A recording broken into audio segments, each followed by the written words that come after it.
Day 2 of the 2022 NFL Draft is here, and we are live once again on Chat Sports. I am Chase Sr., he is Tom Downey. We will be live for both rounds 2 and 3, breaking down every selection all throughout the day. Producer Jack Lauderay, Sam Brown, the entire Chat Sports crew, and all of you, the viewers, joining us for the ride. No matter where you're watching or how you're watching, thank you so much for making our NFL Draft coverage, the best NFL draft coverage, a part of your day.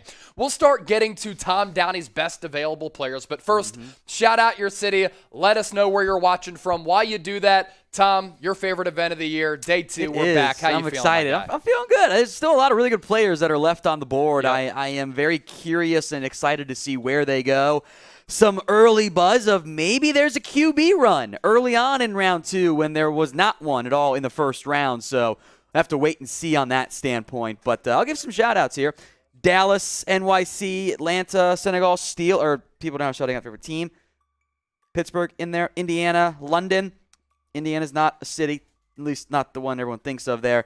Edmonton, Des Moines, Bartlett, England. That's fine if you want to put it in a different country because that helps us, Yankees and whatnot. Chiefs, Mars. I doubt that. Tampa, Edmonton, Toledo, New York, Tampa, Denver, Jacksonville, Green Bay, NYC, and Baton Rouge as well. All right. Now, better wide receiver traded up to this point so far throughout the NFL draft. There was the Marquise Hollywood Brown blockbuster, and then there was the A.J. Brown trade from the Tennessee Titans to the Philadelphia Eagles. If you ask me, A.J. Brown is the better player, and honestly, Philadelphia's trade package for A.J. Brown, very close to what the Cardinals gave up for Marquise Brown. Which Brown is better? It's A.J. Which team got the better wide receiver? It's the Philadelphia Eagles, in my opinion. Yeah, it's definitely A.J. Brown in Philadelphia. A first and a third go for A.J. Brown.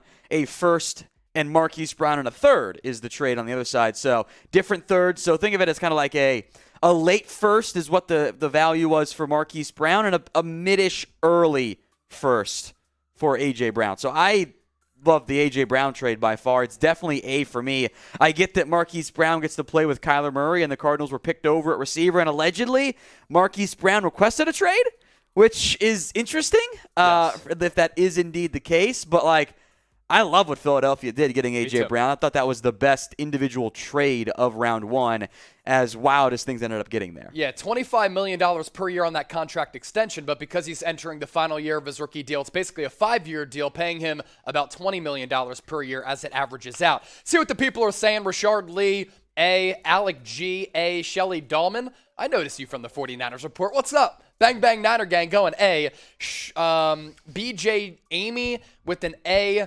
Enrico Preston, A. Lance Dominguez is in the chat. Brothers of the Midway, Bears all day, free Justin Fields. Big year 2 coming up for him. We'll see what that surrounding cast is going to be throughout their draft selections today. Shelly Dahlman, what's up, Chase? Yeah, you heard me, Shelly. What up? Let's see. Donovan, All the Reaper, also in the chat as well. I just saw the first M from Todd Kramer. It's like 90%, 95% A's. You, my friend, are in the minority, but it's all good. Marquise Brown, a good player. He's just not A.J. Brown from a physical sense or a statistical perspective. Round 1 of the NFL draft was wild, and here at Chat Sports, we have multiple NFL channels. Of course, we're emanating live from our Chat Sports studios in Dallas, Texas on our main Chat Sports YouTube channel, and there was so much discussion last night, Tom, about how crazy round 1 was.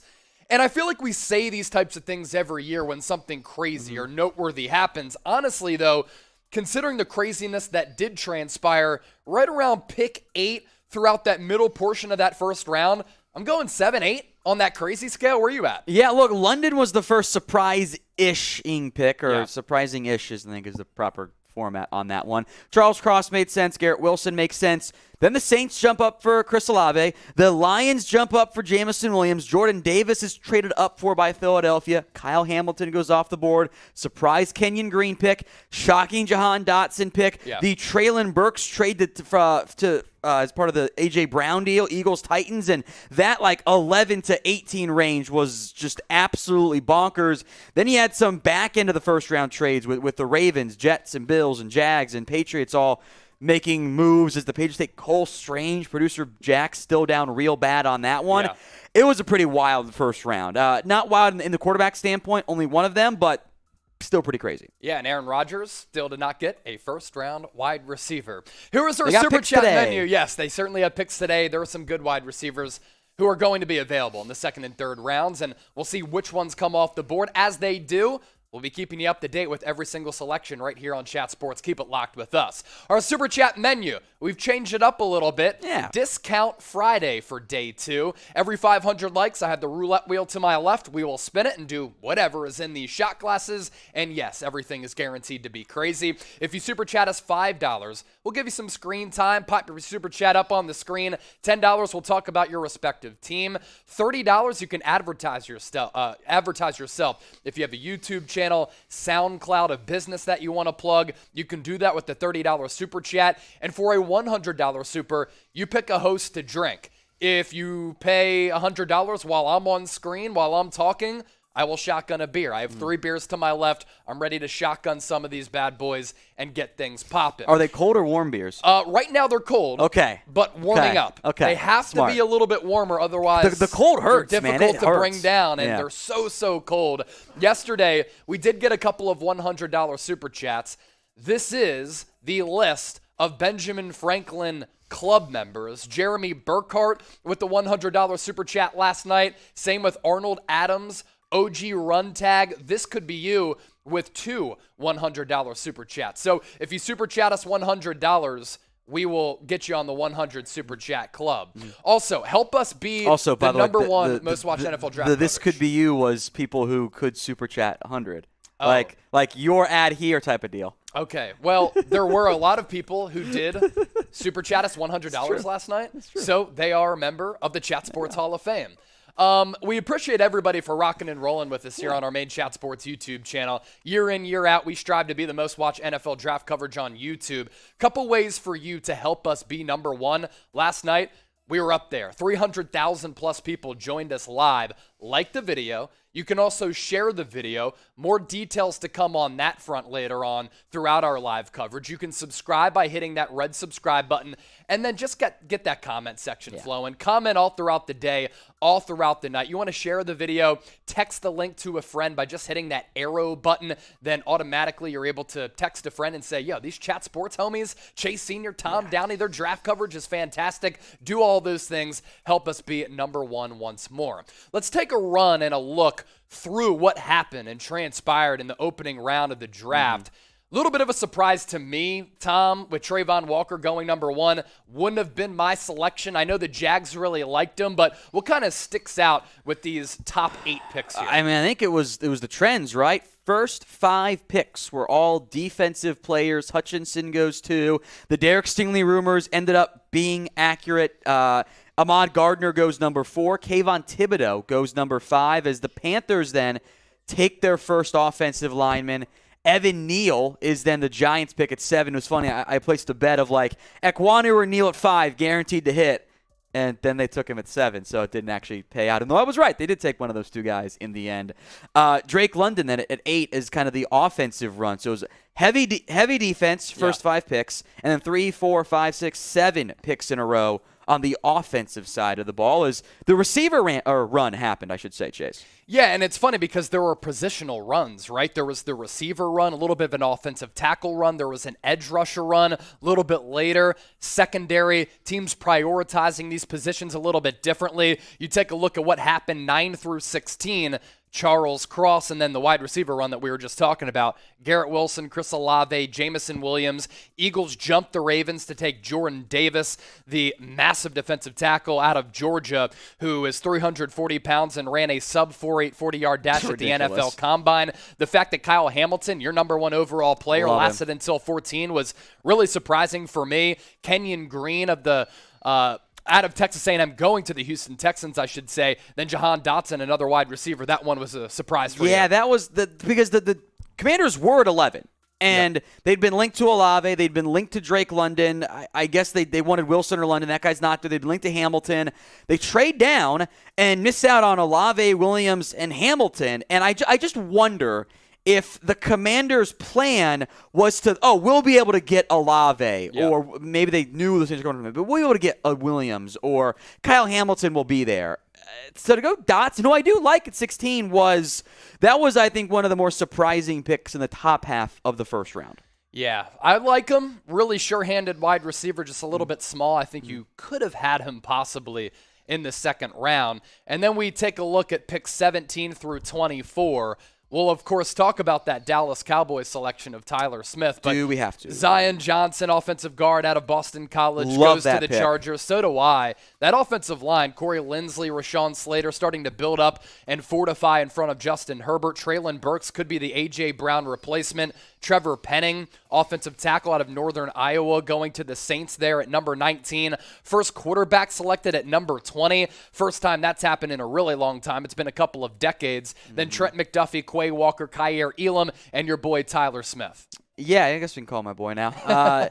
The interesting little run there, 17, 18, 19, I don't think helped the Cowboys very much at this standpoint in terms of what went down on that front. So not ideal for Dallas. Like the Kyer Elam trade up was interesting too, and I love the Chiefs getting Trent McDuffie as well. That was quite fascinating. Yeah, and George Karlaftis too. So you go Trent McDuffie, then you go George Karlaftis. Obviously, KC so well known for being that offensive firepower of an offense under Andy Reid and Patrick Mahomes. They prioritized defense here after they went wide receiver throughout free agency with Juju Smith-Schuster, Marquez Valdes-Scantling. In the draft, they go McDuffie as well as George Karlaftis. 25 through 32, I love what the Baltimore Ravens did. Ravens flock. Fantastic value with where they got Kyle Hamilton as well as Tyler Linderbaum. Jermaine Johnson at 26. Really like what the Jets did. They're a winner on night one for me. Devin Lloyd, off-ball linebacker, but I actually disagree with a lot of people who don't like that selection. I think the dude can play and wreak havoc. Devontae Wyatt, Cole Strange, George Karlaftis, Daxton Hill, and Lewis Seen rounding out the first round. Anything that kind of jumps out to you there, Tom? I mean, Linderbaum at 25 compared to Cole Strange at 29 is one of the more stark differences on my board. I had Linderbaum number 8 overall. I know there's some power concerns and whatnot.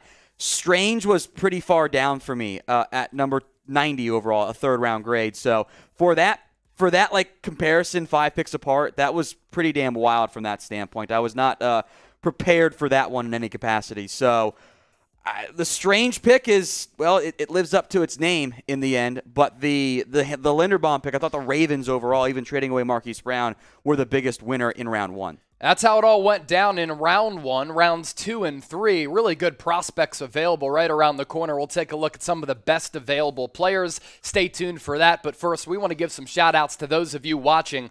1,300 people watching live right now. 206 likes. 1, appreciate all of you for tuning in and watching our draft coverage. 2, 206 likes. We got to get more than that. If you're enjoying what we're doing, hit that thumbs up icon and like the video. Lastly, though, who was the best draft pick so far? Let us know, and we will certainly give you some shout-outs. Michael, Madman, Robert Bruce, Copperwise, Jamie Bryant, D. Ward, Roger Moore, Den Voven. Thanks to all of you for watching.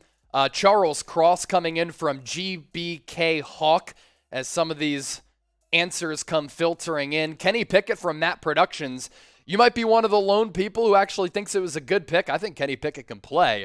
Burst onto the scene last year in a very Joe Burrow type of way. Not too concerned about the hand size. I think he does have some really good intangibles that are important for a franchise quarterback. There's no rush to play him, even though he's 24 years old.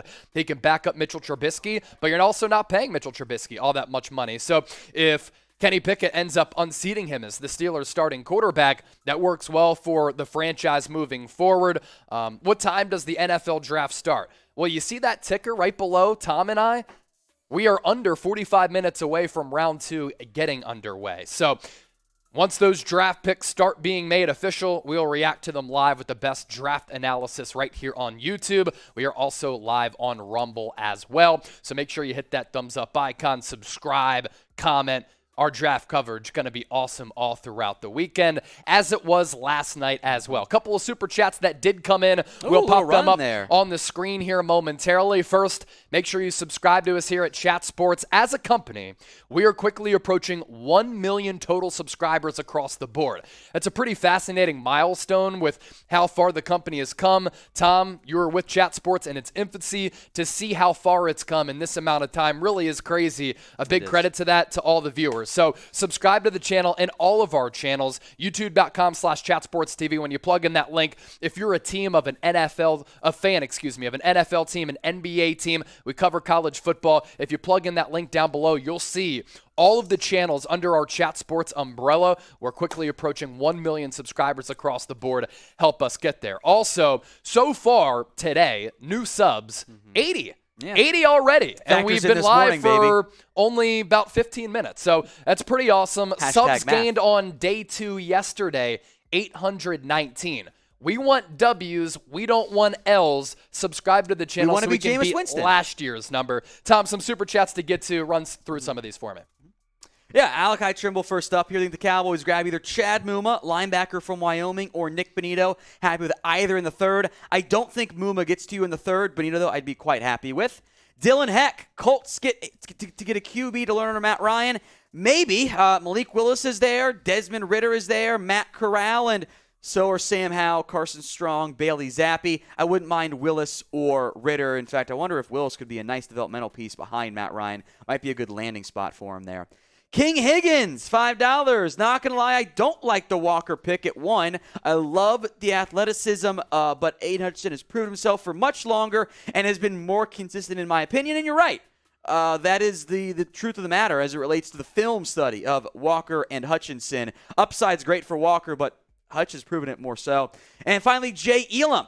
Tom, what can the boys do to save our draft? There are a lot of players I like on the board still. I would be huge fans of. Kobe Dean, Andrew Booth, McCreary, Sky Moore, Jalen Petrie, Arnold Ebiketie. There are a lot of guys I like. Now, the issue is you got to wait a pretty long time to get to that pick, and those guys might not be there. Mm-hmm. I think worst case scenario, you walk out of round 2 with Sam Williams. I don't love it, but I'm fine with it. So you take a look at some of the best players available, and thanks to all of you for sending in your donations and your super chats as they come in. We'll certainly show those on the screen for you. You talk about Nakobe Dean, a little bit of a red flag with the knee issue there. What's going on with Nakobe Dean? I think if he's healthy, he could be an impact player for the next decade. Yeah, look, Dean got the medical red flag I heard on his knee. I don't know how bad it is, but I think that's a big factor why Dean is there. I actually have 2 first/second round grades here, Chase, my cheater grades. Yeah. In Bryce Hall. You can cheat as well. Now, I cheat because I'm a coward and it's my show. I don't love taking running backs early. I'm glad no running backs went in round 1. The NFL is learning. I am a lot higher also on Roger McCreary than most people. He's not the best athlete, undersized arms, but I thought his on-field play was incredible. Mm-hmm. So I'm willing to gamble on him. My top receiver left is actually Sky Moore. Some might have George Pickens. There was that Christian Watson round 1 buzz too. Hey, maybe he gets down to your Niners in the second round. Oh, that'd be nice. I'd really like that. Yeah, some really good players still available. I mean, as evidenced by your best player available list. I mean, Sky Moore is fantastic. I love his route running ability and his sure hands. Jalen Petrie, I think if he slides that long in round 2, that'll be a little bit of a surprise. Whoever gets him, if he lasts until the middle of round 2, that's great value there. Kenneth Walker, some people think he's the number 1 running back in this class. I'm with you, Tom. I'd go Breece Hall. Pass catching value. Pass catching value. In today's NFL, it's extremely important. That's why I'd rather go Breece Hall over Kenneth Walker III. And then Kyler Gordon, Chad Muma, George Pickens, Travis Jones. Some people thought, okay, Travis Jones might be able to sneak into the back end of that first round, coming from the football powerhouse of UConn. You talk about George Pickens, reminds me personally of a skinnier Alshon Jeffrey. Some character concern rumblings going into the draft, but I didn't really buy into that. It reminded me of Justin Fields last year. You know what I mean? Yeah, he got a bit of an attitude on the field, which sometimes is good. Sometimes is not so good because he can be a bit of a bully to a certain extent. But I like Pickens a lot. I didn't think he should go round 1. I got him 40 overall, of course. Yeah. I'm excited to see who takes him. Maybe keep an eye out on the Colts and Bears for Pickens, by the way, at 40 overall. Awesome. We're also keeping an eye on which quarterback goes next. One quarterback taken in the first round. If you're unfamiliar with the NFL draft, that is uncharted territory. The fact that there was one quarterback taken in the opening round is extremely rare. It's been a couple of decades since that has happened, and also since a quarterback went that deep into the first round when Kenny Pickett went number 20 to the Pittsburgh Steelers. But with that, we want to ask you this. The next quarterback drafted will be who? Is it Malik Willis type MW, Desmond Ridder type DR, Matt Corral with the live arm type MC, or Sam Howell SH? Tom, I'll leave it up to you, then we'll give some shout-outs. I'm going to go with Malik Willis is the next QB drafted. There's been some buzz, by the way, that teams are trying to move up into the top of the second round to secure one of these guys, and I think that makes sense when you've got teams like the Giants at 36, the Seahawks at 40, and the Colts at 42 if they want to jump ahead to secure their QB. Maybe a team like the Bucs and Vikings trade down, and maybe Tennessee surprises and goes QB. So I don't think we have to wait nearly as long as we did on day one for the next QB to be taken, but I don't know how big of a run we'll have in a, frankly, not great quarterback class. I know Marshall Green, host of New York Giants Now, subscribed to that channel. He's warming up to the idea of taking Malik Willis early in the second round here. Pascual Martinez, $5 super chat. Shout out to you. I'm just going to crack a beer because I just want to start drinking. Also, we're going to give some verbal shout outs. So many super chats are coming in. So to the lesser dollar values, we'll just give you some verbal shout outs. Alakai Trimble, how far does Ajabo fall? Does he make it to 56 real quick? Maybe. Let's see. Matthew Ritchie, Ridder to the Titans, yes or no? I think that's a sneaky destination. Go maybe. I think no, but that's a decent name to watch out for. Cool. Let's go $20 super chat here. Who should my Hawks get at 40 and 41? Also, thanks for being the best sports coverage. You guys are great. If you're a fan of the Seahawks, Tyler Jones doing a great job on Seattle Seahawks today. You can subscribe to that channel as well. But where do you think Seattle goes after going Charles Cross in round one? Love the Charles Cross pick. My dream tandem here for Seattle is Andrew Booth, just because he's a better fit than Roger McCreary from what they typically like to have. Okay. And Nakobe Dean. Now, those guys both might be gone, and that's okay. If you want to settle for Chad Muma, that's fine too. I wouldn't hate the idea of another receiver, just given some uncertainty long-term around the pairing of DK Metcalf, Tyler Lockett.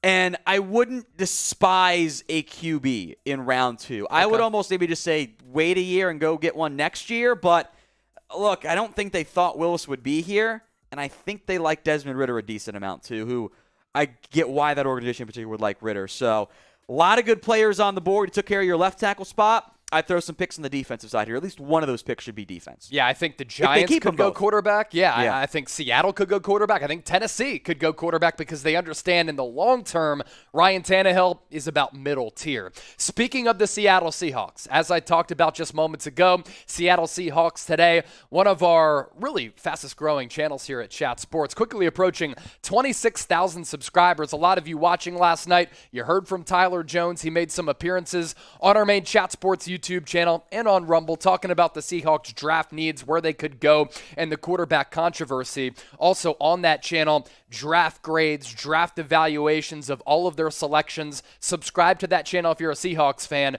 It's youtube.com/Seahawks TV, about 250 people away from 26,000 subs. $5 super chat from Jay Elam. Boys trade up. They take Pickens, hopefully, or get a cornerback because of boss man's BS. Yeah, Kelvin Joseph has his off-the-field stuff right now, which I think the Cowboys are just kind of try to adopt the "it's fine" and ignore it for now. Right. I don't like trading up in general. The way I fear this board could go for you in terms of like the picks with teams like the Texans, the Bears, the Colts, the Falcons again, even the Browns, the Ravens now, the Bears again, the Chiefs, and even the Packers all ahead of you in Patriots, all in the market for receiver help. Yep. So I got several receivers I like on the board right now. Sky Moore, George Pickens, Christian Watson, Alec Pierce, Jalen Tolbert, John Mechie, all almost top 60 grades for me. Those guys all might be picked over for you. So you could happen what happened in round one where all your receivers are off the board. I would not be mad if they moved up for one of those receivers. Sky Moore, George Pickens, I'd be hyped. Jay Elam, thank you for that $5 super chat. Here's the deal, too. Right now, almost 2,000 people watching live. We are 34 minutes away from the official start of round 2, day 2, as today we're going to be going through every single pick during round 2 and round 3. That is day 2 of the NFL draft. Rounds 4 through 7 coming your way tomorrow. Every 500 likes on today's live show, we'll do a roulette wheel spin. And inside these roulette wheel cups here, just different types of challenges. So I want to challenge the people right now to not only get to 500 likes, but can we get to 1,000 likes? And if we do that, everyone likes it. Over the next 2 minutes, I'm giving y'all 2 minutes. The clock, it's starting. If we get to 1,000 likes in the next 2 minutes, we will do 2 roulette wheel spins. So there you go. With that, like the video, and let's take a look at the upcoming picks to kick off day 2, round 2. Tampa Bay Buccaneers, they traded out of the opening round in that deal with the Jacksonville Jaguars. They're going to pick at number 33. Minnesota Vikings via Detroit at number 34. Tennessee Titans after that trade with the Jets at number 35. Then the New York Football Giants at 36. Could they go Malik Willis? That would be one of the bigger shockers of the draft. 37 through 40, Houston Texans, New York Jets, Chicago Bears. Harrison Graham will be live on Chicago Bears Now. Seattle Seahawks at number 40 there. They have a couple of second-round selections back-to-back at 40 and 41. At 42, it's the Colts. I believe that was from that trade with Carson Wentz. Yeah. So they're going to pick at number 42. At 43, it's the Atlanta Falcons. 44, the Cleveland Browns making their first selection of the NFL draft. That trade for Deshaun Watson led to them losing their first-round picks this year. Number 45, it's the Baltimore Ravens, followed by the Detroit Lions, Washington Commanders. That's the other element of that Carson Wentz trade. At number 48, it's the Chicago Bears. So do you think there's going to be a run on a certain position type like we saw yesterday? I'm thinking receiver and maybe quarterback. I'm just looking like the way my board is stacked right now. I see several linebackers I like, a couple corners, and receivers. Okay. We didn't quite get the full-on run I thought we might get in back end of round 1 with corners, receivers, and QBs. So I would say very good chance that there is that run in the top 15 or so picks on some of those premium positions. I wouldn't rule out edge either, by the way. Yeah, so this coming from Josina Anderson, too. That's perfect, Sam and Jack, just because the camera's right there. Meanwhile, I just heard about one offer for the Tampa Bay Bucks that they rejected so far from a league source. I have no qualms with the prospect that they like. Yeah, I know there's been interest in a team, I think, moving up for a QB. Allegedly, a team called the Vikings about moving up. This is per the Vikings beat writers. Team called the Vikings about moving up for a QB. Vikings said no. They wanted to stand pat and draft at 32. So there is a team, I don't know who it is, who's looking to try to get up there and secure their QB before the Vikings are on the clock at 34. Maybe they'll trade that one this time around. Yeah. And the Titans at 35. So we want to ask you another question here momentarily. First, though, we did surpass 500 likes. We're at 566. Once we get to 1,000, it's another roulette wheel spin. The sex bots are in there, Sam. Sex bots are in? Oh, no. Type S to ban the sex bots. Don't click on those links. You never know what could happen. Your computer could blow up. Okay, I am going to spin the roulette wheel after we got 500 likes. Every 500, we spin the roulette wheel. 1,000, we'll do it again. All right, it's going to be 29 black. Nice. What do we have? Let's see. Tom has to get punched. Oh, wait, punched. Okay. Yeah. Who wants to punch me? Who wants to punch Tom? He gets punched. Don't everybody. Marshall turned around real quick there. All right, come on in. Yeah, Marshall wants to do it. Or is Brett sprinting up here? The gloves. Yes, we're doing gloves. Oh, he's getting the boxing gloves. Yeah, there you go. All right, I don't mind getting punched. See? I'm a Who man. else is doing this during the NFL draft? Next level you analysis. You ain't seen Schefter getting punched around. I promise you that much. No, except on social media, because that did happen recently. Type B to block the bots. Yeah. Type B to block the bots. Shelly Dahlman, Gaming Wizard, Robert Bruce, Dakota Ori, Anthony saying, I love sex bots. Okay, interesting. Good for you. Lisa Ann just followed me on Twitter the other week.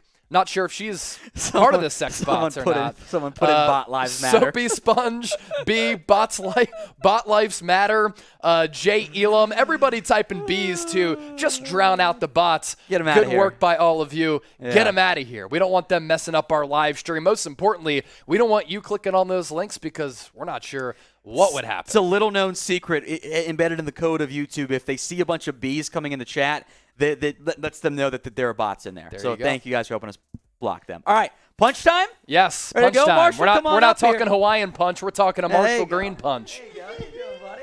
Hey, congrats on a great first round, Cowboys. A body punch. You can hit me harder. Come on. Harder?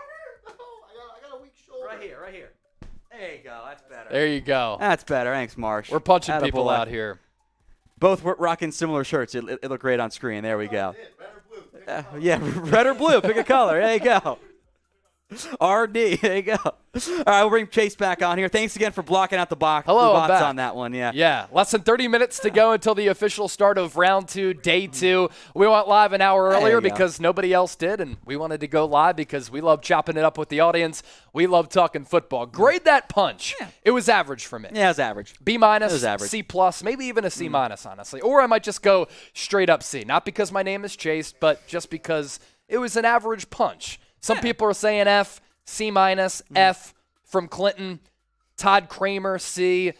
Seems as though everybody thinks it was a very average punch. It was average. If you're looking for a punch when you're trying to go out on dates and you're looking for that extra punch to your life, Manscaped will bring that to your life.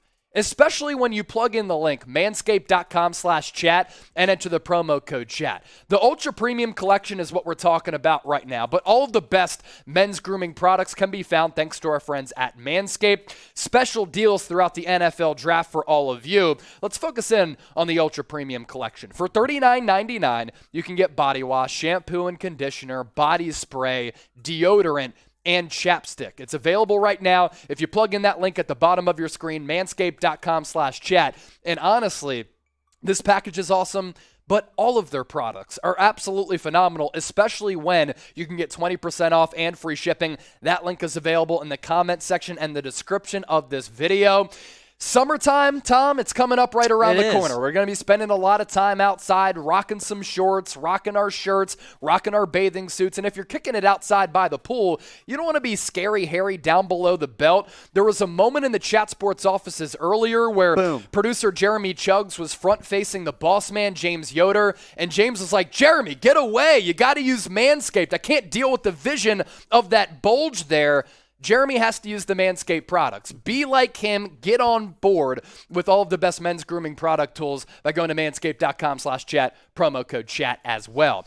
We do want to hit on the Philadelphia-Tennessee trade and the wide receiver trades, in general, that did transpire throughout night 1 of the draft, involving some pretty significant players. Eagles, they get their 1A to Devontae Smith, who's now the 1B for Jalen Hurts.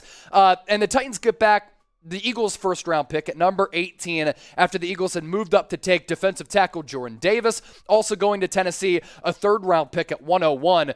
Who do you think won the trade? You let us know, PHI or TEN for the Eagles or the Titans. Tom, what do you think? I'm going Philly. It's Philly all the way. Yeah. I'll also throw this point out as your votes come in. The fact that these trades, both the A.J. Brown and the Marquise Brown trades, were able to be kept under wraps with a deal done for A.J. Brown within minutes of the trade going down. Tampering? Well, it's not tampering, but I'm kidding. it's a credit to what Philly and Tennessee was able to do For sure. to keep the leaks quiet. I don't even know if A.J. Brown knew he was going to get dealt or whatever happened on that front, but that was a big deal for Philadelphia to keep that quiet, and I do love their trade in a massive way. And what do you make of A.J. Brown tweeting this? Tennessee, I love you, and you will forever be in my heart. And I can say this now. This was not my fault, but I wish you all the best love. Now, it later came out that Tennessee, as A.J. Brown, like Deebo Samuel, Terry McLaurin, enters the final year of his rookie contract, kind of disrespected him with an offer. $16 million per year. He would have returned for $22 million in average annual value. With Philly, with that contract extension, it averages out to be about $25 million per year. So he gets to go to Philadelphia, be the number one target, team up with Devontae Smith, Miles Sanders, Dallas Goedert, and he makes more money in the process. But that offer from Tennessee to A.J. Brown, considering he's a homegrown talent and his physical ability, it's kind of disrespectful in my opinion. It was. And that's your guy on offense beyond Derrick Henry. That's your number one receiver. Like, money wasn't really going to be an issue if you wanted to. I guess Tennessee just didn't want to pay him. And shout out Jacksonville for messing up the receiver market, I guess. Yeah, with Christian Kirk. Deal, yeah. They sent the wide receiver market into a frenzy.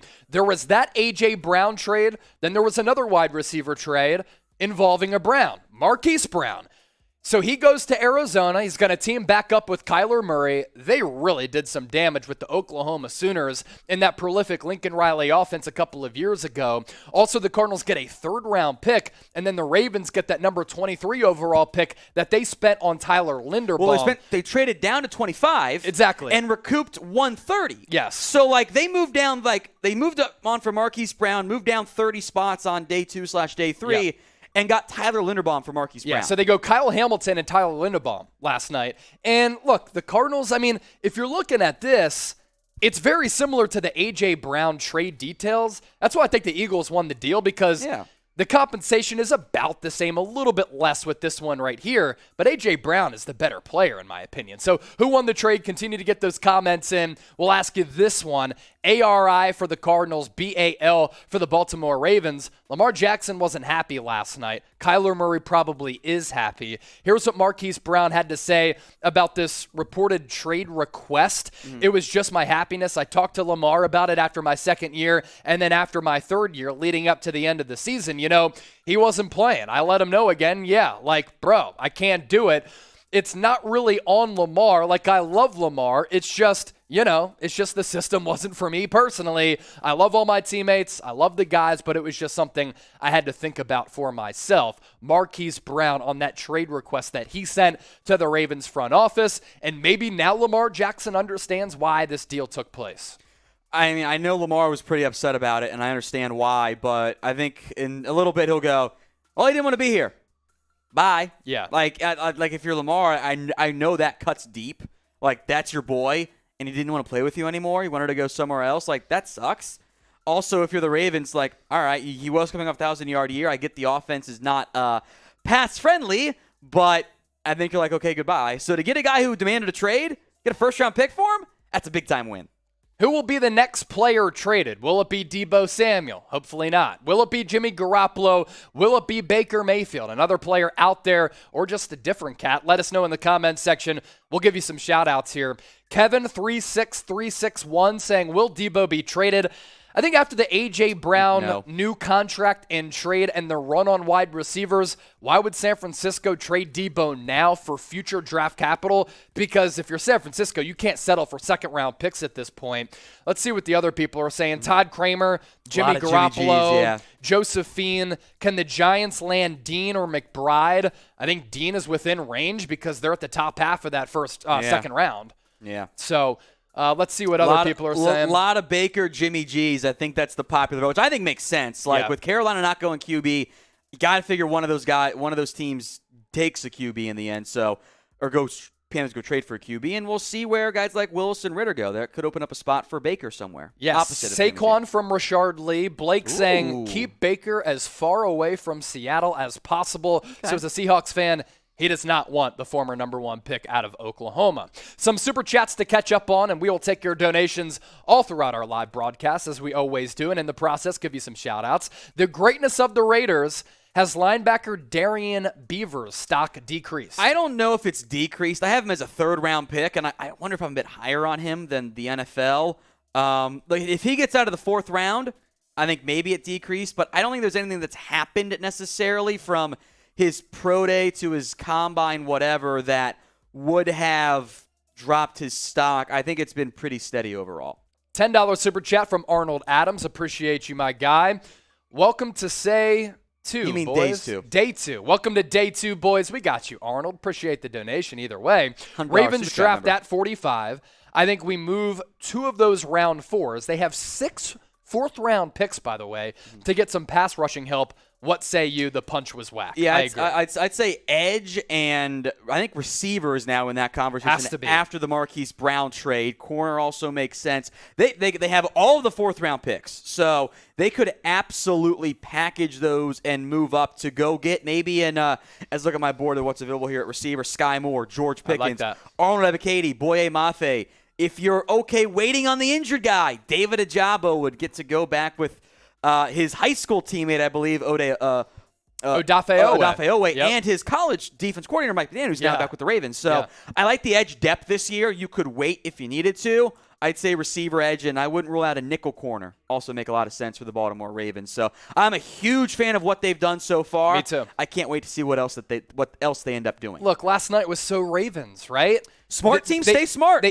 They just stay smart. And I honestly think that at excellent value, Kyle Hamilton mid-first, Tyler Linderbaum ladder first. They got 2 players, honestly, who I think can be franchise pillars over the next 7 to 10 years. 9 picks left in the draft, 2 on day 2. Talk about those 6 4th-round picks that Super Chat just pointed out. Acquired 2nd first-rounder in that Marquise Brown trade. So I really do like what the Ravens did. I'm with Tom on that. Another $10 Super Chat coming in from Joe. Thank you so much, my homie. Thoughts on the Vikings trade and Lewis Cine and that pick?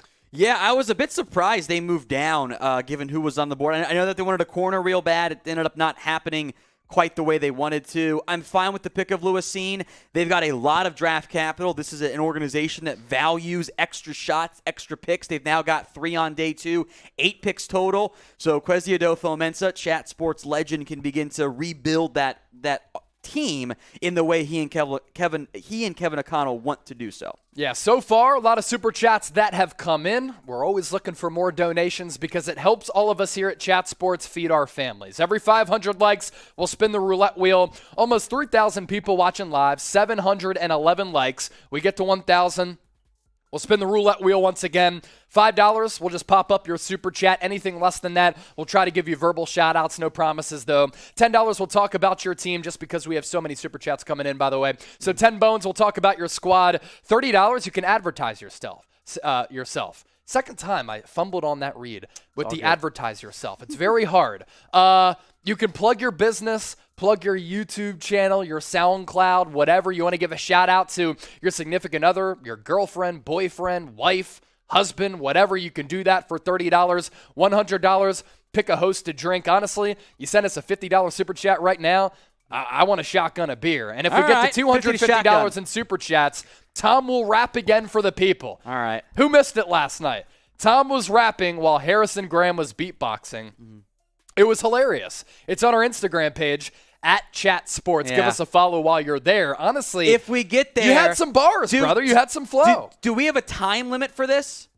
Is it just at any point, or is it before round 1? Okay.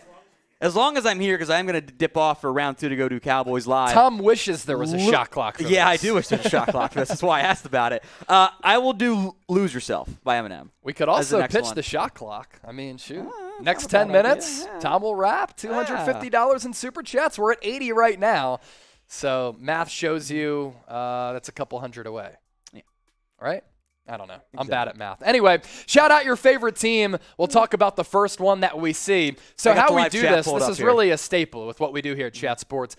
Tom's going to have his hand over his eyes. I'm going to count down from 5. He's going to take his hand out from his eyes and look at the first team that he sees in the comment section. So right now, shout out your favorite team. Get that comment section flowing. The first team that he sees in 5 seconds, we'll talk about your squad. 5, 4, 3, 2, 1. Tom, go.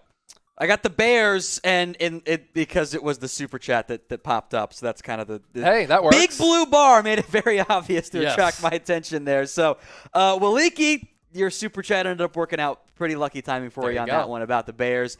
I think offense is where they're going to go. Keep building around Justin Fields. Matty Buford's got to spend some money on the defensive side of the ball. First draft for this new regime. George Pickens, Sky Moore make a lot of sense. Offensive line, I'd like to get a tackle or a guard. I don't love the value that's there. I wouldn't be mad at a corner either, whether it's Andrew Booth, Roger McCreary. 2 picks coming up for the Bears today. They should be able to, I hope, help out Justin Fields with this draft class. So there you go on the Chicago That's the first Bears. one. Some needs so far: offensive guard, wide receiver, cornerback. I really think they just need to surround Justin Fields with some really legitimate weapons. So, yeah, Chicago Bears, fascinating to see what they do throughout the remainder of the NFL draft. Now it's my turn. Continue to shout out your favorite squad. Tom will count it down, and then the first one I see, we'll talk about it. 10, 9, 8, 7, 6, 5, 4, 3, 2, 1. Chase, what's the first team that you see? Pittsburgh Steelers. Okay, I like it. Take Yeah. a look what the Pittsburgh Steelers need. They are in a unique spot of having found their franchise quarterback, they hope, with Kenny Pickett, the only team to go QB in round 1. Now you're trying to figure out how you build around Pickett. The defense is in really good shape. Maybe you find the number 1 corner you fall in love with. Steelers could maybe use a left tackle. I know they're not pleased about that one there. Safety was lessened of a need when they re-signed Terrell Edmonds, but I wouldn't mind going that side if there's a good guy, Jaquan Brisker, Jalen Petrie on the board. Receiver, you want another guy. And whether it's round 2, round 3, or round 4, I bet they end up taking a receiver earlier this year. So I like where the Steelers are at in terms of their needs. They've got a pretty good roster. Especially if one of those QBs, Trubisky and Pickett, can take that next step forward. Yeah, I want to see what the Steelers' plan is moving forward, right? Are they going to go with Kenny Pickett, Mitchell Trubisky? Is it going to be a quarterback competition in training camp? It's somewhat unique that the hometown kid in Kenny Pickett, who played his collegiate football games at Pitt at Heinz Field, now will once again play his professional games where he played his college games as well. $5 super chat from Stone Cold. A lot of super chats to catch up on. You guys are the best. We're approaching $100 in supers. Who is the most desperate for wide receiver help? Ravens have Bateman and no one. Colts have Pittman, and the Packers are in need. Jets, too? I don't know because they got Garrett Wilson. Yeah, they added Wilson. The slap was bad, but I agree. Of the Ravens, Colts, and Packers, who needs a wide receiver the most? Packers. Yeah, I agree. I go Packers. I wanted Traylon Burks there to go to the Packers. I still might write in. I think that's why the Titans made the trick is he was not going to get to them. I think the Packers were going to take Burks if he were there. I heard they really, really liked him. I might still write in the Falcons, by the way, for one of the bigger needs at receiver because they got Drake London. I would dip, in round 2 or round 3. So I think the Packers is my answer there. $10. I'm sorry, go Chase. Oh, you got it. You got it. $10 from Garrett Nelson. Who do you think with the Seahawks starting QB, and who do you want to the Seahawks starting QB? Desmond Ridder. Think or want? Want and think. Okay. Yeah, I want to see it, and I think it could really happen. Like, I really do think that's realistic that Seattle does go Desmond Ridder. Maybe Matt Corral, but I think they've been linked more so to Desmond Ridder than Matt Corral. So that'd be fascinating. I mean, they drafted Charles Cross with that number 9 pick. So if you go offensive tackle for the next decade, at least it's Seattle's hope that that's the case, then you get your quarterback in round 2. I think whatever quarterback you get in round 2, if they go to a stable environment and they end up being pretty solid, obviously, if you get a future signal caller on day 2 of the NFL draft, that's really, really good value. Seahawks have 7 picks left in the draft, 3 on day 2, so they're going to be busy. Seahawks wound up staying put amid rumors about them trading down in round 1. We'll see what they do as they pick at 41 and 42, I believe, or 40 and 41 here in this second round. As for the latest on Deebo Samuel, he did not get dealt last night. I am the host of the 49ers Report, so this is my forte. This is my bread and butter. Are the Deebo trade rumors dead? And are the chances that he gets dealt over? 49ers rejected trade offers in round 1.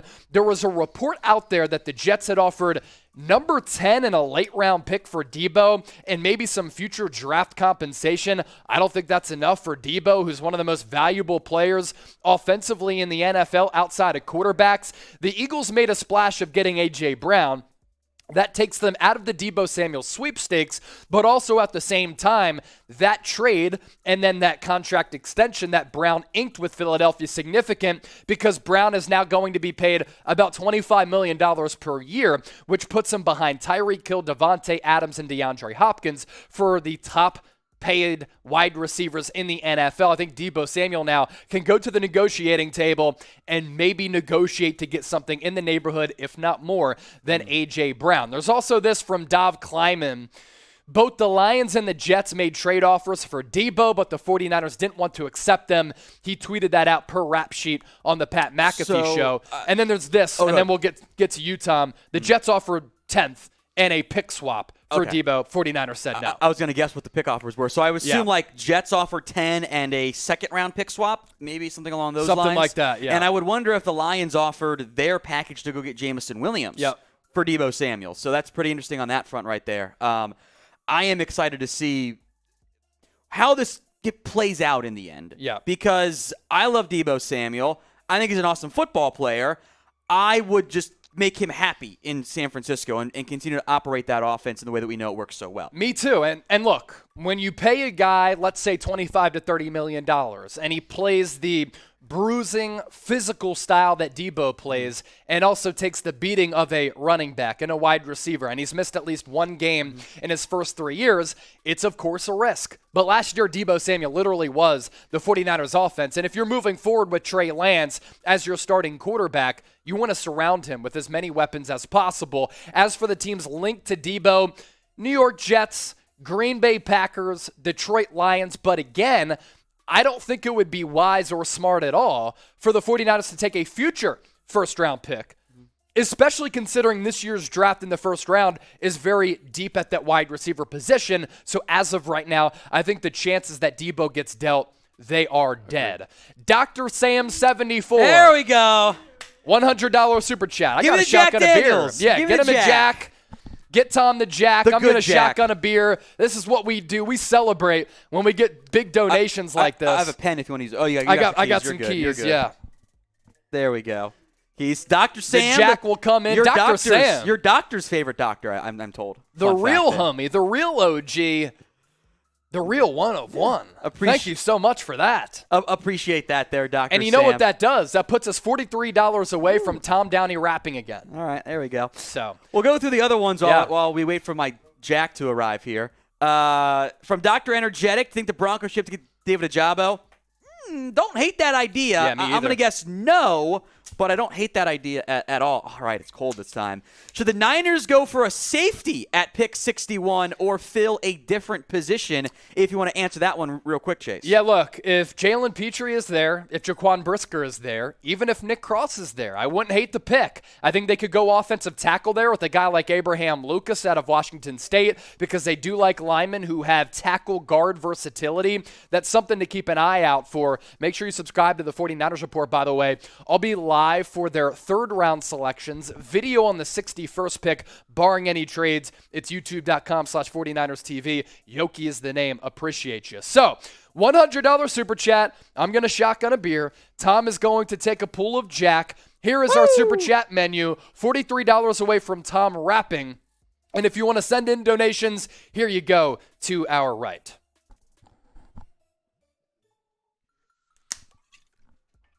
Woo! All right, starting off. It is in the evening, after all. Although it is the evening. It feels like the day, though, doesn't it? I have no concept of time during draft weekend. I don't know what day it is. I don't sleep. I get like what maybe is 5 time? hours. Yeah, it's a flat circle to answer the question. Time is a flat circle. Yeah, that it is. Subscribe to the channel, youtube.com/chatsportstv, or even easier for all of you watching right now, you just hit that red subscribe button down below. New subs today, almost 2,000. Also, 6 minutes, 30 seconds away from the start of day 2. As tonight, rounds 2 and 3 of the 2022 NFL Draft. We are trying to get to 300,000 subscribers right here on our main Chat Sports YouTube channel, but also the big initiative and the big goal all across the board at Chat Sports. We are closing in on 1 million total subscribers among all of our channels here at the company. So when you go to youtube.com/chatsportstv, if you haven't subscribed already, you ain't alive to us here at Chat Sports, but also when you plug in that link, you will see all of the other channels that we have here at Chat Sports. Subscribe to those as well. We greatly appreciate the support. Tom has been here with Chat Sports for years. I came on board March 1 last year. It's been the best job of my life. It's been absolutely awesome. A big reason for that, interacting with all of the audience. Because we are a little more than 5 minutes away from the start of round 2, and we'll be breaking down every single pick as they come in. Let's take a look at Tom Downey's best available players. Tom, you're our draft guru. I'll just give you the floor and you go through these guys here. Nakobe Dean is my best available player, first/second round grade on him, along with Breece Hall. I think it's positional value is why Breece Hall is still on the board, and Nakobe Dean, there is some medical red flags on his side, but he's a good football player. So, if the medical is a red flag, I get it, but he's awesome. 2 corners, Roger McCreary, Andrew Booth. Might be some medical on Booth as well, and McCreary's just undersized, not the fastest guy, so I get that. Sky Moore, receiver. Big fan of him, but these guys are kind of like, it's not a huge surprise they're there. They're 32, 33, etc. Arnold Bucchetti is the one to watch here. Yep. Edge rusher. Those guys are valuable, and he blew up going from Temple to Penn State. I love it when that happens in terms of like the impact. You were better at a higher level of competition. That's a big deal for me. Kyler Gordon, the corner. Chad Muma, I'm a big fan of that linebacker. I love this linebacker class overall. I think you're going to find some great value into the back end of day 2, day 3. George Pickens, the Georgia wide receiver as well. And Travis Jones, who I think has a real chance, along with maybe Logan Hall, looking at the potential interior defensive lineman here, to be this first pick if the Bucs keep their selection. I think they were interested in Devontae Wyatt. They end up not going that route. Green Bay does instead.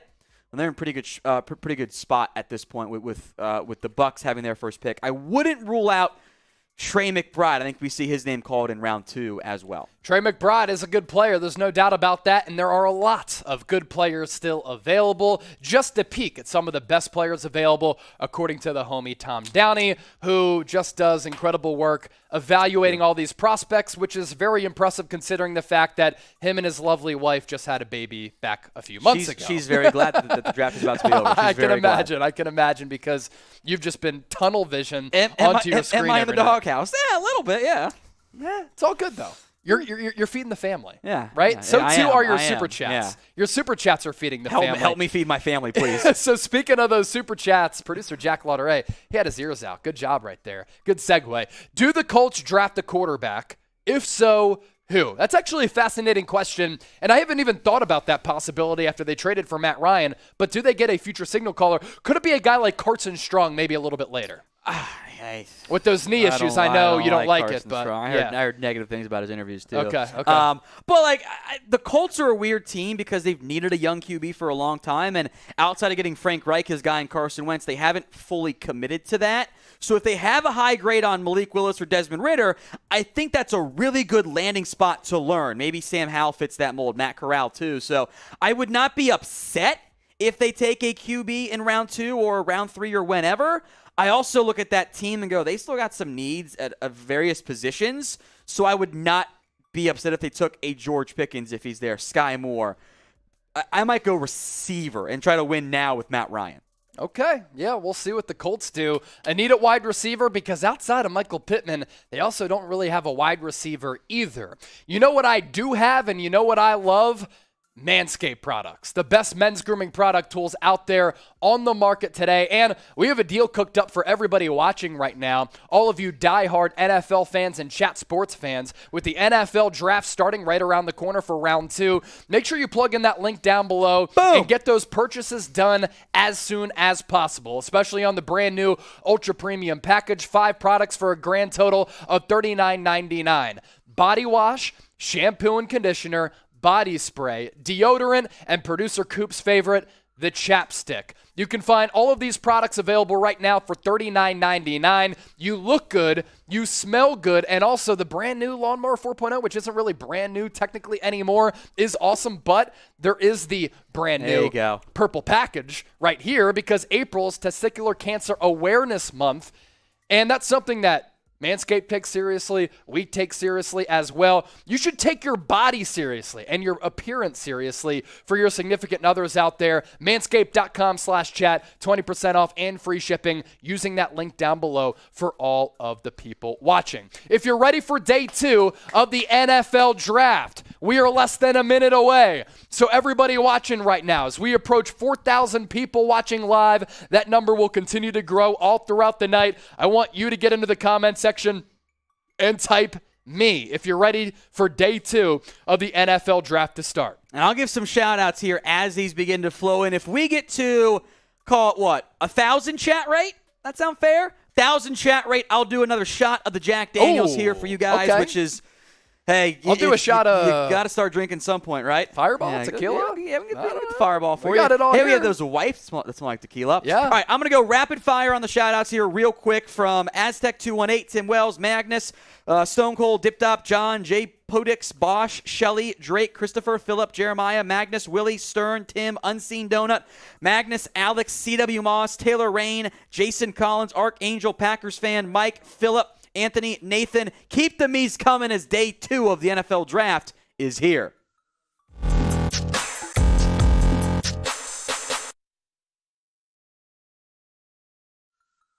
Day 2 of the 2022 NFL Draft is here, and we are here to break down every single selection made in round 2 as well as round 3. Any trade that happens, we will let you know. Any player who is selected will bring you a draft evaluation. I'm Chase Sr., he is Tom Downey, producer Jack Lauderay, executive producer Sam Brown, working collectively to bring you the best draft coverage here on YouTube as well as Rumble. Now, a lot of great players available on the board. First, though, we want to take a look at the draft order to set the foundation, to set the scene. So there have been some rumblings, Tom, about the Tampa Bay Buccaneers trading out of 33. Yeah. If they stay put, they kick off the draft here at 33, followed by the Minnesota Vikings, Tennessee Titans, and the New York Giants. If there's a run on certain positions, what do you think it is here in the early going? I'm guessing that my board is fairly similar to what I think the consensus board is going to look like to an extent in terms of like the positional value, right? I think linebacker is an area of focus. Cornerback, you might have a couple running backs go early. Maybe running back overall gets some buzz on that standpoint. Receiver, edge, and corner, along as quarterback, is also a good one to keep an eye out for, given what I think we're going to have happen. There's some buzz that teams have been trying to trade up to get a QB. A team allegedly offered the Vikings to go get 32. Interesting. Minnesota said no. Who wants that QB? Is it the Titans, the Giants? Is it a team like the Seahawks? Seahawks, maybe. Trying to move up. Maybe the Colts want to go get somebody. Maybe it's somebody way further back trying to get ultra aggressive. I'm sure we'll find out in the not too distant future what that looks like, but things could get interesting in round 2. I love day 2. This is where your value picks come in. A lot of good players who have high grades and can be instant impact guys for you, can be future starters and high paid guys. We've seen how many receivers fit that mold over the years. There's going to be some really good players on the board here. Yeah, sometimes in round 1, you go after the player who might have a little bit more upside but is more unproven. In day 2, rounds 2 and 3, sometimes you get the more polished prospect who can come in right away and impact your team from the get-go as a plug-and-play starter. So we're filtering through all of the picks here in the second round. Ravens, Lions, Commanders, big questions with those respective organizations. Same too with the New Orleans Saints, the Kansas City Chiefs, the Philadelphia Eagles, and the Pittsburgh Steelers. I think it's going to be pretty fascinating to see which players drop and if there's a run on certain positions, because that could impact the draft board and the draft order in terms of which teams are where and if there are any trades in the really follow-up to some of these picks that are yet to be made. Before we continue to take a look at everything going down on day 2 of the draft, your favorite squads, we'll get your input right now in the comments section.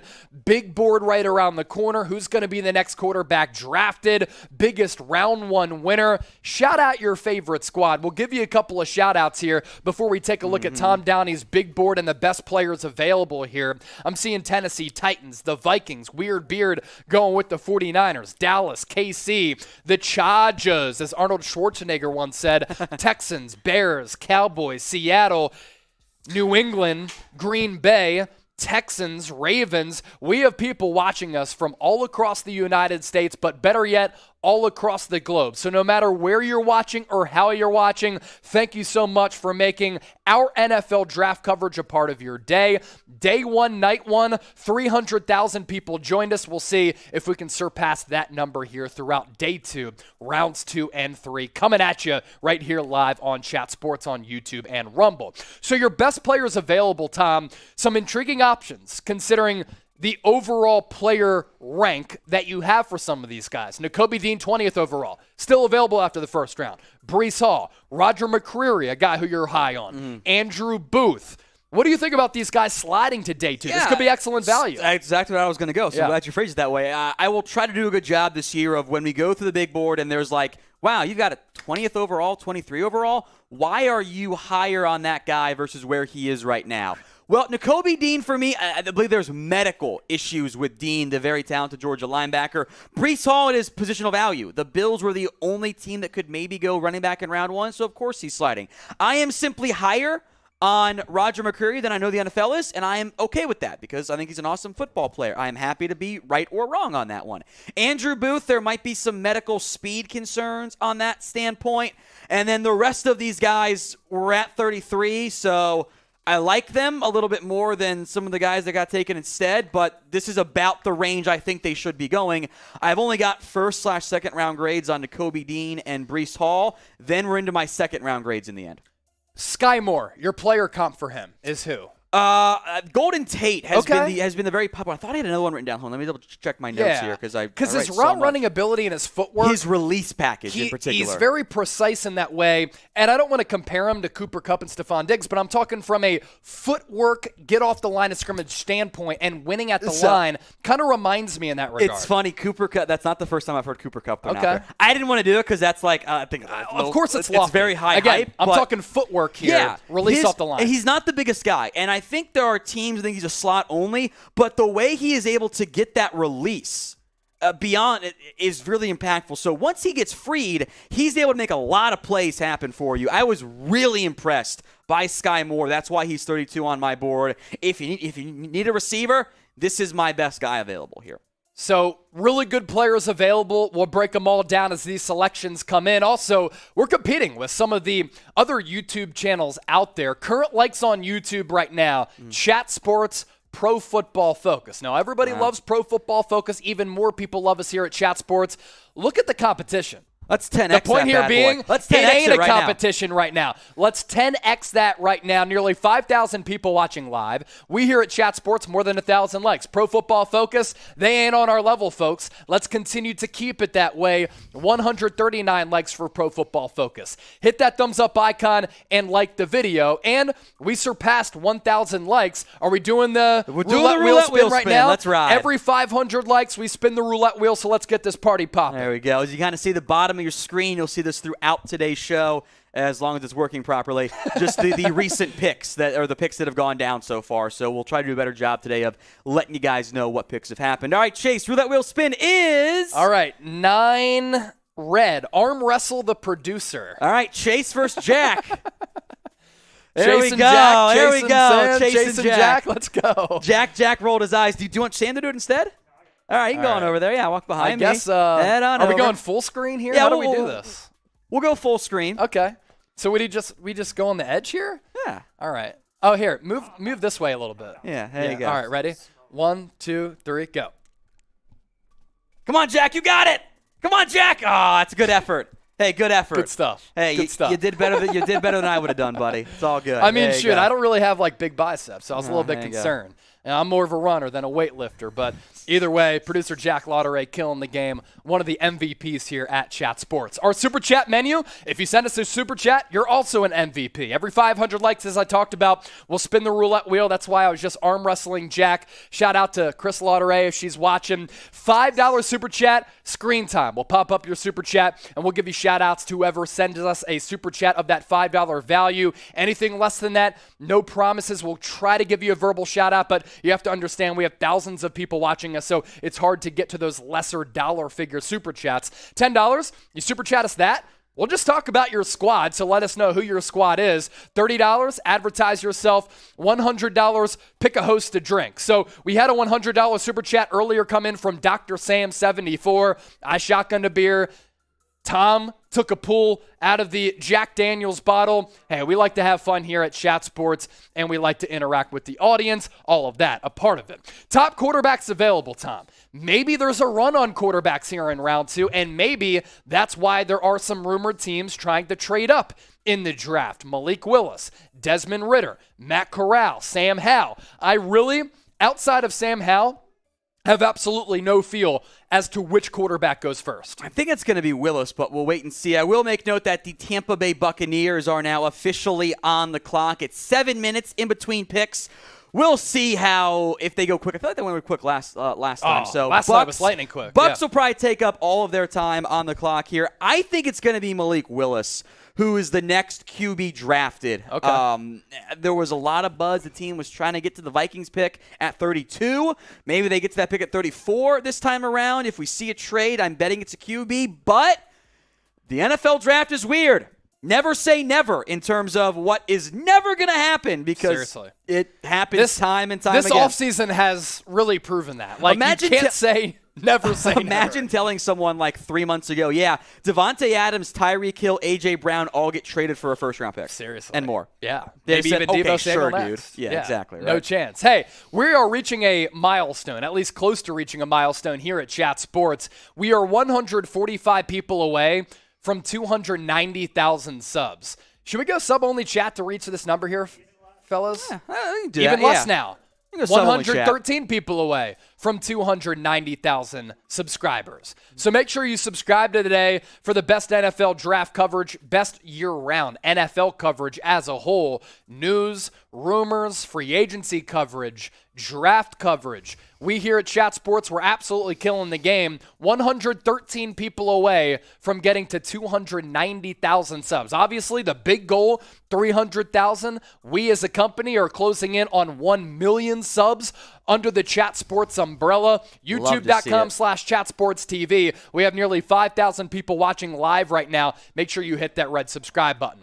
Sub-only chat is on. So those of you who are subbed, you can comment. Those of you who aren't, you cannot. So if you're cool, if you're a real one, if you support what we do, type me in the comment section. So many super chats coming in. We'll get to those here in a little while. I got to wrap now. But hey, yes, Tom Downey's also going to wrap because we surpassed $250 in super chat revenue. But so many people typing me because they are subscribed. Skip Bayless is even here. Built Different, Brexy, Rashawn Beauty, Nathan to Epic, Chris Kennedy, Wolfran, Paul George, as we have a lot of celebrities watching us today. El Dahl, Noah GQ Pena, Chris Tapper, It's Pylon, It's Pyron, Christiana, Hector Hernandez, Luns. Good looks to all of you who have subscribed to us here at Chat Sports. And when you plug in that link down below, youtube.com/ChatSportsTV, you'll have an opportunity to see all of the channels that we have here at Chat Sports. Just subscribe to all of them. $5 super chat from Scott Yeager. 3 minutes and 30 seconds left on the board for the Tampa Bay Buccaneers to kick off the second round. Do the Bucs take a quarterback real quick? I'm going to go no because they took Kyle Trask. Kyle Trask last year. $10 super chat from Jacob. Ravens flock. Name some receiver targets for my Ravens. George Pickens, Sky Moore, Christian Watson, Alec Pierce, Jalen Tolbert. Top 5 for me. Yeah, JC is a dog, or JC is a dog. It's $5 a super chat. Oh, a $5 sticker. Good looks on that. Really appreciate you rocking and rolling with us here at Chat Sports. $10 coming in from Swift Wolf. Browns. And is Baker getting traded today? I still want him to do well on another team. Yeah. Carolina, Seattle, the only two teams that really need a quarterback, right? Check in after we get through pick 41. Yeah. And if the Seahawks don't go Q, I think that helps the Browns' chances of trading away Baker Mayfield. I think receiver, by the way, back to Browns quickly here because I know we're getting the Bucs pick soon, hopefully. Yeah. I think it makes a lot of sense to go receiver. Again, Sky Moore, Pickens, Watson, Pierce, let's ride. Defensive line also really stands out to me. So Travis Jones, maybe a Fidarian Mathis. One of those edges, Logan Hall, Boye Mafe, Arnold Abakady, maybe a gamble on David Ajabo, give him some time. That makes sense to me too. $10 super chat from Thomas Beatty. Colts, 2 questions. Will they have a good defense this year? And which remaining wide receivers should the Colts draft? I'll let you handle the wide receiver part. I think their defense is going to be just fine. DeForest Buckner, Darius Leonard, improving in that secondary a little bit, even though they traded away Rocky Sin. They traded for Yannick Ngakoue. Like, that's a really good front and good linebacking core. Yeah, and I like what they did to add some talent at corner, too. Sky Moore makes a lot of sense. Yeah. George Pickens, I've heard they like a lot if he's there. We'll see if that ends up being the pick. I wouldn't hate Alec Pierce, by the way, as well.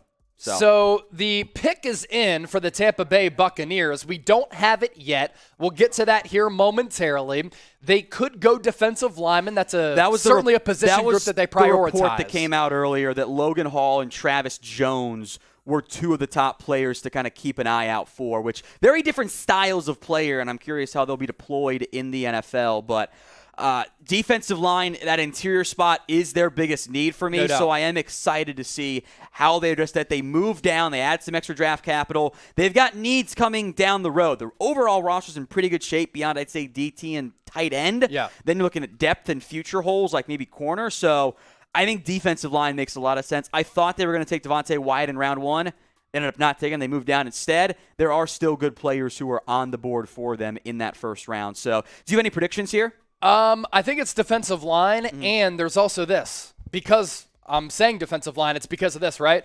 Jason Pierre-Paul has not re-signed, and Ndamukong Suh has not re-signed. So they need to fill a void and a gap there along that defensive line. We are being told that the pick is in, and they are going defensive line. Logan Hall, edge rusher out of Houston. I had him slated as a middle second-round pick. He goes in the first round of the second round. Yeah, what do you think, He Tom? was a very difficult eval for me. He's 50 overall on my board. I have him as an edge. My suspicion is the Bucs will play him as a 3 technique, or a 5 technique, which I think is actually his better spot. Yeah. I think that's going to be a good fit for him in Tampa, so I do like it from that standpoint. Bends pretty well for a guy his size. I thought he got better each and every year that he was playing. The production is not elite, but it's not bad either. I do think 5 technique, that 3-4 defensive end, pairing him with Vita Vea is a really fun duo on that standpoint there. I do worry a little bit about maximizing him because he's a bit of a tweener. Like, he's high cut for a defense tackle. Like 6'6", is 283 is big for a defensive lineman, but I thought his best reps came from the interior more so than defensive end. So I'm not over the moon with the pick, but I don't hate it either. There was an elbow surgery December 2021, so you got to just make sure that's all correct in the end. Tested great athletically at DT, so our database lists him at edge. I'm fine with that. I think that makes a lot of sense. I think for the Packers, though, defensive tackle, DE, will be his main spot. Yeah, and you take a look at what he did in 2021. The sack production, not crazy by any means, but if he's playing on a really good defensive line like the Bucs could figure to have, it could open up some opportunities whether he's playing D-tackle or edge, and maybe he plays a combination of both. I'm always a huge fan of positional versatility. With that, let's ask you this, and get those comments in. We'll give you some shout-outs here. Grade the pick. Logan Hall to the Tampa Bay Buccaneers. Tom Brady is back. They are all in, and now Logan Hall, after the Bucs traded out of the first round, kicking off the second round, going to Tampa Bay. A, B, C, D, or F. Bruin, B-, Organic Soul, B. Everybody's kind of in that BC range, Tom. Yeah, I agree. Now we have a trade as well, as the Vikings did the thing again with a division rival. The Green Bay Packers have jumped up. Chase, they take the guy you might have wanted for the Niners, Christian Watson here. Yeah, so there was obviously some level of familiarity between Christian Watson and Trey Lance. They didn't play a lot together at North Dakota State, but they did play together at North Dakota State. And a couple months ago, he was probably ranged in that 60 to 80 type of range, but after he ran like a 4.3, 4.4 40-yard dash at the NFL Scouting Combine, and the fact that he's 6'5", even though he played at North Dakota State, he's going at pick number 34. We knew Green Bay was in the market for a wide receiver here in round 2. Ian Rappaport reporting a couple minutes ago that the Packers were looking to trade up. They do, and it's for Christian Watson. His route tree isn't really refined, and correct me if I'm wrong, but he's raw. At 6'5" and 4.3 40-yard dash, he certainly has some pop athletically. Here are the trade details. We'll get to those trade details coming up because the Packers did move up. But your overall takeaways with Christian Watson here. This is a guy I knew that they liked quite a bit. Yeah, this is a height, weight, speed project player. This is a classic Packers receiver. He's a good blocker. He's got the size. He's got the vertical ability. From like their archetype of receivers, this is the type of player that they're a huge fan of. Fun fact, by the way, are you a Jordan Sparks fan, Chase? Yeah. The singer? Yes. Cousins. Oh, wow. How about it? Okay. Kind of crazy in that one. Now, All right. You mentioned the route running. He is raw in that area. The feel of playing receiver is really not there. He might need a year to kind of get adjusted to life in the NFL going from North Dakota State, but there's a lot of upside here. He was a late bloomer despite his dad playing safety in the NFL. Vikings, by the way, They get a pretty good haul back on this one. 2 second-round picks, 53 and 59 overall, as the Minnesota Vikings continue to focus on volume when it comes to this year's draft class, which I think makes producer Jack a little bit happy on that one. Who do you think won the trade, Chase? Packers or Vikings, knowing that Green Bay gets Christian Watson? Yeah, so here are the trade details. Obviously, the Packers get Christian Watson in the process at number 34 overall. And then the Vikings get 2 second-round picks, 53 and 59. So they go back 19 spots, but they also gain a second-round pick in the process. Green Bay, I thought, should have went wide receiver last night. I love Treylon Burks out of Arkansas to Green Bay. That didn't happen. I had a feeling they were going to go wide out here in round 2. They do with Christian Watson. I'll go Green Bay because of the need. And I think the Vikings could have had good players available here at 34. If you disagree with me, type MIN, but I'm typing my GB. Let's catch up on some super chats here. Zach Taylor, 5 bones. What wide receivers that are left are really good yards after the catch guys, and which wide receivers left are really good route runners? I think Sky Moore is a great after the catch guy. I think Calvin Austin is a great after catch route runner. I don't love the same level of route runners. So I think Jalen Tolbert's pretty decent. John Mechie fits that mold as well. So the pure route runners are kind of gone at that stage with Chris Olave being off the board. But I do like a lot of the yak guys. There's a lot of good slot receivers who fit that type of mold at this stage. So I'll go Austin's your most dynamic after the catch player in the end, Chase. Okay, there you go. Tom Downey, our draft expert, just cooking up heaters here. The Titan selection is also in at number 35 overall. It's a player who you really like. It's Roger McCreary, cornerback out of Auburn. Last year, 49 tackles, 2 picks, 14 pass breakups, which is fantastic for a collegiate defensive back, a guy who you really, really like in your draft evaluation process. Yeah, this is interesting because I do like the player a lot. Tennessee has added another premium pick at the cornerback position, which I find interesting on that standpoint here, because you have the nickel killer out of Washington. I'll blank on the name, who I liked a lot last year. You spent a premium pick on Christian Fulton. You spent a premium pick on Caleb Farley. You've got depth at the cornerback spot, so maybe you try one of these guys like a McCreary or I'm trying to remember the name. Elijah Molden at safety, maybe. Another premium pick at corner is fascinating for the Tennessee Titans, but I do love the player, so I'm not going to be that mad at it in the end as it relates to McCreary here. Yeah, so Roger McCreary, going there in the draft. And look, 4.5 speed, bench press, I don't really care about that as a defensive back, honestly. He is a cornerback at the end of the day, but an interesting pick here certainly adds to that defense. Next up on the clock, it's the New York Jets, because we have an inner city trade, which isn't actually inner city because they're both in the Meadowlands, but New York Jets and the New York Giants trading here. Who are the Jets going after? Giants move back. This is going to be an interesting selection for New York at number 36 overall, making a trade with the team that is in their own building. So they jumped Houston. Breece Hall? Breece Hall, maybe. Like I'm trying to think like why you want to move up 2 spots to acquire somebody. Yeah. I'm going to go with Breece Hall is my early prediction here. Okay. By the way, that's going to be my shot in the dark, just reading tea leaves about who they're jumping. I'll shoot my shot and say Bryce Hall ends up being the pick here. If it's not that, you don't need a receiver. I think you're fine at linebacker and corner.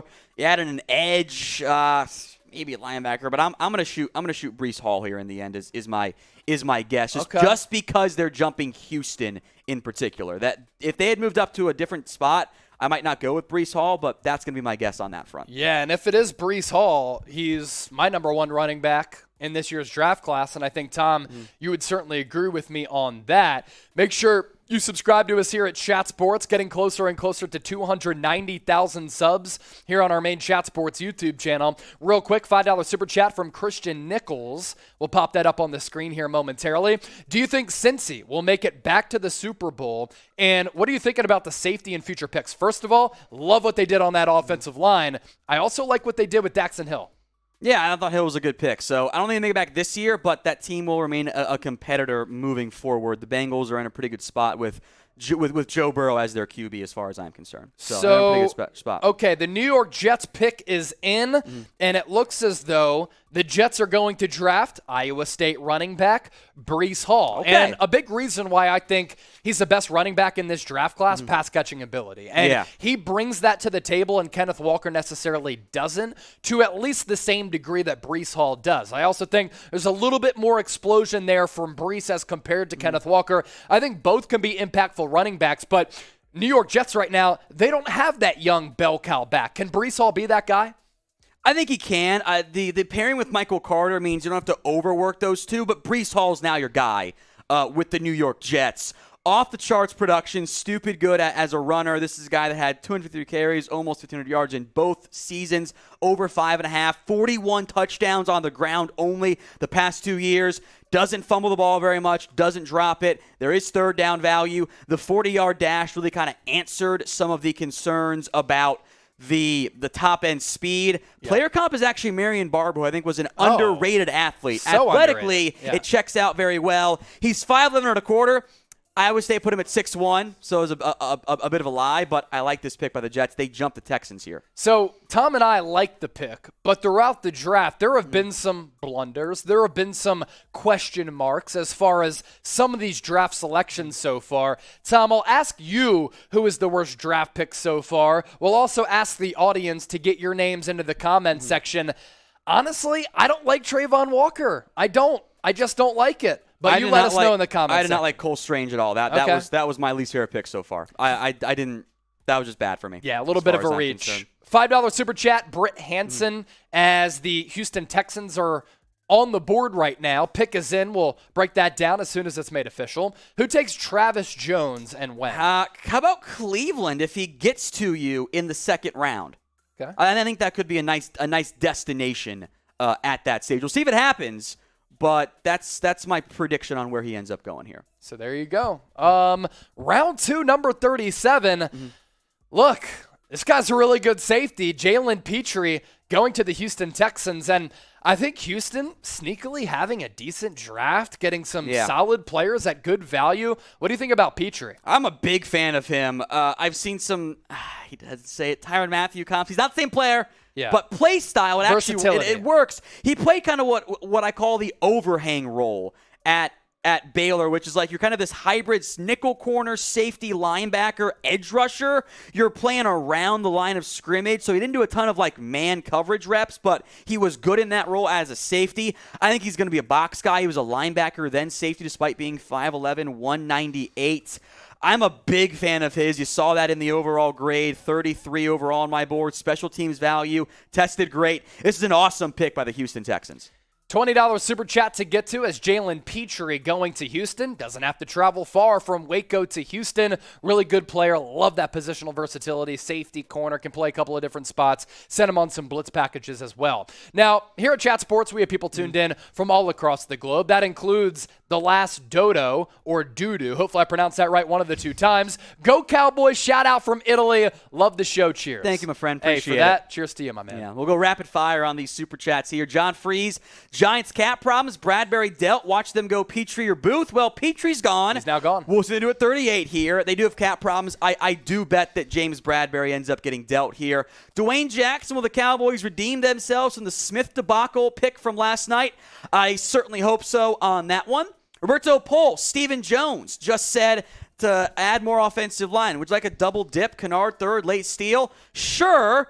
Who's your center? Who's your left guard? Who's your right tackle? Late third, I'm fine from a value perspective. You just got to figure out how you're going to manage everything there. Zane Lutz, Texans will go Malik Willis. Do you agree? This came in, of course, before their pick, but no, I do not. And no GQ Pena. Chase, who went the Niners take at 61 overall. Yeah, look, Jalen Petrie is off the board. Does Jaquan Brisker last until 61? If that's the case, I like it. Abraham Lucas, the tackle guard combo out of Washington State, that could be a player who the 49ers target. Kingsley Enigberry out of South Carolina is another guy at that edge rusher spot who the 49ers certainly prioritize some of those positions. Those are some names, Noah, to certainly keep an eye out for. I'll be doing a video on the 61st overall selection, barring any trades, of course. Then for the third round, I'll be live basically throughout the duration of when the Niners make their picks. Another pick I think is in, or what? We have a trade. A trade. The Houston Texans have traded up. Wheel. No, Falcons have moved up. Falcons have moved up. After the Texans had moved up. Yeah, the Giants have moved down again. The Falcons are now on the clock here at number 43 overall. They send number 114.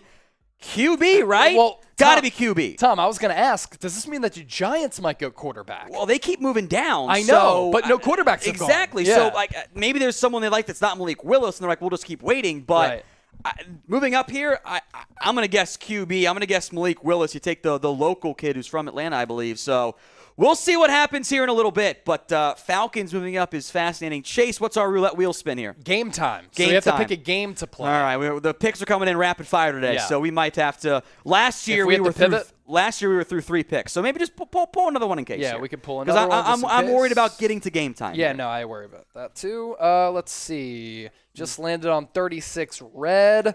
A ranch shot. A shot of ranch. A shot of ranch. All right. Well, we'll need someone to get the ranch, but we'll do that one. I promise you, we'll do that one. That one's easy to do, just to sneak in. I'll send a message. I still got a wrap, by the way. Should I do it right now? Go with the wrap. Yeah. All right. His palms are sweaty, knees weak, arms are heavy. There's vomit on his sweater already, mom's spaghetti. He's nervous, but on the surface he looks calm and ready to drop bombs. But he keeps on forgetting what he wrote down. The whole crowd goes so loud, he opens his mouth, but the words won't come out. He's choking how? Everybody's joking now, the clock's run out. Time's up, over, blouse, snap back to reality. Oh, there goes gravity. Oh, there goes rabbit. He choked, he's so mad, but he won't give up. That is he know. He won't have it. He knows he holds back to these ropes. It don't matter. He's dope. He knows that, but he's broke. He's so stagnant. He knows when he goes back to this mobile home, that's when it's back to the lab again. You know, this whole rhapsody. Better go capture this moment. Hope it don't pass him. You better lose yourself in the music, the moment you own it. Better never let it go. You only get one shot. Do not miss your chance to blow. This opportunity comes once in a lifetime. You better lose yourself. Bang. So people are like, why is this happening? Yeah. It's because we surpassed a little while ago $250 in Super Chats. We're approaching $400 now. So between picks, we're having a lot of fun. For those of you taking it way too seriously in the comment section, we're just having a damn good time. Yeah. Here is our Super Chat menu. Every 500 likes that we get, we spin the roulette wheel. That's why we just spun it, because we got the 1,500 plus likes. $5 Super Chat, we'll give you some screen time and get to those Super Chats very quickly. $10, we'll talk about your team. $30, you can advertise yourself. Finally got it right. Business, you want to give a shout out to the wifey, the hubby, your YouTube channel, SoundCloud. If you got bars like Tom, you can do that as well. First, though, grade Tom's rap, A, B, C, D, or F. I think it was really, really good. Yeah, I think it was very I actually like that one more than the other one, to be honest. Okay, so, all right. Maybe you have to clip that one and there you go. show all your homies. Okay, so the pick is in for the Atlanta Falcons. They're going to go edge rusher here. Wasn't Tom. a QB. I was wrong. Yeah, it was not a quarterback. So Marcus Mariota, still the starter for now. Yeah, Arnold Ebiketie, who I do like. He's my number one edge on the board, 36 overall. So you're filling a big-time need. My God, did they need edge rush help in the worst possible way. Like, that team did not have anything I really liked on the roster. So fills a big-time need. You're getting good value. I like this pick a lot. Moving up is significant, but this is a unique haul for the Falcons. Top 50 player for me, born in Cameroon, by the way. I wanted him to go to Philadelphia, Chase, because he's from the same hometown as Joel Embiid, which would have been really cool, I think, for Philadelphia to have that one there. So Pascal Siakam as well. My player comp here is Harold Landry. That's the type of player I think you're getting here. Temple transfer and then broke out in a major way this past year for Penn State. He's got the burst. He's got the bend. There's power issues. I don't love him against the run as a run stopper, so it will take some time to be a full 3-down player. It's a strong pick, though, by Atlanta here. And you take a look at what the Falcons have done so far up to this point. Ebiketie, Drake London at number 8. A lot of people were ripping on that pick, but honestly, as a former basketball player who did play a little while for USC, jump ball wide receiver reminds me of a skinnier Mike Evans. I love his toughness. Now, there was that foot issue. That's why he didn't run a 40-yard dash at his pro day. But what the Falcons are doing so far, I certainly like it. $5 Super Chat coming in from Christian Nichols. Sorry, back again. Thank you so much for your insight on this channel. You guys are awesome. Go Bengals. Hooday. Thanks, Christian. Appreciate that. Jackson Hill, really good pick at like the back end of that first round last night. Jacob Raleigh, another 5-piece. Should my Ravens trade up some of those fourth rounders to go up and get a wide receiver? It kind of depends on how the board falls. at this point. That's how I kind of envision it. If good wide receivers drop a little bit, maybe like a Sky Moore, a Danny Gray, we'll see what happens out of SMU. Maybe the Ravens will get a wide receiver at some point here in the second or third round. $7 in Canadian currency. There was that, if we can show it. Do you see the Vikings getting their hands on Andrew Booth? Cornerback problems in Minnesota they need addressing. Yeah. They moved back to the 50s. Booth is sliding, so we'll see where he ends up going. There might be some medical concern on that front. Also want to quickly shout out Keaton Spratt, who says, donated. Just want to shout out my daughter and have her enjoy football like me. Casey Spratt. Keaton, thank you very much. And Casey, awesome. hope you learn to love football too. Fantastic. Nick Whaley Vlogs, a $10 piece. You think about Dameon Pierce. What do you think? I didn't love Pierce. I know there's a hive of Pierce out there. I had him as a 4th, 5th round grade. He'll probably go earlier, but bad production, didn't love the athlete. It's not my type of guy in the end. So there you go. Tom breaking it down on Dameon Pierce. So the Falcons pick is in. We discuss that selection. Next up, it's the Chicago Bears at 39 and the Seattle Seahawks at pick number 40. We have a little bit of a lull here in between picks because we're ahead of ESPN and NFL Network. Are we going to go to this selection right now? Okay. Well, shout out some of your favorite squads and talk about the squads here right around the corner. But first, the pick is in for the Chicago Bears, and this is now the first selection for this new Bears regime. They go Kyler Gordon, cornerback out of Washington, overshadowed a little bit by Trent McDuffie, but your number 7 overall corner, which kind of figures to where he's going right now. Yeah, I had Gordon on my board. Let me double check real quick. Behind Andrew Booth, but he's 38 overall. So, I mean, it was right there on screen. I guess I could have looked and not pulled up my notes. Really good athlete. I have a Carlos Rogers athletic comp, if you remember him way back when, for the now Commanders, I guess.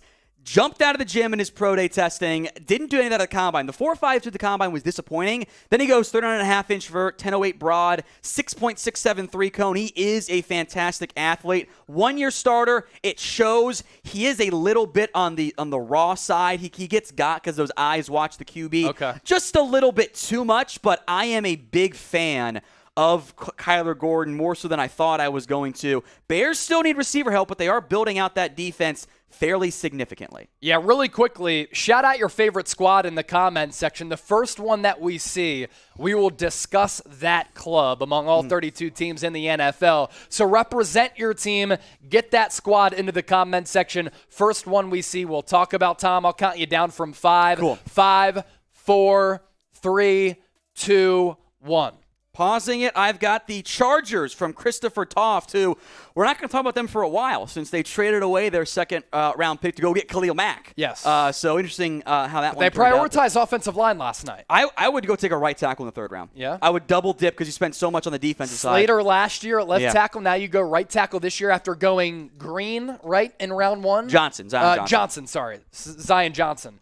So they go Zion Johnson in round 1. So maybe they continue to prioritize that offensive line to protect Justin Herbert. Obviously, that is of the utmost importance for Los Angeles. They've been so close the last couple of years of sniffing playoff competition, haven't quite been able to break through. That is big, though, for Los Angeles to continue to support and build around Justin Herbert. So we'll go to some quick super chats here in rapid fire mode. On the clock right now is the Seattle Seahawks at number 40 overall. Dwayne Jackson with $5. Who should the Cowboys be targeting in the 2nd and 3rd rounds? That's your bread and butter, so take it away, my guy. Yeah, I think you're looking at receiver in particular. That's kind of the route I want to go here with for that position. Edge, I think, is also in play. Maybe tight end and could double dip on the O-line as well. So Dwayne Porter, another Cowboys question. Dwayne squared. As a Cowboy fan, how disappointed are you in the 1st round pick? What selection would make it look better in the 2nd round? You kind of answered the back half of that question. Yeah, I was pretty disappointed by that pick. I don't have a high grade on Tyler Smith, so I'm not going to go be blind homer here in the end. I would love Nakobe Dean or Sky Moore. Both those guys are there. I don't know if they're going to get there. George Pickens too, but I would love to get either of those guys in the end here. So if you love the NFL, if you love our NFL draft coverage, you got to hit that thumbs up icon and like the video. Once we get to 2,000 likes, it's time to spin the roulette wheel once again. As you hit that thumbs up icon and like the video, myself and Tom Downey, because of the previous roulette wheel, we have to take a shot of ranch. This is so much ranch. This is straight up disgusting. I'm not looking forward to this, but we're not frauds and we're not stiffs, and we own up to what we have to do with the roulette wheel spin. So, Tom, cheers to you. Yeah, just throw it down there. Bottoms up. Throw it down the hatch, I guess, but this is going to be terrible. It's going to be a slow pour.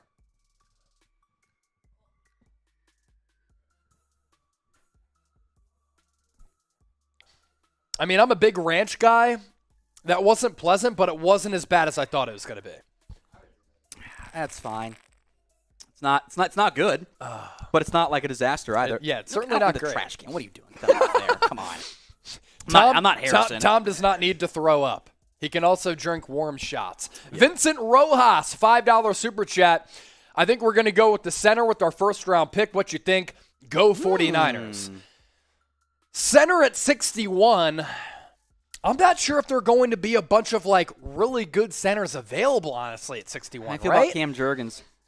Yeah, I like Cam Jurgens a little bit, but not all that much. Fair. At 61, I think you might be able to get him in the third round. The Niners do have 2 third-round selections. I'll be live for those 2 third-round picks and then a video for 61 overall. Vincent Rojas, make sure you subscribe to the 49ers Report. It's youtube.com/49ers TV. Let's talk a little bit about the Seattle Seahawks. Charles Cross to Seattle in round 1. Offensive line has been a problem for a really, really long time.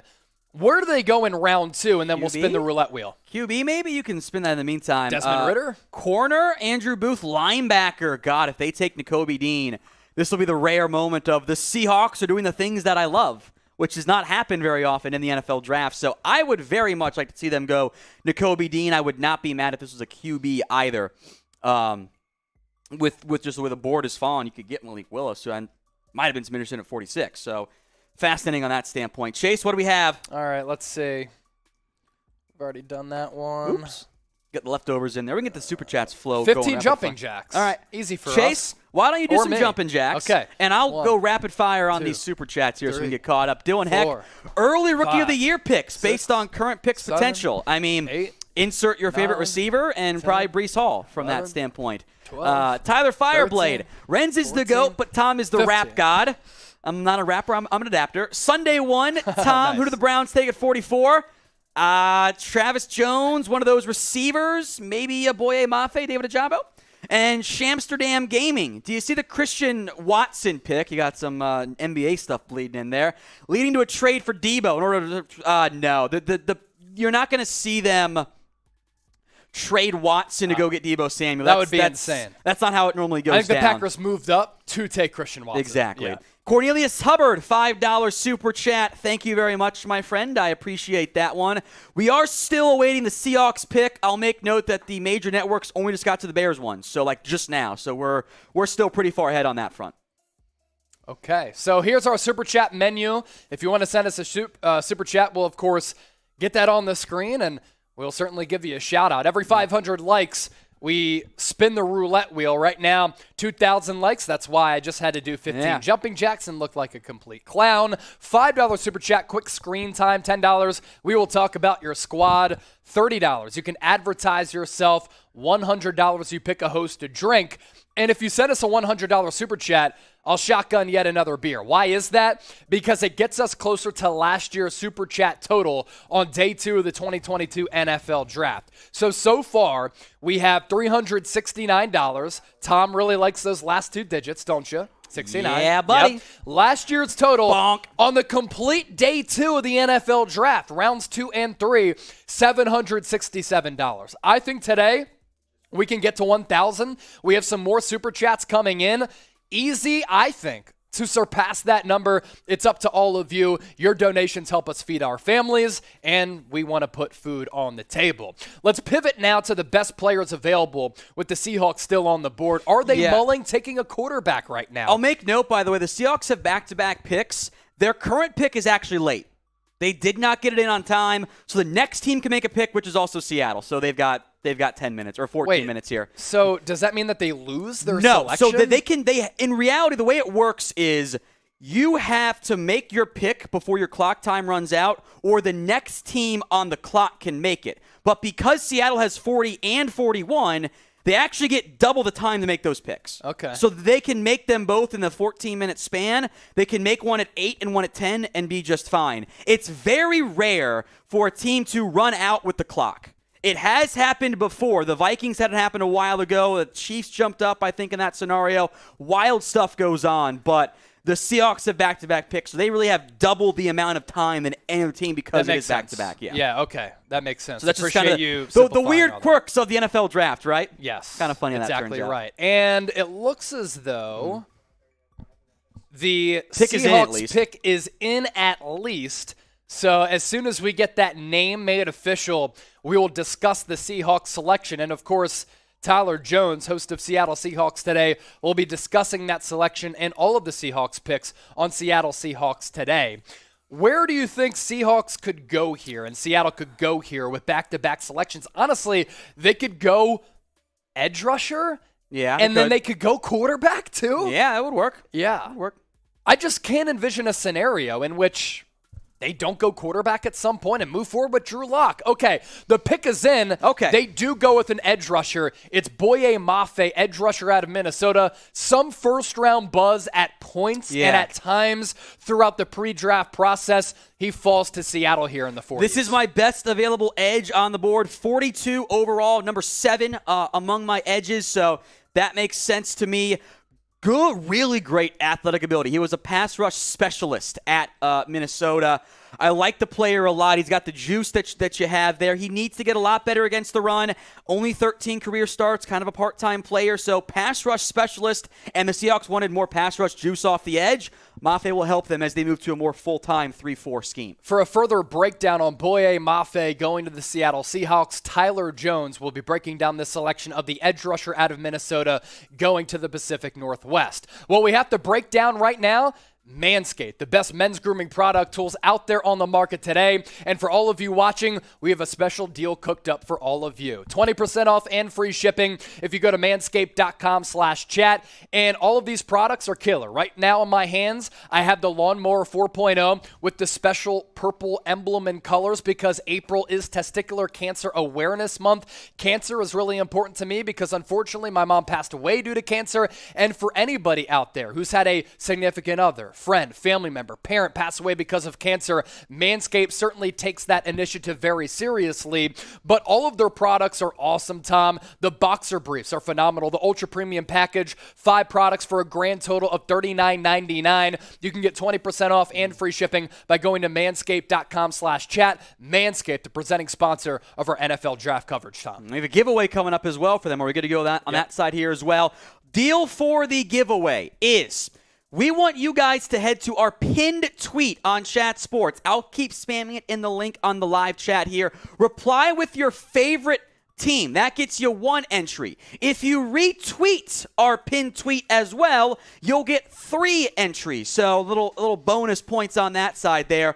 I will spam that link in the live chat. We will announce the Manscaped giveaway winner later on in today's show. So stay tuned. That won't be too long. We just got to let everyone have a chance to go retweet and reply with your favorite team. So go to that. That is the pinned tweet. I'm putting the actual tweet that is pinned right now in the live chat right now. Head over there. Reply with your favorite team. 3 entries if you retweet it as well, so you boost your chances to go get the Manscaped giveaway here. So there you go. Those are the details for our Manscaped giveaway. We did one last night. We're running it back again. Manscaped.com/chat, 20% off and free shipping. Cornelius Hubbard with a $5 super chat. Appreciate your donation, my guy. Where do you have the best blocking tight end from Ohio State? That is Jeremy Ruckert, who has some medical issues as well. 4th round grade for me. I think that's about where he ends up going to. So we knew that the Seattle Seahawks had back-to-back selections at 40 and 41. Maybe they were going to go quarterback, but the dry spell in this draft for quarterback continues. Surprising pick here. They love taking running backs Kenneth early. Walker, Of course they love their do. backs. This is such Pete Carroll right here. Look, next year, one of Rashad Penny, Chris Carson will be gone, so okay, whatever. Kenneth Walker's breakout year for Michigan State was insane. Basically matched his production his entire career. Exceeded it his entire career production at Wake Forest. 1,636 yards at Michigan State. Wildly impressive. 18 rushing touchdowns.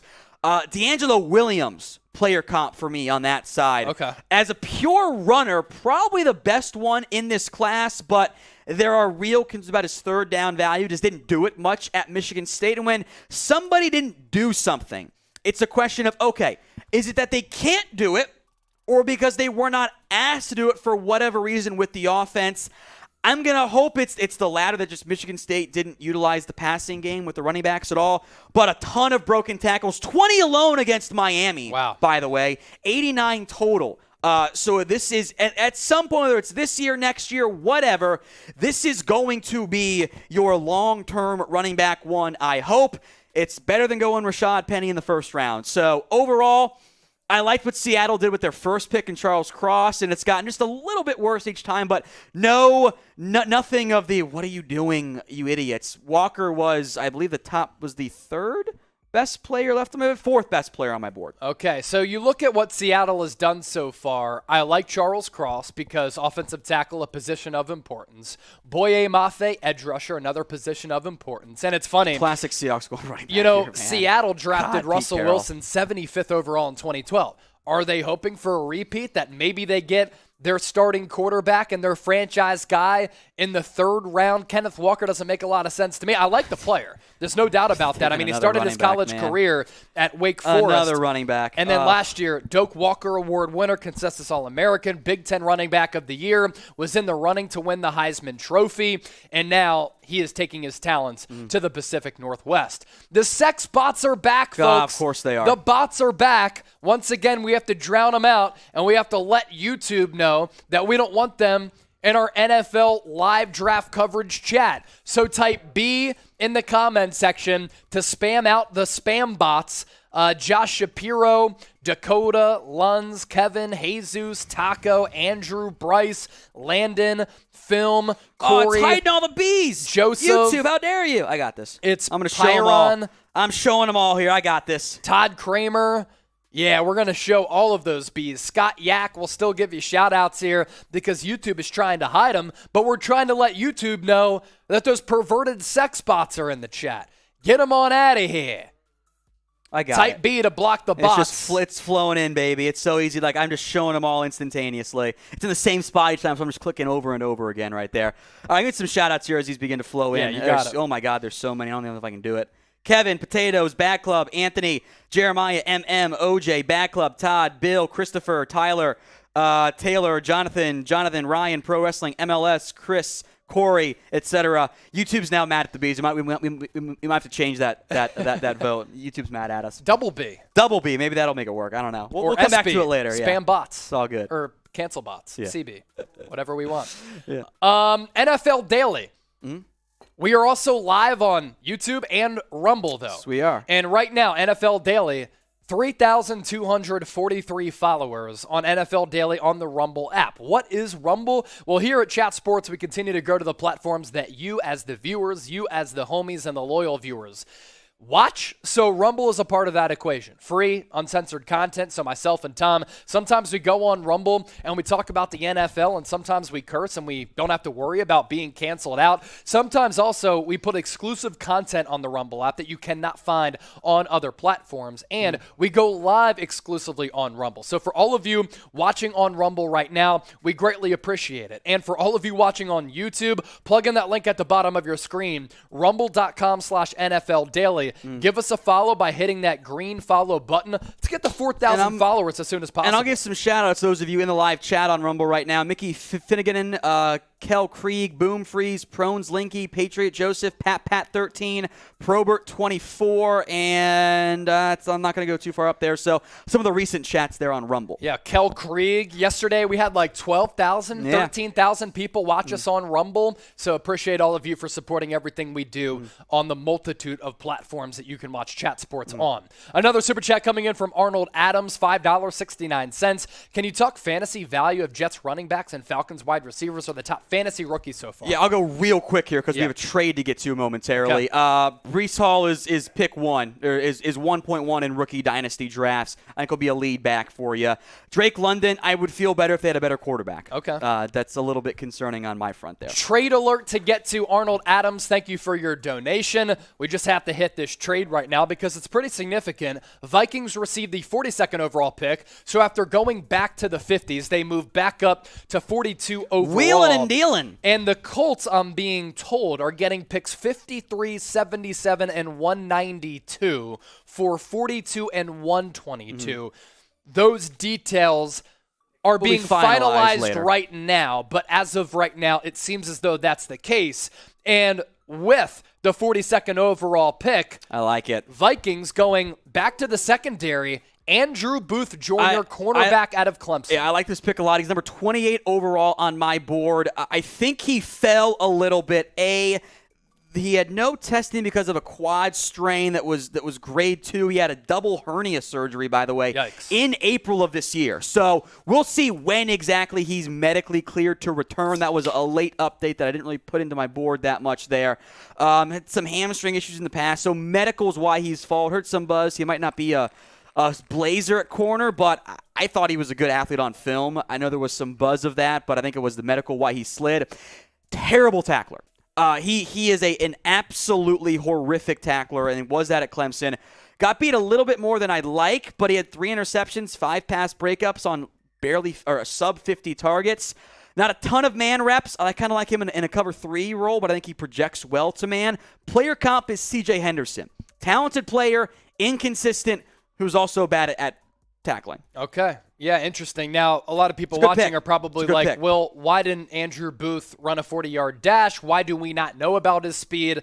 Did not work out. Strained quad is why he didn't participate in the pre-draft workouts. Now, Minnesota has now gone defensive back with both of their picks. Lewis Cine out of Georgia, Andrew Booth out of Clemson. These guys have played in a lot of big games, and that Minnesota Vikings defense a year ago, one of the most atrocious secondaries in the National Football League. That's why it is a position and an area of focus so far in the draft. Ed, COP. Sam, you are a foreign currency Colombian expert. peso. It's $11 and what, though? Colombian pesos? Okay. What are the Dolphins going to do at 102? And when is the Fins host Will Scott going to take his first drink on Chat Sports? Well, is Will out there? He'll be on soon. So he's filming other stuff right now. Okay. I believe. No, he's out there. Oh, that's all good. Okay. Will come on at some point and subscribe to Miami Dolphins Today. Will Scott, he started a couple weeks ago. He's killing the game there on Dolphins Today. Jacob Raleigh, you're immediately becoming a Chat Sports OG with a couple of super chats. Would you rather have to start Johnny Manziel or Jamarcus Russell? You have to pick one. I guess I'll go Johnny Manziel. Some quick shout-outs on some other smaller super chats. Bag Club wanted a shout-out. There you go, my friend. John Boy wants Patriots to draft a receiver. Maybe he mentions John Mechie. I'd be down with that one. I think linebacker corner also makes sense in the end. Okay, so the pick is in for the New York Football Giants at 43rd overall. Wan'Dale Robinson, the wide receiver out of Kentucky, you had him as your 110th overall player. He now goes in the 40s, wide receiver 15 for you. My question, why was he so low? My question is, why is he going so early in this draft? Discount Rondale Moore is my player comparison. He had a big-time breakout year for Kentucky. He was kind of a running back at Nebraska and then became more of a receiver for Kentucky. Dynamic once the ball is in his hands. He is very tiny. 5'8", 178, sub 28-inch arms. Most of you people out there have longer arms than that. Drops have been an issue. I don't know how he can handle press coverage. And my real concern is you're going to want to use him like Kadarius Toney. You already have Kadarius Toney on your roster. So balancing those two guys, I think I might have to scheme for him because I don't know if he can handle press, period. He had some success downfield at Kentucky. He's really good once the ball is in his hands. Maybe you make him kind of a receiver running back hybrid, but it's interesting from that standpoint. I am very confused. Robinson is the first player outside my top 100 to be drafted, and it goes to the New York Giants, 110. Now, you could have talked me into maybe top 100, but that one is, I don't like that one. They kept trading down. You got Sky Moore on the board. Like, that's just okay. Yeah. I mean, last year the production was certainly there. 104 catches, 1,300 yards, 7 touchdowns, but 7 drops. Second team All-SEC, led the team in receiving, set the single season record for catches and yards for Kentucky, but obviously the size is a little bit of a concern. On the clock right now, the Cleveland Browns at 44th overall. Matthew Peterson will be breaking down that pick on Cleveland Browns Report. But first, help Tom Downey, our draft expert. You listen to this guy chopping it up. He's done endless research on all of these draft prospects. Our draft coverage I have no life. Would not be the same without him. And he's doing this draft evaluation with a baby girl here as well. So even more props to him. But the point here being, help him get to 15,000 followers on Twitter. Shot if we get there right now. 769. If we get there right now. Maybe a giant pull, actually. We're taking shots and maybe even a giant pull. If Tom gets to 15,000 followers on Twitter, I will take a shot of tequila. Because I want to celebrate with Tom. All right. That's a pretty cool milestone. So give him a follow at WhatGoingDowney. Put that link in the chat as well. I did. That link is in the chat. So if you give him a follow, he gets to 15K. He's pulling the jack. I'm pulling the tequila. I'll give some quick shout-outs here real fast, by the way. Let me just give a full refresh so I make sure I get everybody. Manuel Alba Velasquez, if I got your name wrong, sorry. Mitchell Ian, David Hudson, Pete Talbot, David Landro, Sam Fisher, David Hudson, Casey Williams, Chris with Sports, Outside Contain, Jacob Taylor, Michael Herrera, and I'm giving one more refresh here. Of course, I got kicked off the good internet there. Noah Ward, Mike, Nate, Neil, Pete, and Nola as well. Thank you guys so much. Get Tom to 15,000. Who is your favorite NFL player? A little bit of a lull in between picks right now. So let us know your favorite NFL player with the Cleveland Browns on the clock right now. We'll give you some shout-outs here. Who just followed me, Jack? Oh, thank you, Mr. Jack's dad just appreciate followed that. Tom Yeah, Downey. see if I can find it. Favorite NFL player? I'm interested to see what people are saying Current here. or past? Because my all-time is Deion Sanders. So my all-time, I'd go Jerry Rice and Brian Dawkins. Currently, my goodness, Deebo Samuel's really fun. Deebo's my favorite player to watch is probably Lamar Jackson. But Tom Brady is up there for me as well. He's the GOAT, man. Really admire and appreciate the overall greatness. I'm seeing Ray Lewis, Julius Peppers, Ricky Williams, Myles Garrett, Micah Parsons, Reggie White. That's a good one. Ooh, that's a good one, too. Lamar Jackson, Ed Reed, J.J. Watt, Lund's going with Lamar, Patrick Willis, 49ers OG, Russell Wilson. Let's see. Primetime, Deion Sanders, Alex Smith, interesting. Josh Allen, Mike Allstott. Wow. Best fullback of all time. Dan Marino, Jamal Adams, yikes. Devin Hester, Emmitt Smith, TJ Watt, Russell Wilson, Dez Bryant, Mitchell Trubisky. You have to be kidding. Devin Hester, Donovan McNabb. Also, another reminder, if you reply with your favorite squad on our pinned tweet at Chat Sports, you will be put into an entry for a Manscaped giveaway. 3 entries if you retweet. And I'm going to go rapid fire here as we got a trade coming in. Okay. On the trade here. Whitey, I Get Money, Cody Kuchera, Fabe Lincoln, Shamari, Calidor, Omar Romo, Trevor, TJ Hoffman, Franklin Mooley, Joe Riddell, Oscar, Clay, Jacob Raleigh, Nikki Baby, Jesse, Clinton Bach, LV697, Jins Charmander, Tyron Close, Corey C, Cause I Can't, Puka, Oz Pounce, Damian, All Jumpers, Josh G, Cowboys and Wrestling, Mike V in there, and Hector as well. Appreciate you. That was a lot. So we have a trade to get to. Houston Texans have jumped up, and in the process, they have selected a guy who I think a lot of people have been sleeping on throughout the pre-draft process, Alabama wide receiver John Mechie. Now, was he overshadowed by Jamison Williams? Yeah, a little bit, but more than 1,000 yards of production last year. This guy's a really good player, Tom. Now, coming off the torn ACL in the college football semifinal, what's crazy and freaky, Jamison Williams tore his ACL in the national championship game. I love him. Do you have some concerns about him? Why is he your wide receiver 12? Drops are a big factor here. 15 career drops versus 14 career touchdowns. Not something you like. He's not a burner or a top-end athlete. He's more a chain mover. And when Alabama needed a third down pickup, they went to Mechie, not Jamison Williams. They went to Mechie. I see wide receiver 2 upside here. Inside, outside flex. Nick Saban's a big fan of the guy. Offers some run after the catch ability. The blown out ACL in the CFP semifinal, which may or may not cost him a good portion of this year, did bring him down a little bit on my board. Had he been fully healthy, maybe he checks in closer to like top 50, somewhere in that range. So it's not really a reach by my standpoint, but it is a very slight one. But I have a second, third round grade, so I don't hate it, but it's not my favorite pick so far. What do you think about what the Houston Texans have done so far as we take a look at their 4 selections already up to this point? Through 44 picks, they have 4 selections. Derek Stingley Jr., Kenyon Green, Jalen Petrie, and John Mechie. Overall, good draft. I love the Derek Stingley pick, love the Jalen Petrie pick. I don't hate Kenyon Green, John Mechie.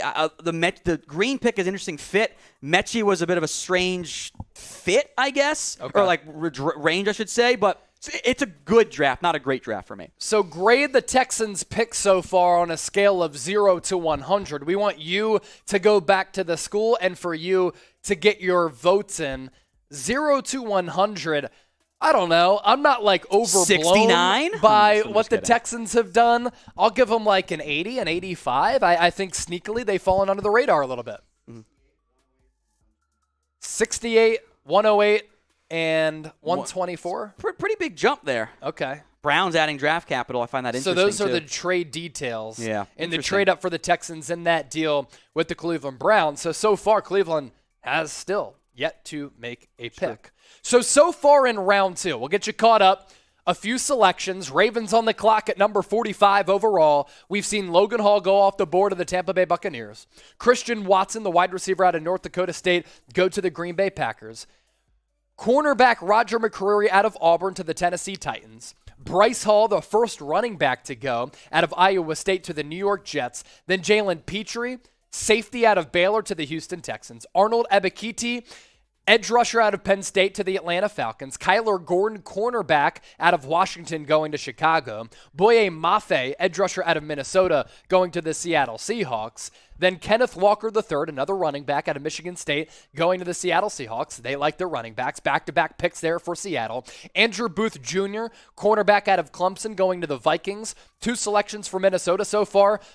Both in that secondary with Lewis Seen as well as Andrew Booth. Wandale Robinson, a surpriser to the Giants at number 43. John Mechie, number 44, to the Houston Texans. Now we have a break in action here with the Baltimore Ravens on the clock at number 45. The NFL draft right now, they're a little bit behind us, and that's why you watch us here at Chat started Sports. so quick, and now we've kind of slowed down a little bit. Yeah, Super Chat menu, 500 likes. We spin the roulette wheel. I think we owe a roulette wheel spin. We did that. Oh, we did that? Okay, we're good then. I'm 2,500 likes. We will do another roulette wheel spin. $5 Super Chat. Give you some screen time. $10 talk about your team. $30 you can advertise your business, your YouTube channel, your SoundCloud, whatever. Give a shout out to your significant other. $100 pick a host to drink. $100 Super Chat right now. I will do a beer shotgun. $10 from Zach Taylor. We're also above 500, so we'll catch up on some of these Super Chats in rapid fire fashion. How do you guys get the picks before the networks? Because we're cool. Because we're built different. That's just it. We have inside sources, Zach. Thanks so much for watching our draft coverage. Killer Wolf Kill, $10 Super Chat. Who should the Ravens draft second round? A lot of Ravens fans watching today, by the way. If they take Nakobe Dean here, I'm going to be hyped for them. It's going to be awesome. Oh, that'd be so great. I'm hoping defense. Also, what big trades do you see coming? For example, DK and Debo. I don't think either gets dealt. The QBs at this point. Yeah. The QBs. John Boy, European currency here, $4.49. Any hope that the Patriots draft a wide receiver at any point? While we need a linebacker and cornerback, we seem bereft of talent at skill positions. Bereft, one of my favorite words, by the way. John Mechie for the Mac connection. Well, John Mechie just went off the board. Yeah. They traded for DeAndre Parker, too. Devontae Parker, yeah. Devontae Parker, excuse me. So maybe that takes them out of the running for a wide receiver, plus Bill Belichick, awful at drafting wide receivers, as producer Jack Lauderay knows. DJ, $5 Super Chat. Cowboys should jump here for Pickens or Dean. I think you can wait. I got Sky Moore, Nakobe Dean, George Pickens. Those Okay. are the 3 guys I desperately want for this team. I haven't tweeted it out yet because I don't want to jinx it quite yet. I want to get through this pick. Okay, we'll get through that Ish. pick and then we'll see. Dylan good Heck. Sean Taylor was a beast. He was. Honestly, might be the most physically imposing safety of my lifetime and of our lifetime. He played football just in a different way. He was one of my favorite defensive players of all time. Dylan Heck, you're speaking facts here. Jay Elam, another $5 super. Favorite player, Troy Aikman, one of the best. I tried his 8 beer, by the way.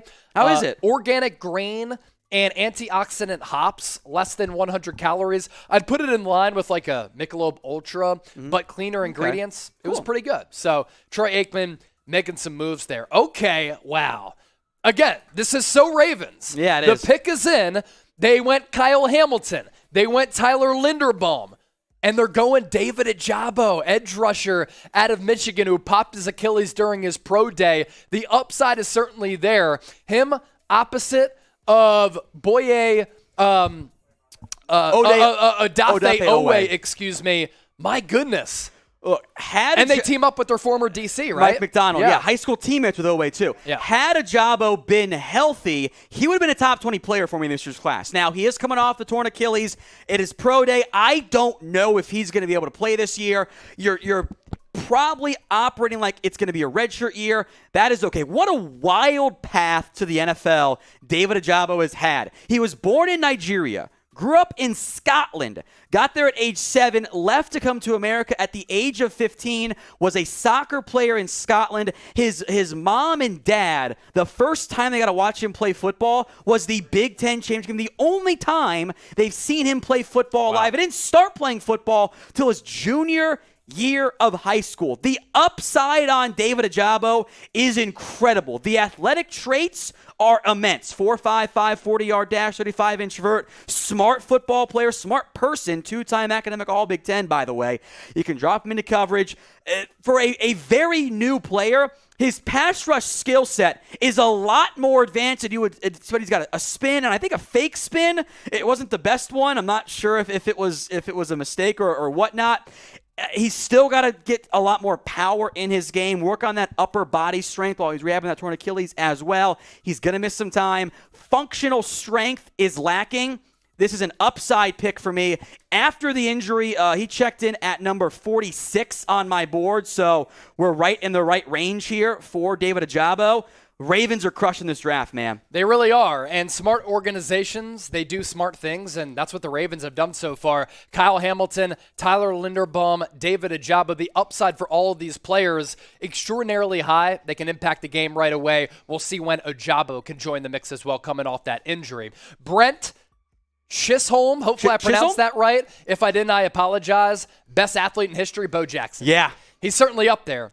What a freak He that could guy have taken was. on any sport in the Olympics, and I think he would have fared pretty well. I completely agree. Max with a $25 super chat. Certainly have to drink to that. Most likely Browns traded their pick with the Texans with the agreement that the Texans' attorney leaves Deshaun Watson alone. It's not how it works. Good comedy. But it's funny. I like appreciate the comedy. That right there is good comedy. On the clock right now is the Detroit Lions At because 46. of a trade. They're on the clock at 46 because a trade has been made. Minnesota Vikings, Wheelers and Dealers Vikings so are just far. up and down, up and down. This is the second time or the third time, I should say. Yeah. They've made an NFC North trade. So I guess Kwesi Adolfo-Mensah likes his new trade? team. No trade? No trade? No trade?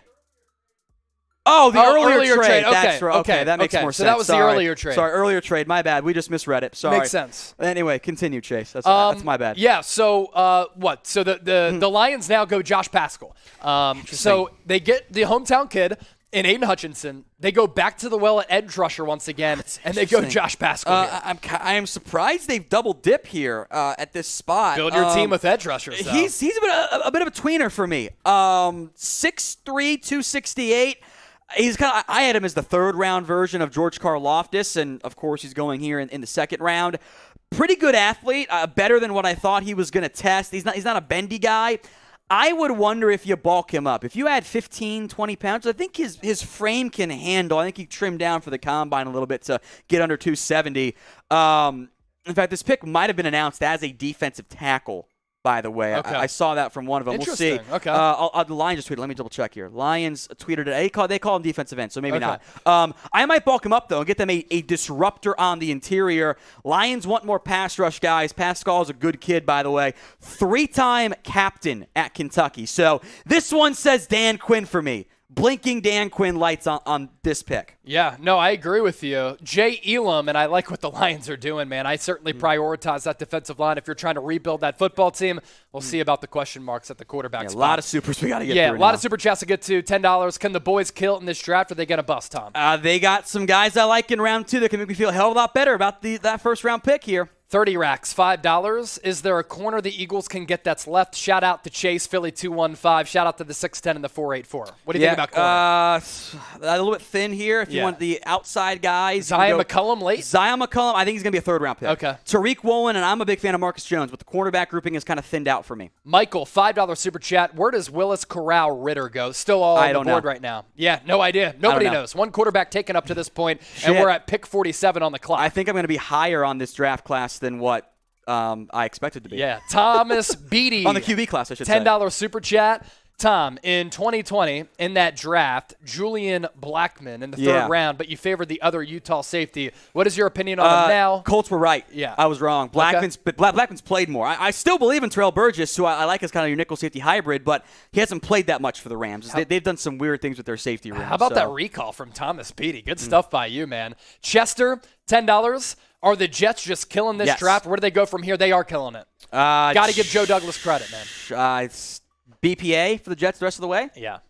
Yeah, Keep building around your options, or was Zach Wilson? Yeah. Jonathan, $5. Seahawks having a great draft so far without having to trade. Running back kind of worried me a little bit. Quarterbacks are falling, so it's possible they get one in the third, though. Better than what I thought they were going to be in the end. Yeah, so the pick is in for the Washington Commanders, round 2, 47th overall. They're going with the Alabama defensive lineman, Fedarian Mathis. Yeah, he is a good football player. Second, third round grade for me, 57 overall. I don't have very many second round grades left, so I'm fine with this one here. Played all over the Bama defensive line. The Commanders cut.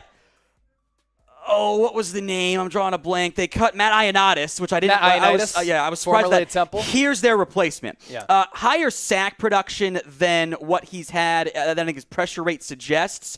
This is a quality pick by the Commanders. I like it more than the Jahan Dotson pick relative to where they were taken. Go back to the super chat. Well, Jake, $5. Favorite player of all time got to be Dez. Dez made games fun to watch.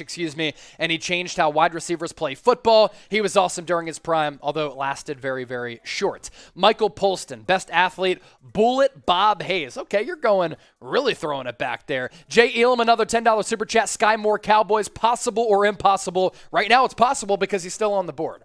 Yeah, I am. If you can get Sky Moore in round 2, I'm going to be so freaking hyped. I haven't sent out. I want Sky Moore, George Pickens, or Nakobe Dean. I want one of those guys here, and I'll be really happy as a Cowboys fan. There are still a lot of good players on my board. I got Dean Moore, Chad Muma, George Pickens, Travis Jones, Jaquan Brisker, Trey McBride. Then it's Malik Willis, actually, who I guess I was a bit higher on him than the actual NFL was. A lot more super chats to get to. I do want to verbalize Lee Macho. He said, Chase, represent Philly harder and utilize the word John more often. LOL, Cowboys fan in Philly, Tom for president. That John Fire, homie. That John Fire. So there you go. Also, make sure you subscribe to us here at Chat Sports. We just surpassed 290,000 subs. Hey, shout out to all of you for supporting us. There we go. Thank you for 290,000 subscribers. We will certainly cheers to that. More than 6,000 people watching live right now. If you haven't subscribed, you ain't alive. Let's get to 300,000 subs as soon as possible. That right there, folks, the next goal right on the docket. Also, the sex bots are back. Yeah. We are also getting ready to say bye to Tom Downey. I'm going to leave here. Yep. Is that what you were going to say? I'm going to leave, yeah. Okay, so Tom's going to leave here. Cowboys Live coming up. The sex bots have just sent him off of our main draft coverage. No, seriously, he's going to go onto the Dallas Cowboys report because their draft selection is coming up.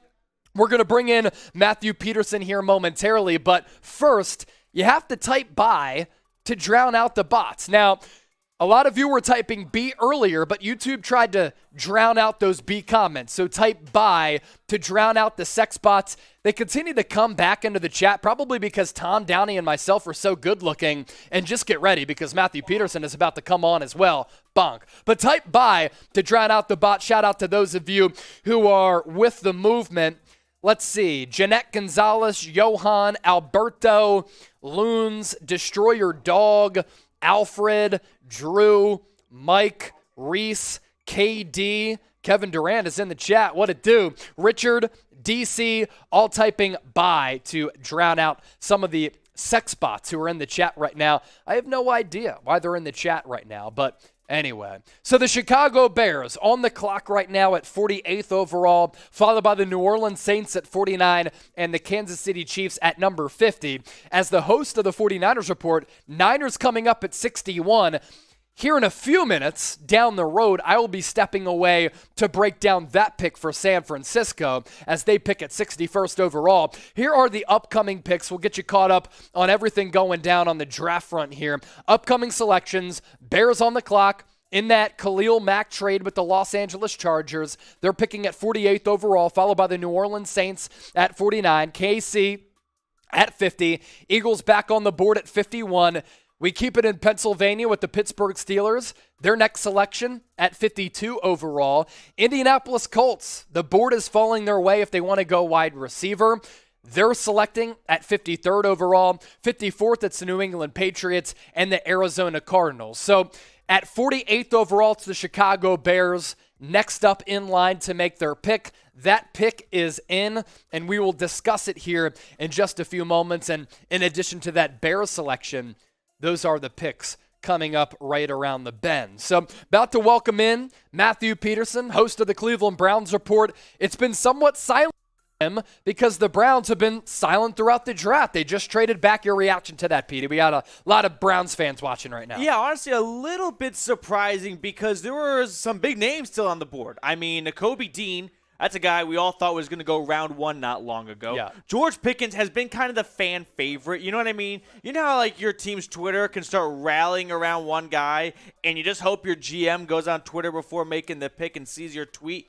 That was George Pickens. So to see the Browns trade pretty far away from George as well. And what about Drake Jackson? A name that was soaring up draft boards right before it started, and all of a sudden, everyone's gone a little sour on him. So a little surprised that they wanted to move back, but ultimately, the Browns lost a good amount of draft capital when they acquired Deshaun Watson. Yeah, pick us in for the Chicago Bears. Sorry to cut you off there. I didn't mean to do that. They have selected Jaquan Brisker, the safety out of Penn State. We'll get to that selection here in a little while, but it is your last opportunity to reply to our pin tweet on our Twitter page at Chat Sports for a giveaway. Thanks to our friends at Manscaped, today's presenting sponsor. 3 entries if you retweet. So last opportunity to comment and reply to our pin tweet at Chat Sports with your favorite squad. You do that, you will be in the running for a giveaway thanks to today's presenting sponsor in Manscaped. So I like the Jaquan Brisker talk. That is the giveaway coming up around the corner. I thought I had a tweet note about the Niners, but I do not. Jaquan Brisker, let's talk about this pick. That's where the Chicago Bears go, and they prioritize defense so far in this NFL draft. I like Brisker. I really like him. I thought he was awesome at Penn State. Great instincts, smarts against the run, can be a box safety, but I don't hate his coverage ability either. Yeah, I think that's the surprising thing here is you got Justin Fields, who I wouldn't say had a fantastic rookie season. You thought they'd want to invest in him by helping him out with the O-line or getting him a receiver to throw to. Instead, Ryan Poles, first-year GM in Chicago, goes back-to-back defense in the secondary. So I think this is just he's the best player on our board. Let's not overthink it type of pick. But I bet Fields will be like, you know what? There's some good tackles still out there. Or my buddy George Pickens from back in Athens would have been a nice pick here too. So I think that's probably going through Fields' mind right now. But QBs don't make the pick. So GMs, they like to keep it that way. And I think this is a good pick for the Chicago Bears in the long haul. Right, trying to reestablish the monsters of the midway. And they're doing it from the back to the front. Not getting edge rushers after losing Khalil Mack to San Diego or to L.A., but instead building up that secondary because you got to play Aaron Rodgers twice. So if you can't sack him, How about you make it difficult for him to find an open target? Yeah, I like the upside of Jaquan Brisker. I also like all the best men's grooming products from Manscaped, especially the Ultra Premium Collection. 5 products for $39.99. Shampoo and conditioner, body spray, body wash, deodorant, as well as chapstick. You can get 20% off and free shipping on that, but also their performance package is fantastic as well. Everything that Manscaped is trotting out really is fantastic. Let's focus in on the performance package here. A lot of these NFL draft prospects in the collegiate ranks, they performed, and that's a big reason why they're being selected in the NFL draft. Ball deodorant, ball toner, the Manscaped boxer briefs are some of the most comfortable that I've ever worn. You can also trim up your nose hairs and your ball hairs with the Lawnmower 4.0 and the nose trimmer. Performance package available right now, 20% off and free shipping. If you plug in that link at the bottom of your screen, manscaped.com/chat, and that promo code chat, it goes for $95.99, and considering the value and the quality of these products, that is certainly a deal. That link available in the comment section and the description of this video. Speaking of Manscaped, we asked you, reply to our pinned tweet at Chat Sports. We have a winner. Cody Winner, chicken Couture. dinner. Hopefully I pronounced that right. Either way, Cody at Texas for Life, DC4L. What you have to do to redeem your prize from Manscaped is DM us at Chat Sports on Twitter right now. DM us, and we will get you hooked up with your Manscaped giveaway. Appreciate all of you for replying to our pinned tweet and taking part in everything that we do throughout the NFL draft. Manscaped has been our leading sponsor and our presenting sponsor. So a little bit of a lull here in selections. How old are you? We want to ask you this, and I'd be remiss if I didn't give a shout out to Kira, good friend of Shay. Is Shay watching the NFL draft coverage, Petey? She is watching Princess Diaries. Okay, That's so what my she's not girlfriend watching is the doing NFL during draft. the NFL draft. Okay, well, Kira, thanks for watching. How old are you? Let us know in the comment section. Let's see what the people are saying. 19, 43, 16, 69. There's a lot of 69-year-olds. 24. That's really, all right, strange A coincidence. widespread demographic, Petey, is what we like to say. Shout out to my guy, Chris Hartman. He's in the chat here. He's always going back and forth with me on Twitter talking brownies, so see you in there. Wow, a lot of 60-year-olds today. And nice. We got some 5-year-olds, too. So we're all over the range, okay? Yeah. This is a average nightmare for producer Sam trying to figure things out here.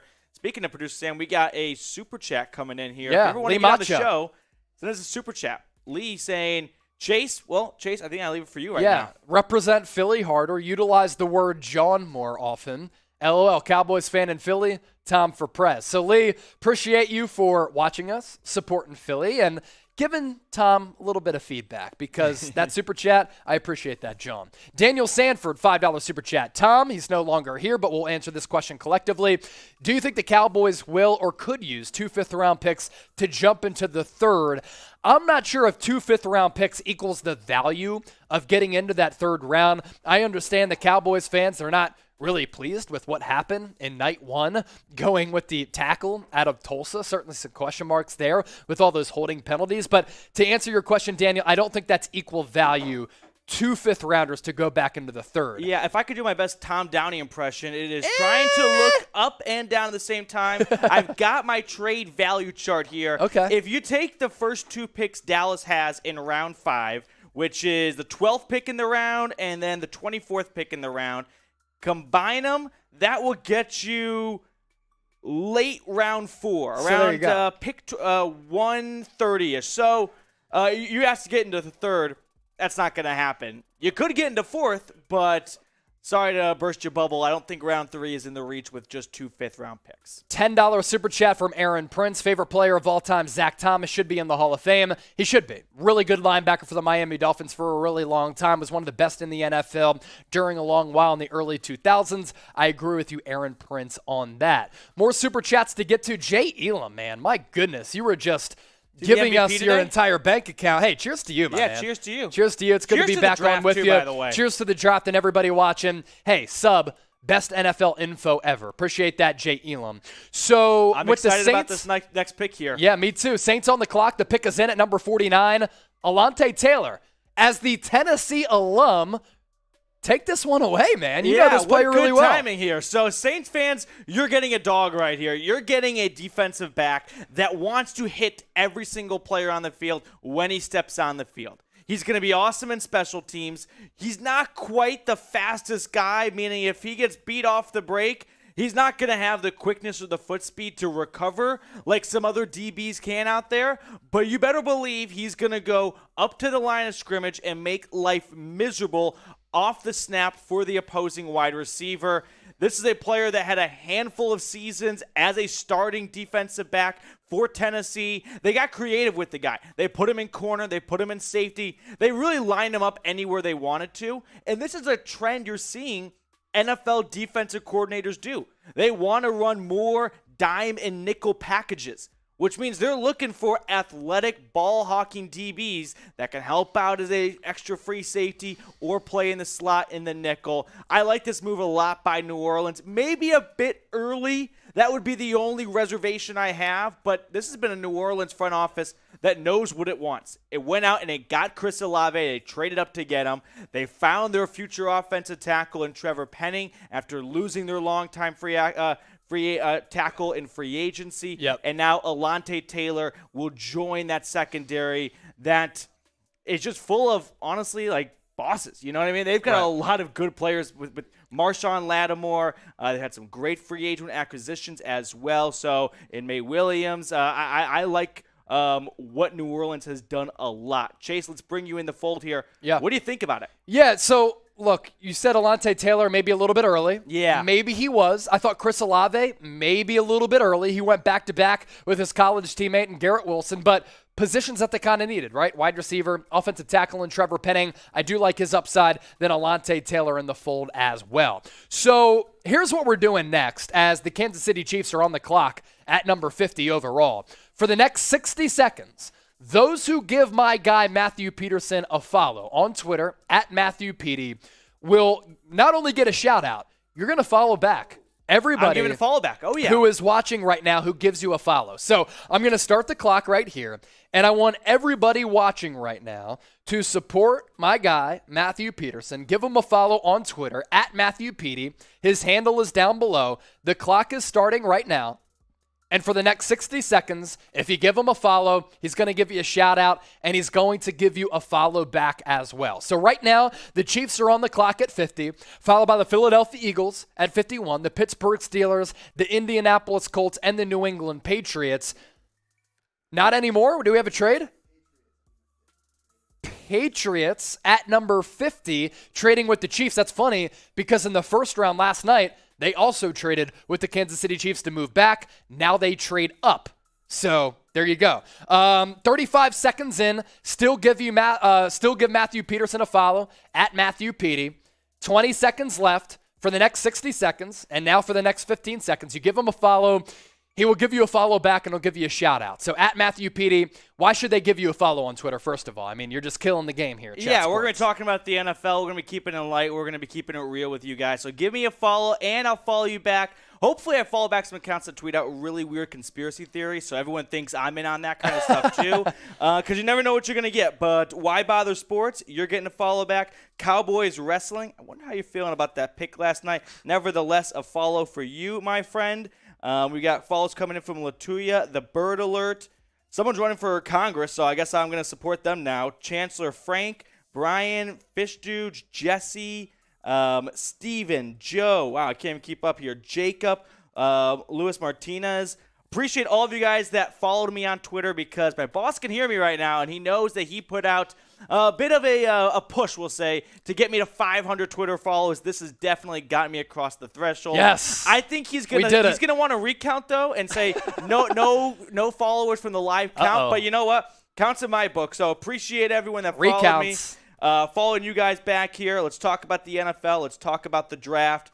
Let's have a good time here as we're midway through round 2, and I don't know if this is a fact, but I want to say, is this the most trades we've ever had in an NFL draft at this point? There's been a lot of them. I don't have the data to back me up. Yeah. But it feels like no one likes the players in this draft class, or Right. they wouldn't be / everyone loves the players in this draft class because it takes 2 to trade. So you want one GM that doesn't like the players, another GM that loves these players. So it's a weird mix we've got going on. Half the league loves this draft, half of it doesn't, and it's just stockpiling picks and maybe looking on to next season. For sure. 5,000 people watching live. The pick is in for the New England Patriots. In the meantime, we'll get to this $10 super chat from OG Run Tag.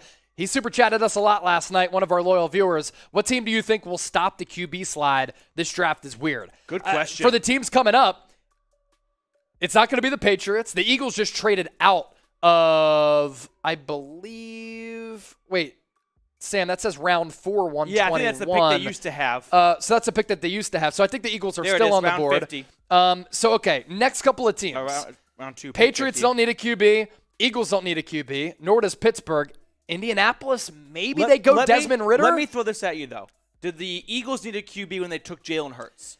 No. No. And So they they could surprise some people. that's what I'm saying is when you've got like a position like the quarterback that is so hard to find good talent at, if you think that there is someone worth a shot in the middle of the second round over, I don't know, a linebacker, which isn't as valuable, you may see a team like, I don't think it's going to be the Patriots because they just drafted Mac Jones, but the Colts, right? Some type of surprise. Right, a surprise. You might see a team like, I thought Seattle might go QB, but they didn't. But you could see some teams that maybe aren't as concrete in their QB for years to come up and make a bit of a surprise pick. Brandon Rasco with a $10 super chat. Cowboys should go ahead and use their second-round pick on a new general manager. Yeah, that press conference last night with the Joneses as well as Mike McCarthy was weird, where Jerry Jones flashed his big board. I didn't really understand it much at all. So that was weird. I know a lot of people aren't happy with Stephen Jones either. He has been called here Catboy. So $5 European currency from Max Morlock as we get caught up on these super chats. We are within striking distance of overtaking last year's record, by the way.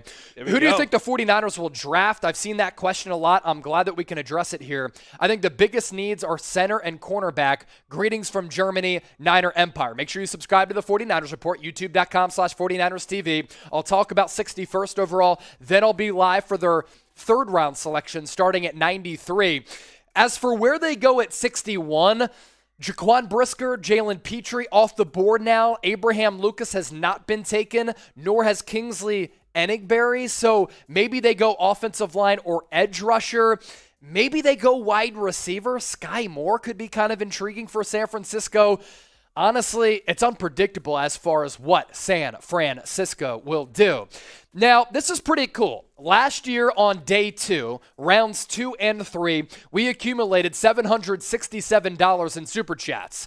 We're a little more than $100 away from surpassing that number already, as we're just in the second round.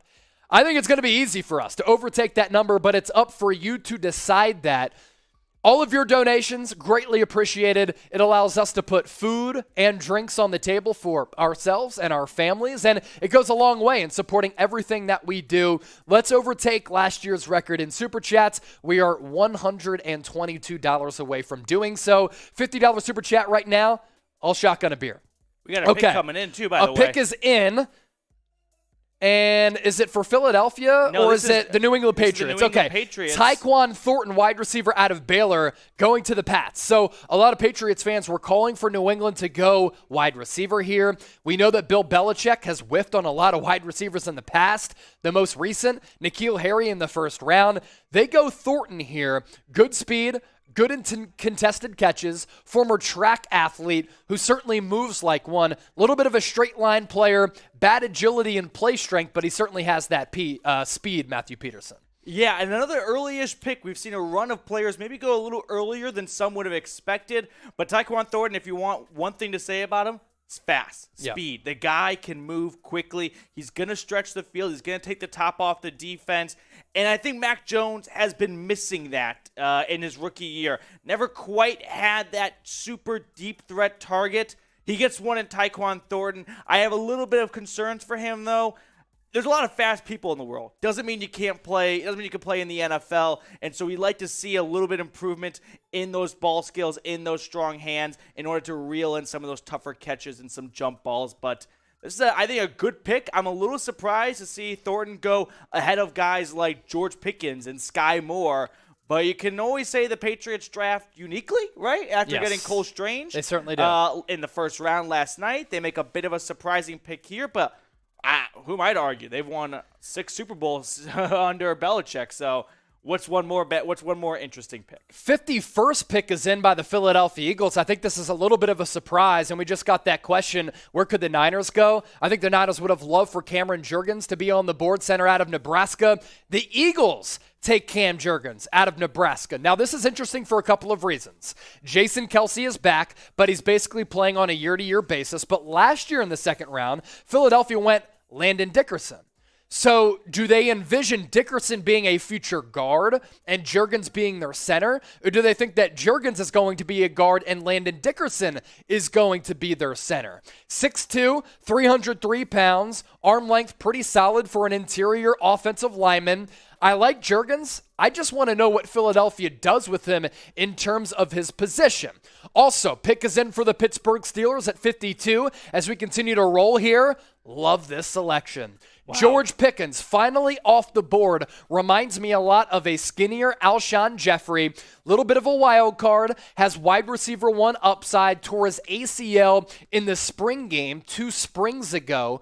Awesome at contested catches. He can certainly climb the ladder, get up there, and take down some of those jump balls. Only played 35 pass snaps this past year, coming off that torn ACL. He certainly does have wide receiver 1 upside, and I'm sure the Indianapolis Colts at 53 would have liked to have taken him. Yeah, I mean, they could have gotten him when they had the pick earlier, but they wanted to trade back. So I don't think they were that crazy about George Pickens. I'm a little surprised he fell this far. Pittsburgh, they do some great drafting when it comes to wide receivers, though. They usually don't go out and spend big money in free agency for wide receivers or draft one in the first round.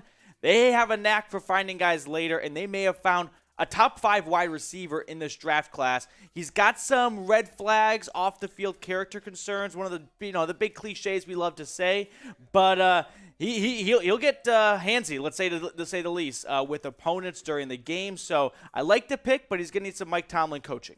Indianapolis Colts on the clock at number 53. Let's get you caught up on everything that's transpired so far in the second round. Logan Hall to the Bucks, Christian Watson to the Packers, Roger McCreary to the Tennessee Titans, Breece Hall, the first running back taken to the New York Jets, Jalen Petrie to the Houston Texans, Arnold Ebiketie, edge rusher out of Penn State going to the Atlanta Falcons. Kyler Gordon to the Chicago Bears at 39.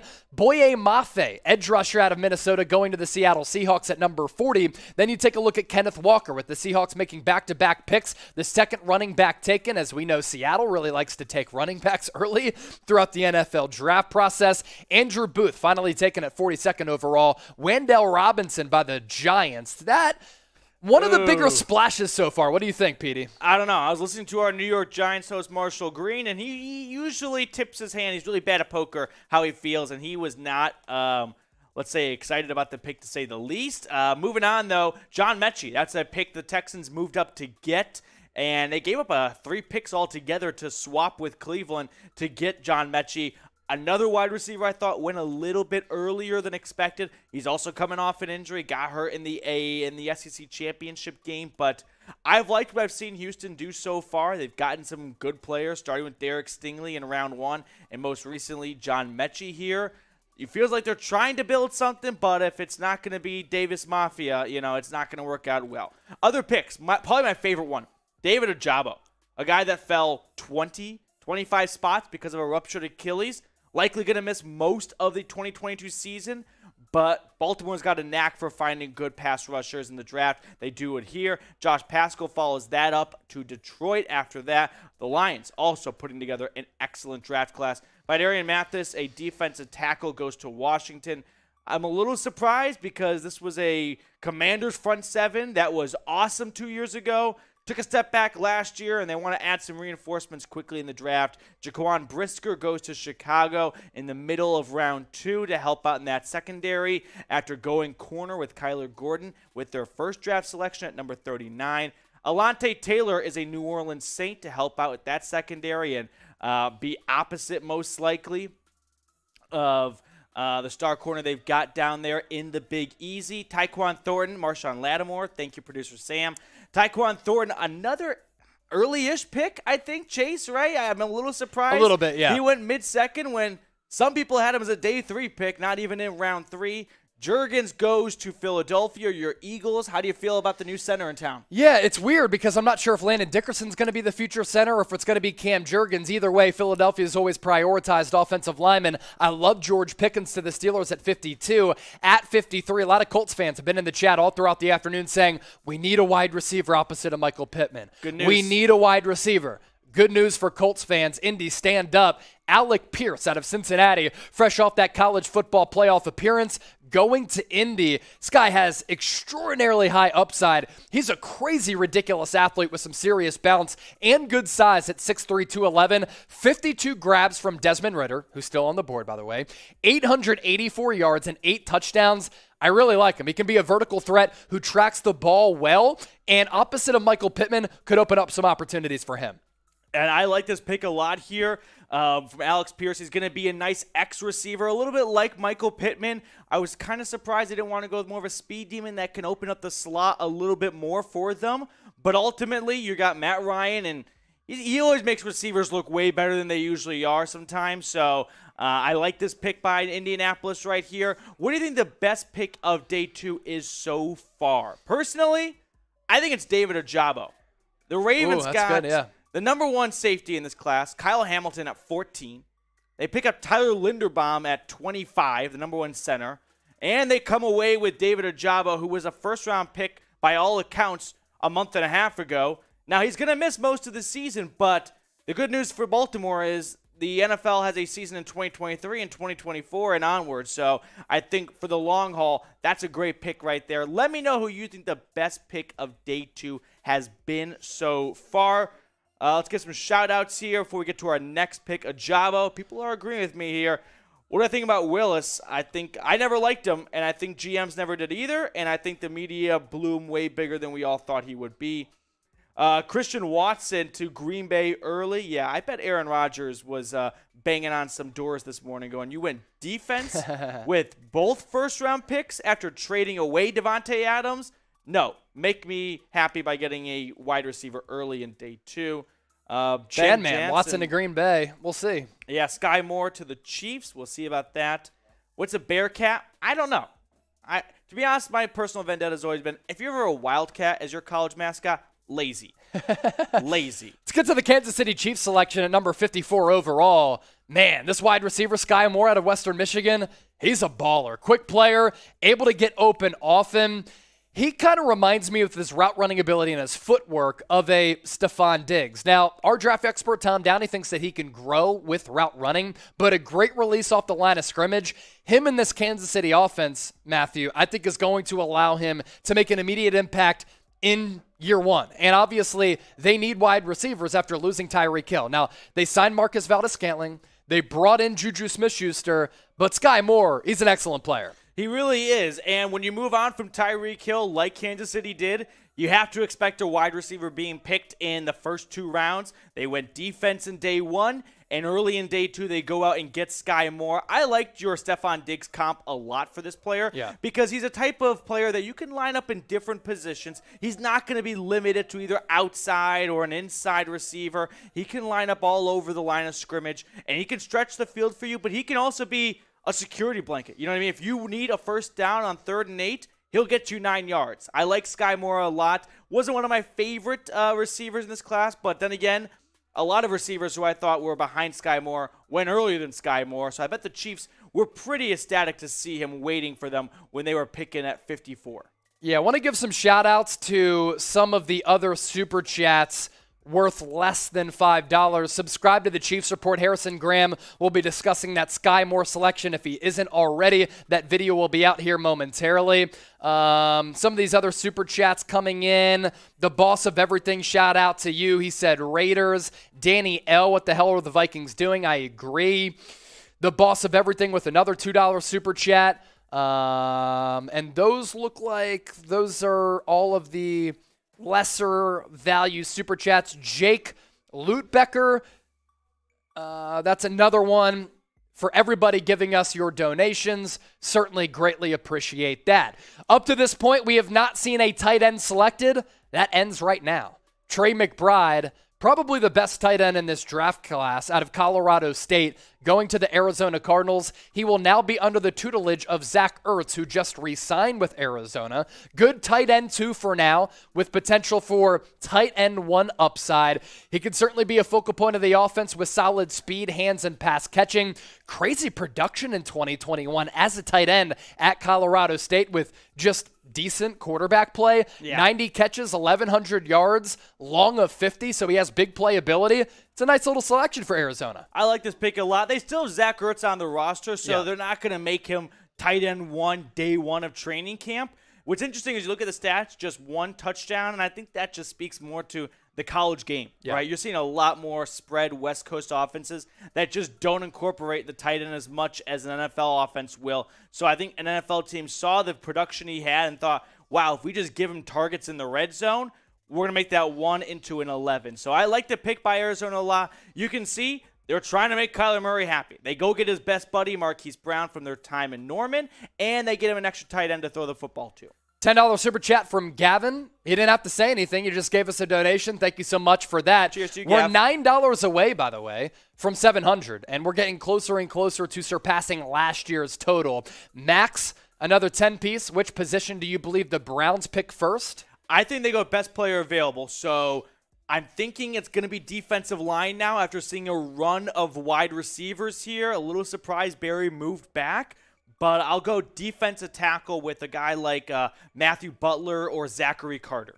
Steven, $10 in Canadian currency. Appreciate your guys' coverage on the draft. Much better than just watching the draft. What does Denver go with for their remaining picks after the Russell Wilson trade? Your luck, man. Yeah. I mean, you got the Browns question and the Broncos question. You host both channels. I would say for Denver, they're hoping that Kobe Dean continues to slip. Yeah. That would be fantastic. I mean, we all remember doing mock drafts when Broncos had the 9th pick, and a lot of them had going to Kobe Dean at 9. If you can get him in round 2 and get Russell Wilson after all of that, would be a fantastic day for George Payton. Michael Warnicki, $5 super chat. Cheers to you, my guy. Cheers to you, buddy. Does Kohler get drafted? That coming in from Corey Firm.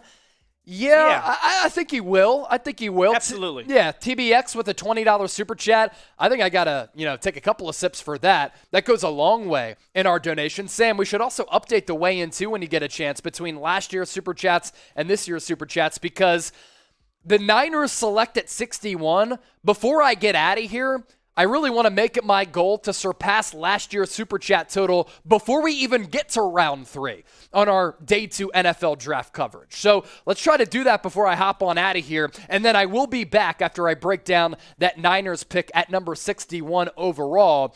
Just a reminder, Dallas Cowboys on the board at 56.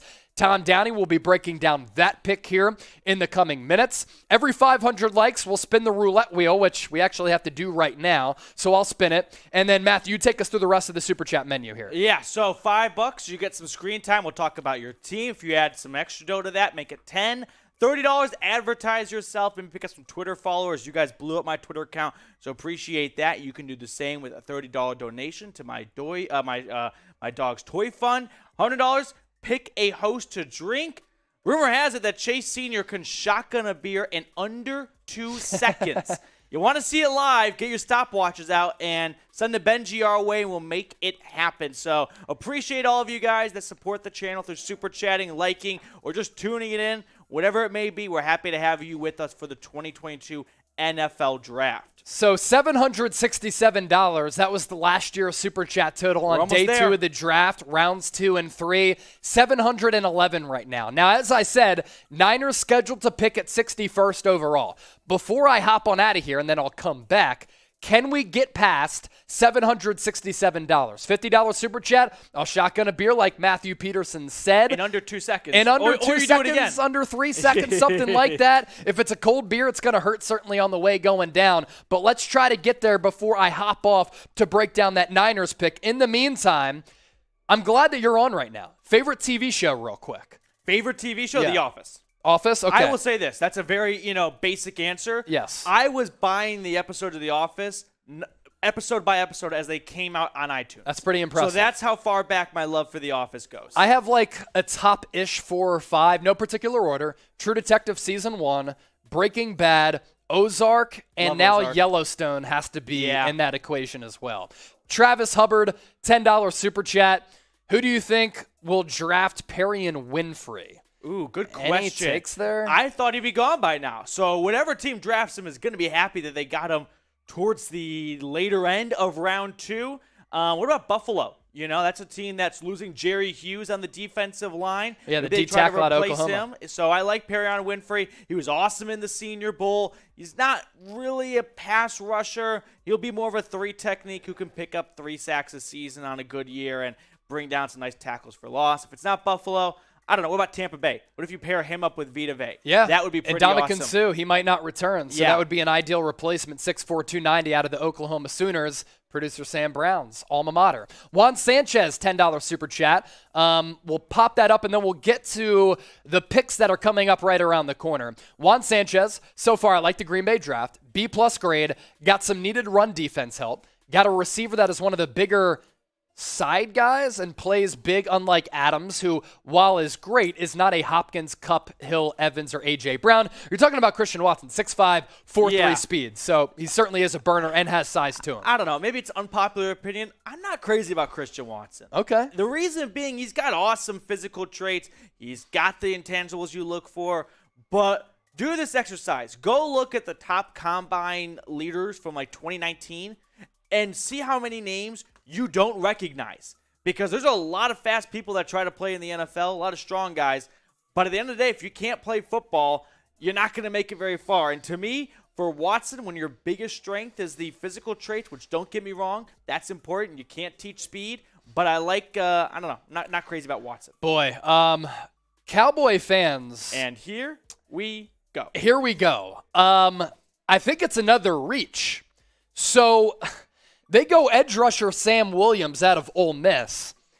And honestly, this is yet another reach on top of what they did in round 1, in my opinion. So with Ole Miss, 57 tackles, 12.5 sacks. So the sack production is there. Yeah. But there are questions about him. Yeah, he's got some off-the-field issues. He was dismissed from the Ole Miss program momentarily, or temporarily, I should say, in July 2020 after a federal charge was brought against him. The charges were later dismissed. He was brought back on the team, but he's definitely had some issues of staying, between the gridiron, staying between the lines, and not letting things outside of the stadium impact his ability to play football. At the end of the day, we know the NFL is not a second chance league. It is a 20th chance league, and so if they see talent out there, they'll find a way to bring it in.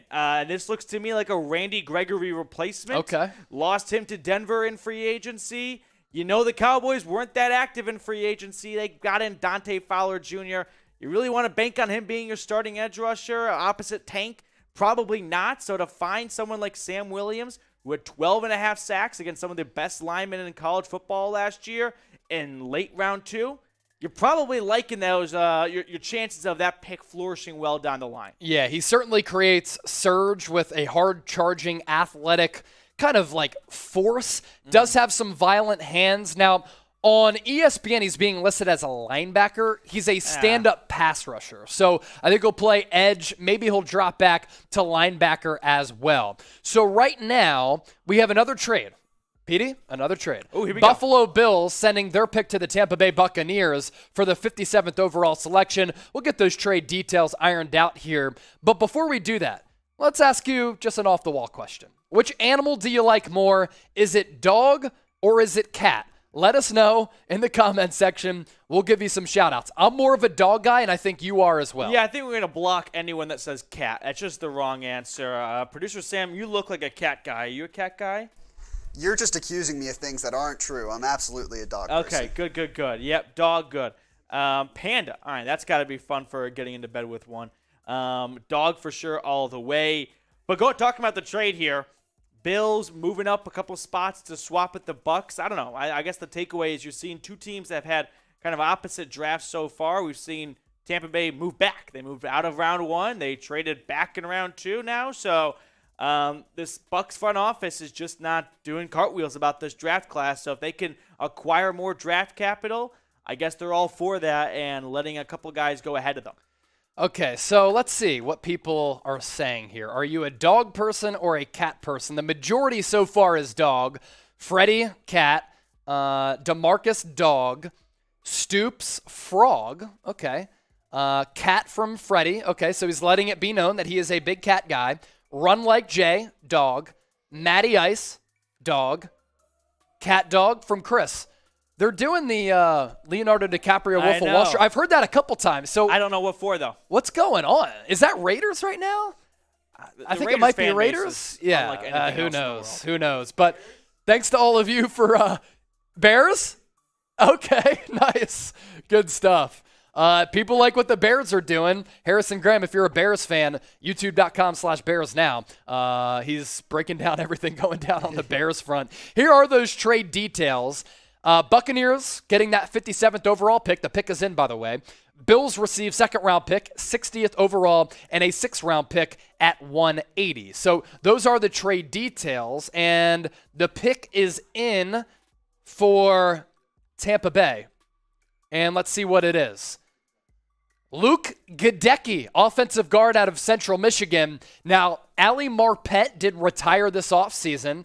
They lost Ted Karras to the Cincinnati Bengals. So they had some needs along that offensive line. Obviously, it's a priority to protect Tom Brady coming back out of retirement. He could be that guy and help fill that need for Tampa Bay.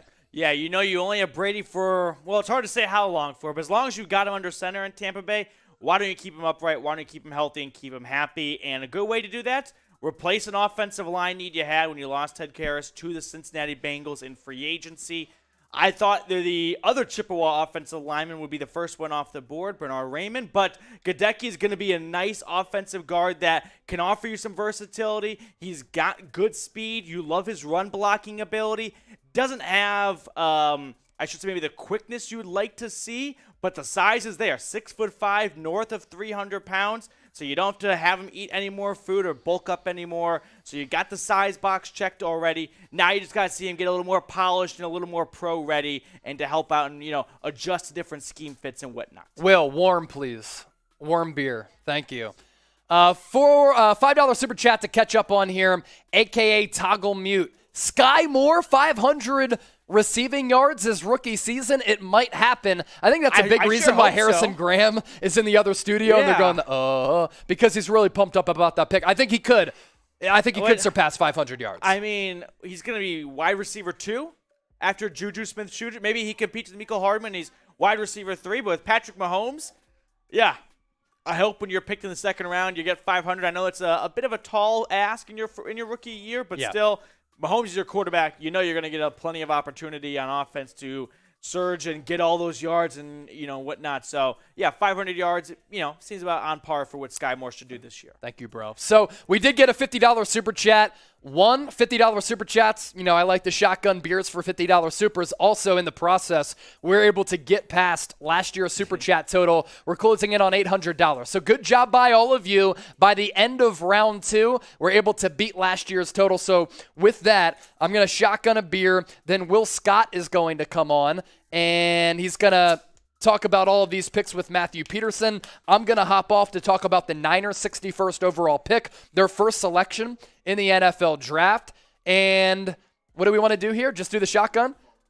Okay. Here we go. $50 super chat. Thank you so much.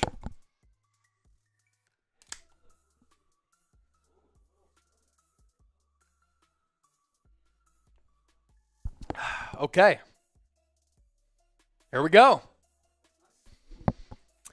Not as clean. Hey, look, I got the 61st overall pick coming up here right around the corner, so I got to be able to break that down.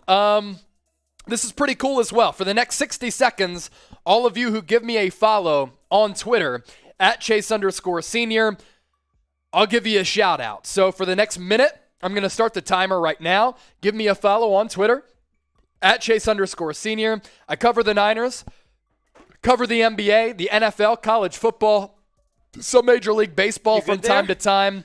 I had to let some beer burps out. You give me a follow on that Twitter handle down below, @Chase_Senior, and I will give you a shout out. Noah Mitchell already coming in. Good looks, my guy. I'll give all of you shout outs here in rapid fire fashion, and I'll just wait for the 60-second clock to reach that number. 20 seconds left to give me a follow. Then I'll give all of you some shout-outs. Atlanta Falcons on the board in the meantime at 58, followed by the Minnesota Vikings, Buffalo Bills, San Francisco 49ers, and the Kansas City Chiefs. As I've talked about, I'll talk about the Niners' 61st overall pick. Pick is in for Atlanta. It is Troy Anderson, linebacker out of Montana State. So we will talk about that selection here, but first I'm about to hop off. So let me just give shout-outs to all of you who gave me a follow, and I was able to surpass 6,000 followers on Twitter, so that's awesome. Christian Maybe, Fresh Prospects, Benjamin, Aaron, Freddie, Sports Card Central, Matthew Sandy, Mellos, John, Corey Davis, Denny, Joey, Roman, Nate, Aiden, Roman, Herb, Luke, Thomas, Jeremiah, Mike, Anthony, Antonio, Top Dog, Edward, Josh, Edmund, Spaceman, Spiff, Isaac, Sean, Dylan, Latoya, Father Bart, Justin Olson, Mir, Ev L. Marine, Thunder, Tyler Ruggles, Winsills, George, Alfie Steele, Isaiah, Coach, Mark Buckley, Greg Guy, Michael Colin, Colby, Vibes of Avalon, Luis Martinez, Jarrett Randall, Jeffrey Bull, Lucas BM, Corey Kirk, Dave Love Hars, Jack, Fake, Robert, Omar, Jake, Charles, Peter, Calidor, Kem, Clutch, Josh DeHuman. Thanks to all of you who gave me a follow. With that, I'm going to step aside. I'll be back here in a few moments after I talk about the Niners' 61st overall pick. Matthew, take it away. Let's talk about pick 58, Troy Anderson. He's going to leave Montana and head on down to Atlanta to be the next linebacker for the Falcons. This is a player that is extremely versatile, and we say that a lot, but stick with me on this one. He's been a quarterback, he's been a running back, and he's also the Big Sky Defensive Player of the Year last year. Now, he's got some pros to him, he's got some cons to him. The pros, athleticism, size, things you can't teach, traits that are just acquired. Cons for Troy Anderson, it's a little bit of the tackling, okay? When you play quarterback and running back in college, you miss some of those drills. And the belief is he can be coached up in that department and he can polish off that part of his game. But this is a Falcons team that's had a good draft so far, I think. They picked the first wide receiver off the board in Drake London. Then they go get Arnold Ebiketie out of Penn State to be their Dante Fowler Jr. replacement. And now they take Troy Anderson over some notable-ish names like Nakobe Dean, Channing Tindall. So maybe other people thought those would be linebackers that went before Anderson. But ultimately, Arthur Smith and company down in Flowery Branch decided this is a player we simply cannot pass on. We love what we've seen on him. We know he needs to be coached up a little bit. We know that there has to be improvements made in the tackling and the fine-tuning and ironing things out. But altogether, a Falcons team that's, I think, looking at the NFC South, as I asked you guys to grade their picks so far with an A, B, C, D, or F, and think, gosh, the Bucs, I know they just have Tom Brady, but we've seen the Saints beat them 4 times the last 2 seasons, and we saw them lose at home against the Rams in the playoffs. Is it asking too much for us to get Tom Brady on a down year? If we put together a decent roster, maybe we can squeak into the playoffs in a weak NFC with the Panthers looking bad and the Saints rolling with Jameis Winston. I don't know. I'm doing my best to sell the Dirty Birds fans on the possibility of putting together a good rookie class and trying to make it a somewhat competent team after a bad first year, right? We can say that for sure for Arthur Smith. Decent middle of the season, and then kind of an ugly-ish ending down the stretch. So let me know how you'd grade the Falcons pick so far. Put your letter grade down in the comments section. I'll be giving some shout-outs here as we get one of the newer guys here at Chat Sports is a live debut on NFL Daily for the NFL Draft. So we got some C's and some F's. All right. Well, you know what? I was trying to be optimistic. I don't mind Drake London at number 8 there. You know, he's got great size and speed, something you can't always find. B.A. Atlanta got a steal from Max Jackson. He's overrated. We got some B's, some C's, and some F's. Yeah, I think C's not terrible. Average. That's what C means. So we got the latest picks. We'll get those up to you in just a second, so stay tuned for that here. The Vikings, they've got their pick in. We'll be relaying that pick to you, and we'll recap what's gone on lately in round number 2. We ready to introduce Will Scott? All right, Will, welcome on to NFL Daily here for the 2022 NFL Draft. Happy to have our Miami Dolphins host with us here. And Will, early impressions through round 2 of the NFL Draft. Well, the best quarterback on the Atlanta Falcons now is Troy Anderson. That's my takeaway from what just happened. The Falcons, obviously, What's wrong with Mariota? He's not a starting caliber quarterback Mariota. in the National Football League anymore. Troy Anderson, though, is a heck of a pick, and he's a guy that we've really seen his stock rise the last couple weeks. I remember kind of taking a look at him as a potential Dolphins option at 102nd overall, and here he is going in the second round to the Falcons. It's a good pick. He's a very versatile athlete and should make an immediate impact right away. All right, Minnesota's pick is in, and it is offensive guard Ed Ingram out of Louisiana State. Expert here at Chat Sports, Tom Downey, his notes: solid power with heavy hands. He's better in pass protection than the run. I'm sure that's something Kirk Cousins likes to see. Huge off-the-field red flag, accused of sexual assault and rape. Well, that's a lot, by 2 sisters in 2015. So we've seen Minnesota try and improve this offense, and I don't know, like engage with Kirk Cousins, not marry him, but just keep him on long enough where you can either stick with him because he's the best option you've got, or you can try and find a new quarterback. But ultimately, they want to improve the offensive line. That was so-so last year.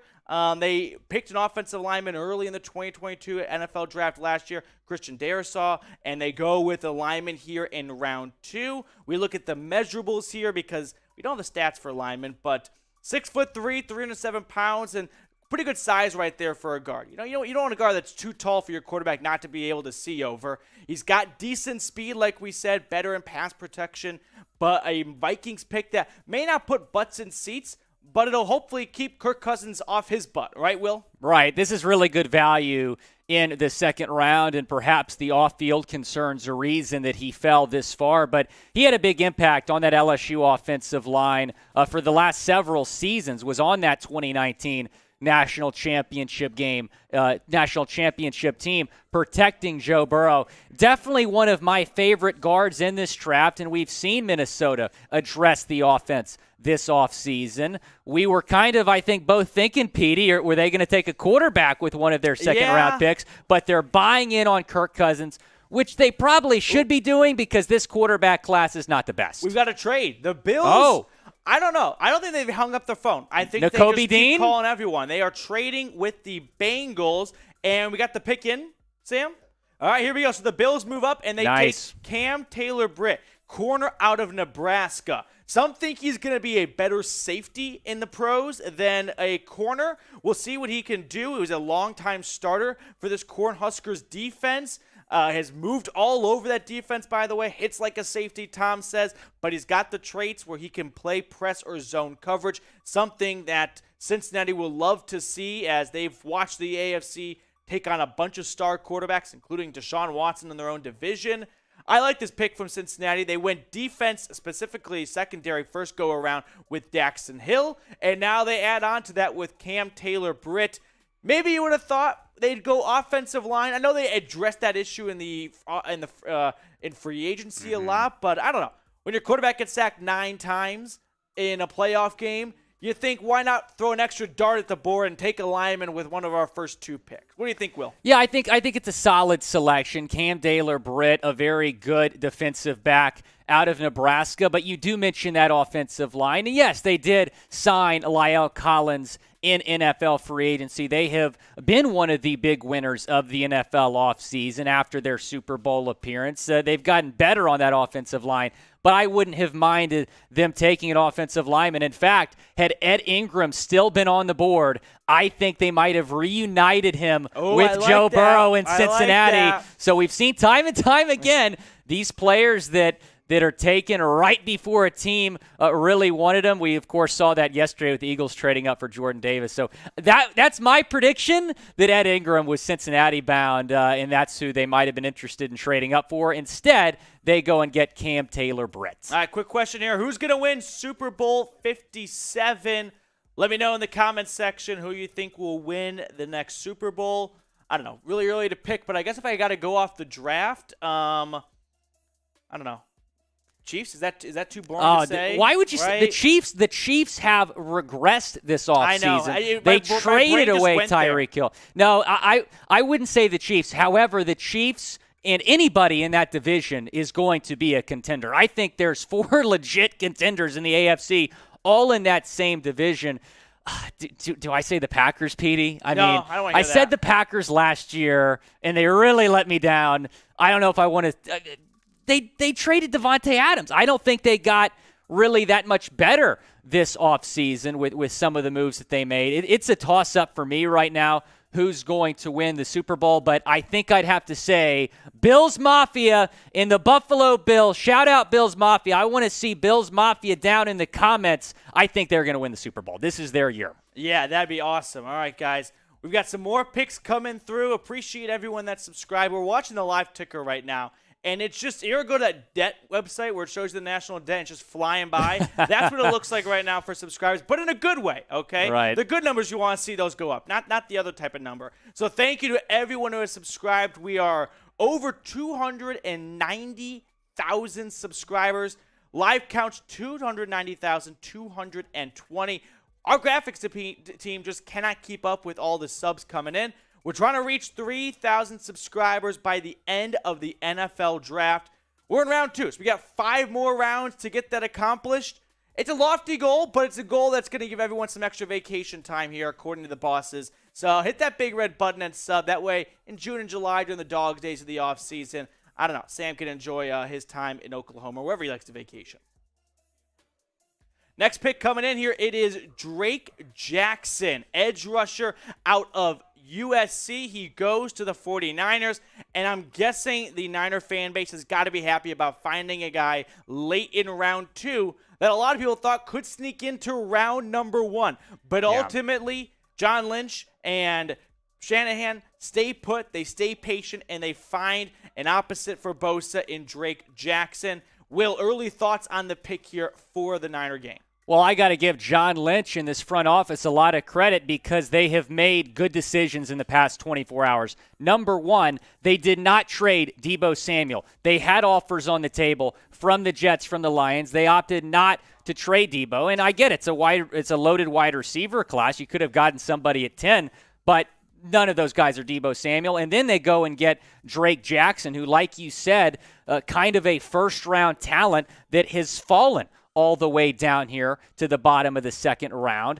8 tackles for loss, 5 sacks last year at USC, second team all Pac-12, and a lot of value taking him 61st overall to put him on what's already a really good San Francisco 49ers defense. Some other notes on Jackson. He's young. He's 21 years old, so there's a lot that needs to be coached up and improved on from him. He's not going to probably be able to walk in day 1 and be a starting defensive end, but a lot of, we'll say, encouragement around this guy. A lot of people are very positive, very high on him, thinks he's got a high ceiling in the pros. He's got the athletic traits you look for in an edge rusher. Fantastic speed, great combination of strength.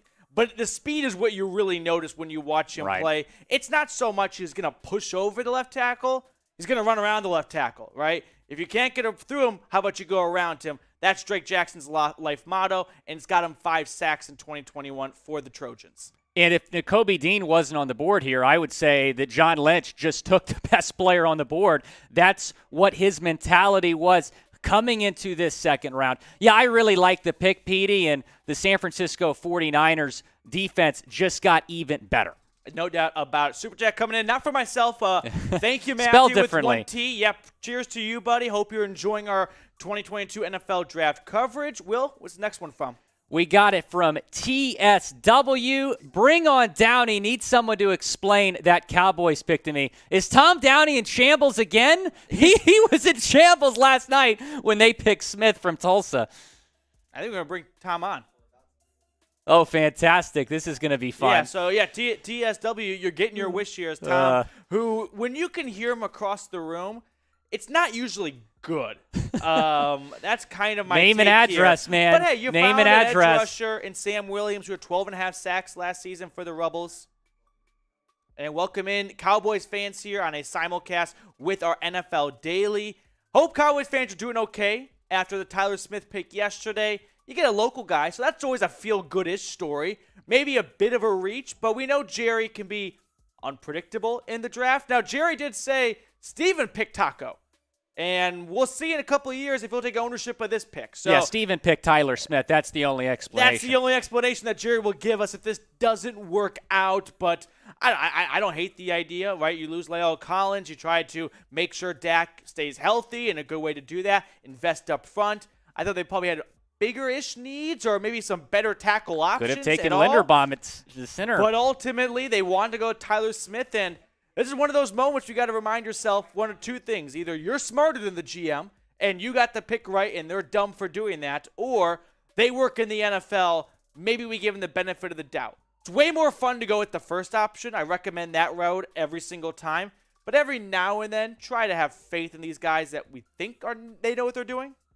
Yeah, well, the Cowboys have proven otherwise. Yeah. So that's why it's been a long time since this team has won a Super Bowl. But I think Williams is a pretty solid pick and someone who Tom Downey has talked a lot about on the Cowboys report, someone that could have been a second-round pick to Dallas. Now it's official. They take him as an edge rusher out of Ole Miss. He was very good in the SEC. And, look, if you're good in the SEC, you can be good in the National Football League.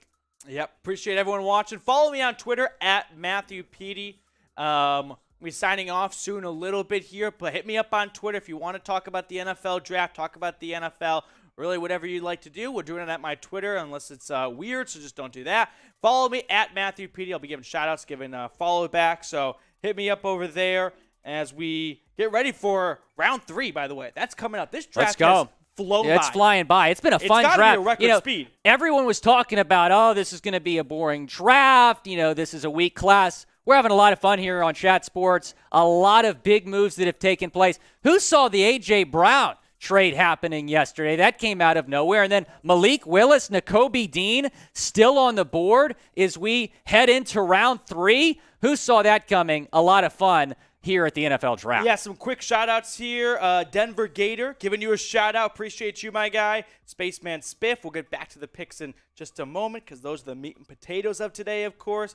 Your mom, really creative. I've never heard that one before. Aaron O'Leary, Shark Tank, and Top Dog. These teams are whiffing on Dean. Listen, there were some concerns about Nakobe Dean's knee, and maybe it's bigger than we thought. Maybe those are pretty legit concerns. Yeah, we got a pick coming in. Will, tell us all about it. Yeah, I mean, you look at a guy like Brian Cook, who was just selected by the Kansas City Chiefs, as Dean still remains on the board. Brian Cook, one of the best safeties that was still on the board. Tom Downey, we're about to bring him on soon. He was his 8th-ranked safety, 99th overall player. So he goes 62nd overall, and he was one of the many talented players that we saw on Cincinnati last season. So many talented Bearcats in this draft class. Brian Cook, one of them, racked up nearly 100 tackles on that Cincinnati team that went to the college football playoff last season. 2 interceptions, 1 sack. And I mentioned this a few minutes ago on Saints Now, but I thought the Saints should have taken Brian Cook over Alontae Taylor. I thought they reached on Alontae Taylor, and Brian Cook played safety at Cincinnati. Alontae Taylor was primarily a defensive back at Tennessee, or so you have a safety here that the Kansas City Chiefs have just taken in Brian Cook. I think it's a good pick late in the second round. Shout out your favorite team. I'm the host of Dolphins Today. I want to see Fins Nation in the chat. We'll give some shout outs here on Chat Sports. So shout out your favorite team for a chance to get a shout out on the air as we're about to bring Tom Downey on, and Christopher Burris saying Cowboys. How about them boys from Christopher Burris? Carson Wentz saying Eagles. I don't think that's the actual Carson Wentz because he wouldn't be saying Eagles anymore. Broncos 24 says Broncos. Got a little fins up action as well down in the chat. Run Dove says Seahawks. A lot of representation from Seahawks fans. If you haven't already, go and sub to Seahawks Today. And to my guy, Tyler Jones. Tristan says Bears. Zach, Dolphins. Let's go, Zach G! Dolphins Nation in the chat. Trade up for Nakobe Dean. Let's speak it into existence. The Dolphins need to trade up for Nakobe Dean. I cannot believe he has fallen this far. Who knows? Maybe they don't even need to trade up for him, and he keeps falling to pick 102. Dylan says Seahawks. We got a little Texans action in here, too. The Texans have had a solid draft. And let's bring in now Tom Downey, host of the Cowboys Report. My guy! Boom! Tom Downey, it's a pleasure to be with you, my friend. And your boys just made a selection, did they not? They did. Sam Williams, yeah, which I was somewhat expected, to be honest. They showed a lot of interest in him over the past couple days. So I am curious what else has happened in the meantime while I've been gone. Better than the Smith pick, right? Yeah, I like him a lot more than the Smith. Anybody would be better. I'm higher than most on Sam Williams, so I'm not mad about that one. There's your actual Randy Gregory replacement there, Will. Yeah, pretty solid pick, I think, from Dallas. One that should make a pretty strong impact in day one. Let's talk about James Cook, who just went off the board to Buffalo. And when we were looking at mock drafts in the past couple weeks, James Cook is a name that I think made a lot of sense to Buffalo, although a name that I saw falling into the late third and fourth round in some mock drafts I was looking at. But he goes here overall, number 63 to the Buffalo Bills. I really like this pick. A little early for me. I think so, too, but the Bills needed a running back, and they couldn't get Breece Hall. Yeah, you could have maybe just waited until a little bit longer taking Isaiah Spiller, but it's fine. This is the brother, by the way, of Dalvin Cook. Now, he is more of a third down back. He is a very different style of football player than his brother. He is an inch taller than Dalvin and 20 pounds lighter, and he tested better than Dalvin Cook did. A 4.42 40-yard dash. Thin lower body. My concern is you get more of a Felix Jones type of player here, but maybe ends up being a Tevin Coleman or a Jamal Charles. The testing for all those guys is fairly similar. Third down value here. 67 career catches. A good fit in that area, which I think the Bills were desperately trying to find there, Will. Yeah, he's a good pass-catching back and played a big role on that Georgia team that just won a national championship. I mean, look, he's a good running back. He's not going to be his brother. That would be, I think, kind of a reach for us to say. I don't know if he's going to be able to kind of be what his brother is for the Vikings, but still a very good pick. I agree that it might be a little bit early, but James Cook, one of the best running backs remaining on the board, and the Bills address that need here at pick 62. All right, pick 69, Nick Bonito is the pick. He's 69 on my board. Excuse me, I got excited there. 64, the final pick of round 2. This had been a pretty popular projection here for Denver. They were in the market for more edge help. Nick Bonito here out of Oklahoma. He might be a pass rusher only in the NFL. The great note here from I think it was Dane Brugler or Lance Zierlein, kind of in the doghouse as a freshman, and then kind of found his way out of it. High pressure rate. Now, only 7 sacks this past year for the Oklahoma Sooners, but a 21.2% pressure rate. Speed rusher off the edge. My concern is, and I have a third-round grade, he was 69 overall, so we are right in the sweet spot for him here. Is he more of a Tim Williams, or is he more of a Bruce Irvin, Hassan, or that type of, but he's a bendy guy off the edge. He's got the speed. It's tough to find those players. I just don't know if you can play him that much on early downs. Do you at least like the value taking him at 64th overall? Because that's what stands out to me. I think that's really good value because he has tremendous upside. He can be really good. Yeah, when you look at my edges who are left, especially with Sam Williams now off the board, they've almost gone exactly the way I had them ranked, which is like the second year that's happened for me for whatever reason.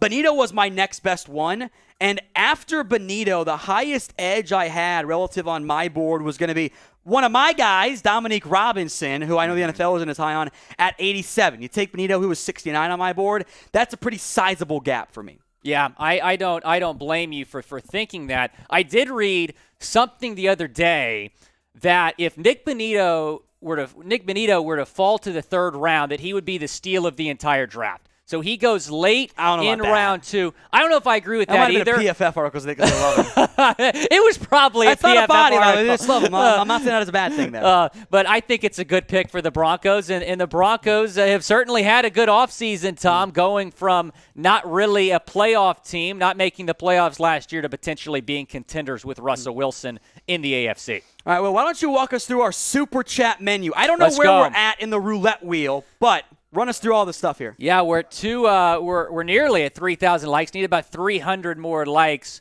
Cool. Every 500 likes, we're going to spin the roulette wheel. So if you haven't liked the video, be sure to do that. $5, you're going to get some screen time. We're going to put you up on the screen. $10, talk about your team. I'd appreciate a Dolphins super chat so we can talk some Fins with my guy Tom Downey here. Trade up for Nakobe Dean. It's medical. There's medical. Chris Greer. I do not care. Trade up for Nakobe Dean. I know Chris Greer is watching. $30. You can advertise yourself. You got a company. You want us to shout you out on shout out your Twitter handle. Whatever Make the weigh-in. Whatever you want, we'll do that. $30, and then $100. Pick a host to drink. If you pick me, Yangling, definitely my beer of choice. All right, we've got some Super Chats coming in from $50 from Tax-Free TV. All right. Kind of what we are. We don't make you guys pay anything, but we appreciate your Super Chat, my friend. Scott Yeager, why is Dean fallen so far down the draft? Can't say Nakobe, can't say Dean anymore. That has been told to me by our bosses. Even you're banned from it. Got it. Can't. They're gonna duck under Noted. the lights to look at him over there. Dean has fallen because of medical. There, and I got some notes from Albert Breer that I'll read off here. So, ND, who I'm not going to say the name anymore here. If you just want to push spacebar real quick for me, Jack. And because I know there's a lot of questions like, how is Dean there? 20th guy on your board, Tom, right? A lot of medical stuff here. Ankle, foot, shoulder, wrist in college. Pec / his groin, which I learned recently, was hurt before his pro day. The pec might need surgery after the year, and I was told the knee had been red flagged as a medical issue. So medical is why Nakobe Dean has fallen here. It's not the talent. I promise you on that standpoint here. So look. Can't say Nakobe Dean anymore. It is now banned in the live chat. So everyone who says it, stop it. You're not allowed to do it anymore. That's not I'm my okay choice. with that. Let's completely forget about him. Let's not say his name and let him fall to the Dolphins at 102. He does not exist. He's not on the draft board. Don't say his name. All right. Pick is in, by the way, Luke Fortner here. Oh, no. You don't like this one? No, I wanted the Dolphins to take him. This is terrible. All my mock drafts are garbage now. My second best center left on the board here, behind Zach Tom, who maybe we'll get to on day 3 here. Fortner can play center or guard, so I like this pick a lot here for the Jags. I thought I was going to be higher on him the most, and, well, Jacksonville does it here instead. I think he can play center for you. 20 starts at right guard, 13 this year at center, 3 at left guard. Compared to most players, I thought he held up pretty well relative to those Georgia players he had to go up and play against there. He's not the strongest player. He's not the quickest player, but he's friggin' smart as hell. 3 degrees in 6 years at Kentucky. It does make him a nerd, but that does have some value there as well. Nothing special about his traits, but he seems to always get to the right spots. He makes the calls on the offensive line for NFL Network. That is a big deal for me, so I had him a little bit lower, but there aren't that many centers I liked left, so I'm not going to yell and complain too much about this one. This is an A-plus pick for me. Luke Fortner is my favorite center prospect behind Tyler Linderbaum in this entire class. In fact, I prefer him over Cam Jurgens, if you can believe that, Tom. I did too. He is very versatile, and he can play really anywhere on the offensive line. Now, he moved to center his, I would say senior year Kentucky, but he had like 3 senior seasons. They're a 6th-year player for the Wildcats. But that's where he was best. He had a career-high 85.1 PFF grade at Kentucky when he played center. This is a great pick, and he's going to be Trevor Lawrence center for a very long time. Yeah, that's the goal there. Now, he might not start year 1, but I think he'll get there in the near future here. If you guys are having a good time, type me in the comment section right now. As these come in, I'll have you do some shout-outs here, but I'm having a good time. You're having a good time, right? Oh, of course, How man. you feeling your first live main chat I'm sports having experience? a lot of fun. It's good to be with my guy, Tom Downey. Boom. My guy. That needs to be added to the drinking game. Take a drink every time I say my guy or We boom. used to have every time I said ball skills, you had to drink, and I kind of eradicated that one from my lexicon a little bit there, which is important to me. So give some shout-outs for me here, Will. All right, let's give some shout-outs. Running Wolf saying he's having a good time. Julian Reyes having a good time. He's been in the chat quite a bit. Tristan Bravo. How about that? Appreciate you joining us. Air Code, Ryan Dillard. We got Taylor Rain as well. BG, Dom Towney. Is that your cousin or something? That's a burner account. Is that your burner account? Yeah, okay. I know you have a couple burner accounts. Joseph Bennett as well chiming in, saying he's watching the show as we roll on here with our draft coverage. Cade Shadow as well. Manny Garcia watching as well. I wonder if that's my friend Manny, who's a baseball player for Louisiana Tech, All-American last season. All right, Will, announce his pick for me. Let's see what you got. All right. I'm giving you the tough names. Brian Asamoah You nailed from it. Oklahoma going to the Minnesota Vikings. I really like this pick. I didn't think there was a world that he would be taken before the name we cannot say. But here he is going to the Vikings. It's a good pick. I don't think he's going to start right away, kind of like you said about Fortner. Yeah. But, again, the Vikings with a pretty solid pick here. Yeah, I have a third-round grade on Asamoah, and relative to the other linebackers on the board, surprised Chad Muma is falling, unless I missed that pick in Leo Chenal. But third-round grade, he was 72 on my board. So, again, we're right in the sweet spot for him there. Undersized, weak-side, run and chase linebacker. Really great coverage upside, which is always valuable from that standpoint here. So I like this one for the Vikings. Another off-ball linebacker. They're overhauling that side of the ball, which they've made a lot of changes with in recent years. All right, Will, we're going to get you to 2.5K Twitter followers. If we get there, what will you do? Whew, that's a tough one. It is a tough one. I don't know if I want to tell you to give me something to do. I feel like that's a little bit dangerous. How about that? I mean, that's a lot of followers to get. How about this? All right, hit me with something. This? I have to prove it, though. 2,000 Twitter followers, and you got to sing Boom Boom Pow. Okay, that's a deal. We can make that happen right now. I guarantee you, if we can get some people on here watching the chat I just saw the graphic that Monterey put up. Said boom, boom, all right, pow. I'll do that. That's fair. I agree to that. I will sign that agreement and agree. I mean, it's going to happen. You have to do it. Those are the rules. So, all right. Shout out Christian Shields for following me. Shout out Trent Hood for hitting me with the Twitter follow. Shout out JM Pro. Shout out Jacob Morris. I think that's a different Jacob Morris than I went to college with. Tyrone Coles as well, hitting me with the follow. So, man, boom, boom, pow. I might be throwing it back to my elementary school days. How old were you when Boom Boom Pow dropped? Were you in college? I couldn't tell you. Were you a Red Hawk back then? I could absolutely not tell you. I'm getting pretty close. I'm 50 followers away.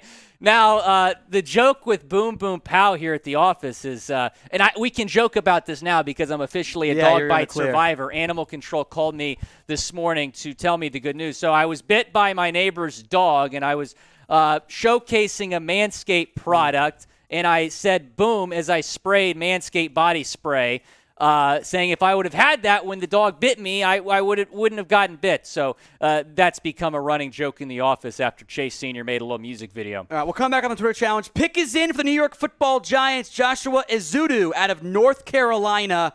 Athletically, this is a name that Giants fans might remember. Justin Pugh, do you remember that former pick here from in terms of the upside of what he could potentially be from an athletic standpoint. Your traits guy, there is upside. Split some time at left guard, at left tackle.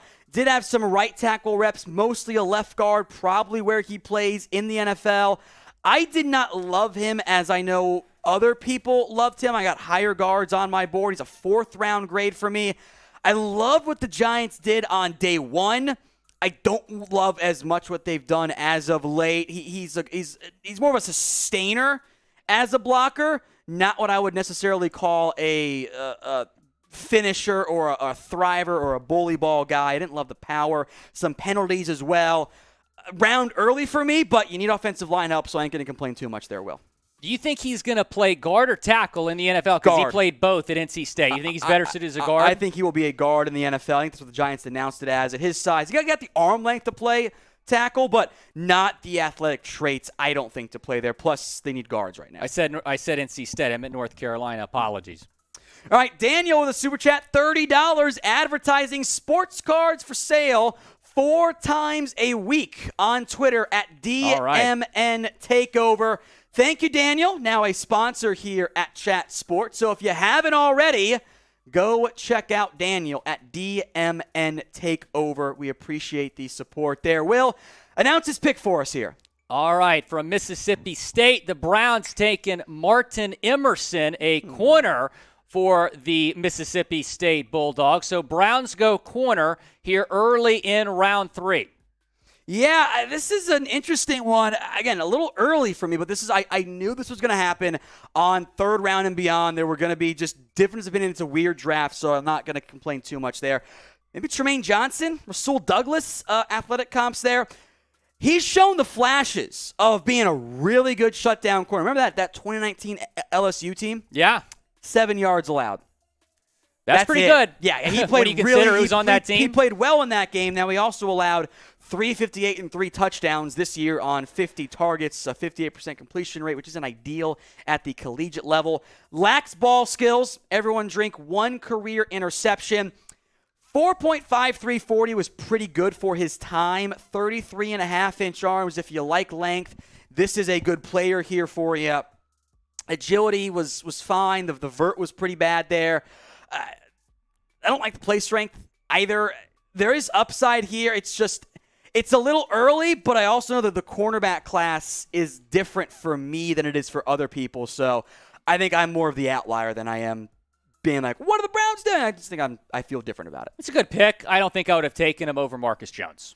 I would not either. I don't think Jones is going to go that early because he's a tiny person, even though he's smaller than I am. He's 5'8". Love him. Oh, I think he's awesome. a fantastic football player. If he were 6'1", he'd have been a first-round pick. Oh, now, he's sure. not, so that's why he's not there in the end. All right, what has been the best pick of day 2 so far? Well, I'm curious what you have to say on this one. Your favorite pick so far of the second round. And you guys, of course, in the comments, sound in too. Best pick of day 2 so far, I'd either say Troy Anderson out of Montana State, who is a quarterback, running back, linebacker. He can do it all. Luke Fortner, though, is probably my favorite pick so far. I think that he's going to be a Pro Bowl caliber center in the NFL it's pick for a long 69? time. Type in nice. There we go. Slaughter Ace team over there. My favorite pick, I think I'm going to go Sky Moore at 54. He was my 32 that's awesome. overall player. He's an awesome football player there. Surprised the Texans didn't take him? With John Mechie? Yeah, I mean, I'm surprised that the guys that went above him, Wan'Dale Robinson, made no sense. What was to that? Me. I thought Wan'Dale was going to be a 4th-round pick. Hey, Jack, what the hell are the Patriots doing, man? I mean, they took Tyquan Thornton in the second round. And he's bad. He's not good. Yeah. Aren't the Titans on the clock? Yeah, we can talk What about are the Titans. You can dodge that as Sam almost breaks everything. Pick is in for Tennessee at number 69. Type in nice in the comments section. Offensive line help coming for Ohio State. I don't know if I'd call it a nice pick. Nicholas Petit-Frere out of Ohio State, too. To be blunt, I thought he was bad this year. The go watch the Michigan game and even the Penn State game. It was bad. 22 hurries allowed for 24 total pressures for Ohio State is not good this past year. Now, he's got traits and upside, and I do believe he can be a swing tackle for you, but he is raw. This is an upside pick, and if you'd flipped the 2020 versus 2021, I probably would have felt better about it. I think he's got to play on the right side because the left side, I didn't like it. I kept watching going, this isn't very good, man. I think it's a good scheme fit for Tennessee. Among the pure offensive tackles left on my board, Bernard Raymond, who I like more, Abraham Lucas. You guys might like Daniel Fa'alele out of Minnesota. I haven't liked this recent run, thank you, Sam, on the offensive line options here for teams. been a weird draft for Tennessee, if I'm being honest here, Will. Yeah, I agree. I'm not crazy about it. I mean, the upside is there. The potential is there, but he was just very inconsistent this past season at Ohio State. In fact, some of their biggest games this year, he just did not perform well, allowed a lot of quarterback pressures, as you said. There's better offensive lineman options on the board me, right at least, now. yeah. Bernard Raymond being one of those, Dylan Parham being another guy. I know Chris Paul maybe more of a guard. He would have been a better option as well, I think. And then Zach Tom. Not Chris Paul. You don't think so? I take. What about Zach Tom? Would you have taken Zach Tom? Yes. I also wonder where he's going to play in the NFL, and I'm also higher on Zach Tom than like almost anybody. No, I'm pretty high on him as well. Yeah. The question is he going to be a tackle in the NFL or is he going to be a center? I think he's probably going to be an offensive tackle. All right, Super Chat's coming in from Mason Roy. How do you think the Vikings did today? I love Andrew Booth and the linebacker they just took. The individual picks I've liked. When we sit down and do our final 7-round draft grades, I'm going to see all these picks from Minnesota. And I'm going to go, heck yeah, I love volume. Lewis Seen, Andrew Booth. Didn't love the Ed Ingram selection nearly as much, although he's a fine player. They had another guard. Interesting scheme fit for me. Plus, they took, you mentioned Brian Asamoah. A lot of picks. Andrew Booth was a really good one in the second round. Yeah. So it's been a good class so far for the Minnesota Vikings at this stage. I've liked it. What do you think, Will? I absolutely agree. I think Andrew Booth was an absolute steal at pick 42. I thought the Titans probably should have gone with him. And then he falls to the Vikings at 42. So the Vikings, they've traded back a couple times already in this draft. They've added picks, and those picks have all been pretty solid. So the Jags pick is in. We're at number 70 overall as we sit right now on the third round of the 2022 NFL Draft. We're awaiting the answer. Oh, I should put that on the ground. That's in the way of the frame there. Waiting the Jags pick. Oh, it's it. Here it is. Chad Muma, the linebacker from Wyoming, one of my best available players. I am surprised he's fallen this far. This is back to linebacker picks after they also paid Foye Olakun, which is kind of weird to me, but value-wise, I love it. I think he can play middle linebacker or a weak side linebacker for you. Top 40 player in this year's class for me. Always around the ball. Good instincts, awesome athletic ability. If you want to go watch that highlight play of Malik Willis, who has not been drafted yet, none of the QBs have beyond, because they're in the third round. Wild stuff here, folks. If you watch that highlight reel play of Malik Willis, Chad Muma is the one who took a fantastic angle and managed to run him down on what was going to be a surefire touchdown. So don't sleep on Muma. Going 2 linebackers is weird for me, but I do love the value that Jacksonville has. He played 69.2 snaps in 2021 per game. Special teams value, not sure he's there in coverage yet, but the athletic traits say I like him here. If the coverage stuff comes around, this kid's going to be damn good, Will. Yeah, I think so too. And he received pretty much a second-round grade from everybody, including yourself, I believe. An early 2 on him. Yeah, so this is a really good value pick, I think, for the Jags. And the Jags, I would say, I would give them after a terrible first overall selection, A+, A. Really good last 3 picks for Jacksonville. Yeah, Devin Lloyd I thought was a steal at 27. I like Luke Fortner. I thought Lloyd was going to go top 20. I thought he was too. At least, I think where did I have him going? I think I'm going 17, 16, 18, somewhere in that range in my mock draft. Double dipping at linebacker is interesting, but that's fine from my standpoint. So I want you to grade the Jags picks for us so far here. A, B, C, D, or F. I'll have Will give some shout-outs here momentarily. What do you grade it, Will? I would say a B, just because the Walker pick for me brings that down. I think there's 3 A's, and then I give the Walker pick a D. So meeting somewhere in the middle there, giving them a B. You had Aiden Hutchinson on the board, and you go with Walker, who, in my opinion, just is not on Hutchinson's level. And you take Walker number 1 overall when he probably should have been taken a little bit later, maybe even outside the top 10 in terms of just talent. So, yeah, it's been a solid draft for Jacksonville. It'd be an A+ had they taken Aiden Hutchinson. All right. Let's say Cade Shadow got a C grade for Jacksonville. TR 4200, B+ grade. Cool Guy says, go Giants. Doesn't care about the Jacks. MMG Liker, A-. I think I'd agree with that. Matt Cooper says A. David Lewis, A-. So be sure to let us know what you think down in the comments section. Tiger King giving the Jags an A. Shout out Carol Baskin. Steve Binion giving the Jags a C. I'm guessing he didn't like the Trayvon Walker pick. Probably. Chris Kandata giving them a Z. So assuming that's the bottom of what he thought about the Jags. Running Wolf gives them a B. I think it's a B+, very close to being an A. It's been a solid draft for the Jags. Yeah, we'll get to the Bears pick here momentarily. Remember, folks, if you haven't already, please subscribe to us here. We'll be back again tomorrow for day 3. All 4, 5, 6, 7 rounds left.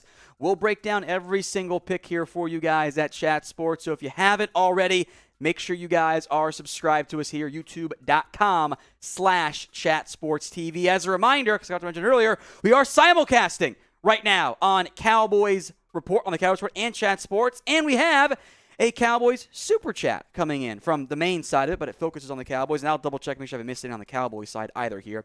Roberto Pohl, Cowboys moved twice in the third. Steele Kennard, Travis Jones, I think you mean Channing, Tyndall, Tariq Woolen. No better matchup receiving that than Titan Woods in the third. So you're looking for like a couple of these guys here. Good names. Tariq Woolen would be a classic Dan Quinn pick there on that side, which I find quite interesting on that standpoint. Quick shout-outs here on the Cowboys Super Chats. Manuel, I see you guys in here. I appreciate that. Eric Lopez, Chad Hansen.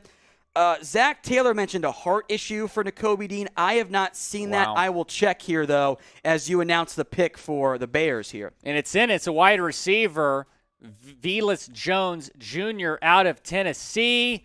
You're 25th ranked wide receiver in this class, so maybe a little bit of a reach here by the Bears. He's got speed, though. Ran a 4.3 140, and a little bit older, but he was a breakout player late in his Tennessee career. Yeah, Jones is it's early for me, man.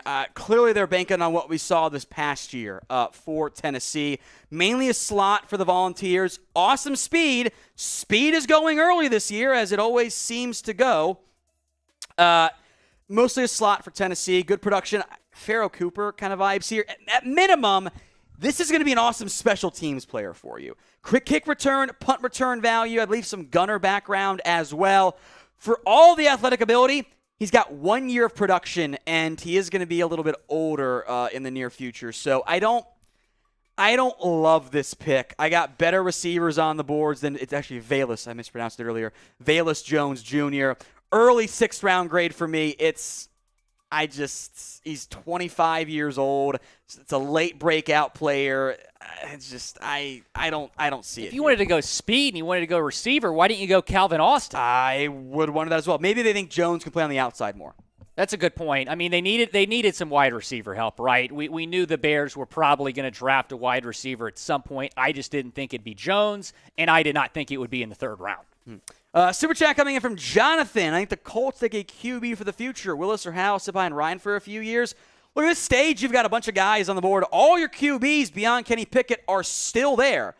I ended up grading the QBs higher than everyone else did, so I almost feel like an idiot. Was it the over-under for QBs first round 3.5? It became 3.5, and everyone fell for it. Desmond Ritter's going round 1. Yeah, here we are. Oh, Pick whatever it is at this stage, 65 at this point. Like it is what it is. Seahawks pick is in. Abraham Lucas. Wow. Now, I love this pick. Seattle is nailing the offensive line selections here for me. You took your left tackle, Charles Cross, in the 1st round. Now you take your 2nd round or your 3rd round pick, right tackle, Abraham Lucas, who, funnily enough, in my notes, day 2, Charles Cross. Right here for Seattle. He is a right side guy. Left tackle traits, athletic player. He only played the right side, though, at Washington State. Maybe Jake Fisher out of Oregon from an athletic standpoint here. 2nd round grade, one of my last remaining 2nd rounders on the board here. He's 53 overall for me. Tons of experience. Only, do I have the notes? 27% of his reps were run blocking reps. So it is funny to see Seattle take a running back in round 2 and then take 2 of the better pass blocking offensive linemen who need run game help in the 1st and 3rd round here. How many times are they going to pass on Malik Willis? I mean, teams don't like the QBs, so is what it is there. Now, today's show is powered by Manscaped, as Will has used many a time, although Yes. you can do better. Your girl told me there. Manscaped.com/chat. Promo code chat gets you 20. I don't know who he's talking about. I wish I had a girl. Trust me. Maybe maybe I need to start use using Manscaped better more, then, all right? and then that'll happen. Maybe start using the Ultra Premium Collection. Manscaped.com/chat. 20% off and free shipping. That deal will be in the comment section, in the description as well for you guys. 20% off and free shipping on. Got the shampoo and conditioner right here. You got that body spray? I got the body spray. Let me see that. Yeah, I know what you want to do there. It's not. The cap's still on there because I don't Boom. There we go. Get this body doing the spray. This is the best body spray that you can get. Hydrating body spray, a part of the Ultra Premium Collection at manscaped.com/chat. Yeah. All right. Next pick is in Jelani Woods, one of the more fun tight ends here in the NFL draft, and this is a good fit, I think, for Indy. Woods has kind of been a pre-draft riser in large part due to his pro day side of it here. Now, very different productions versus Oklahoma State, 31 catches, 361 yards, 4 touchdowns. 2021, 44 catches, 598, and 8 touchdowns. So we exceeded his production here.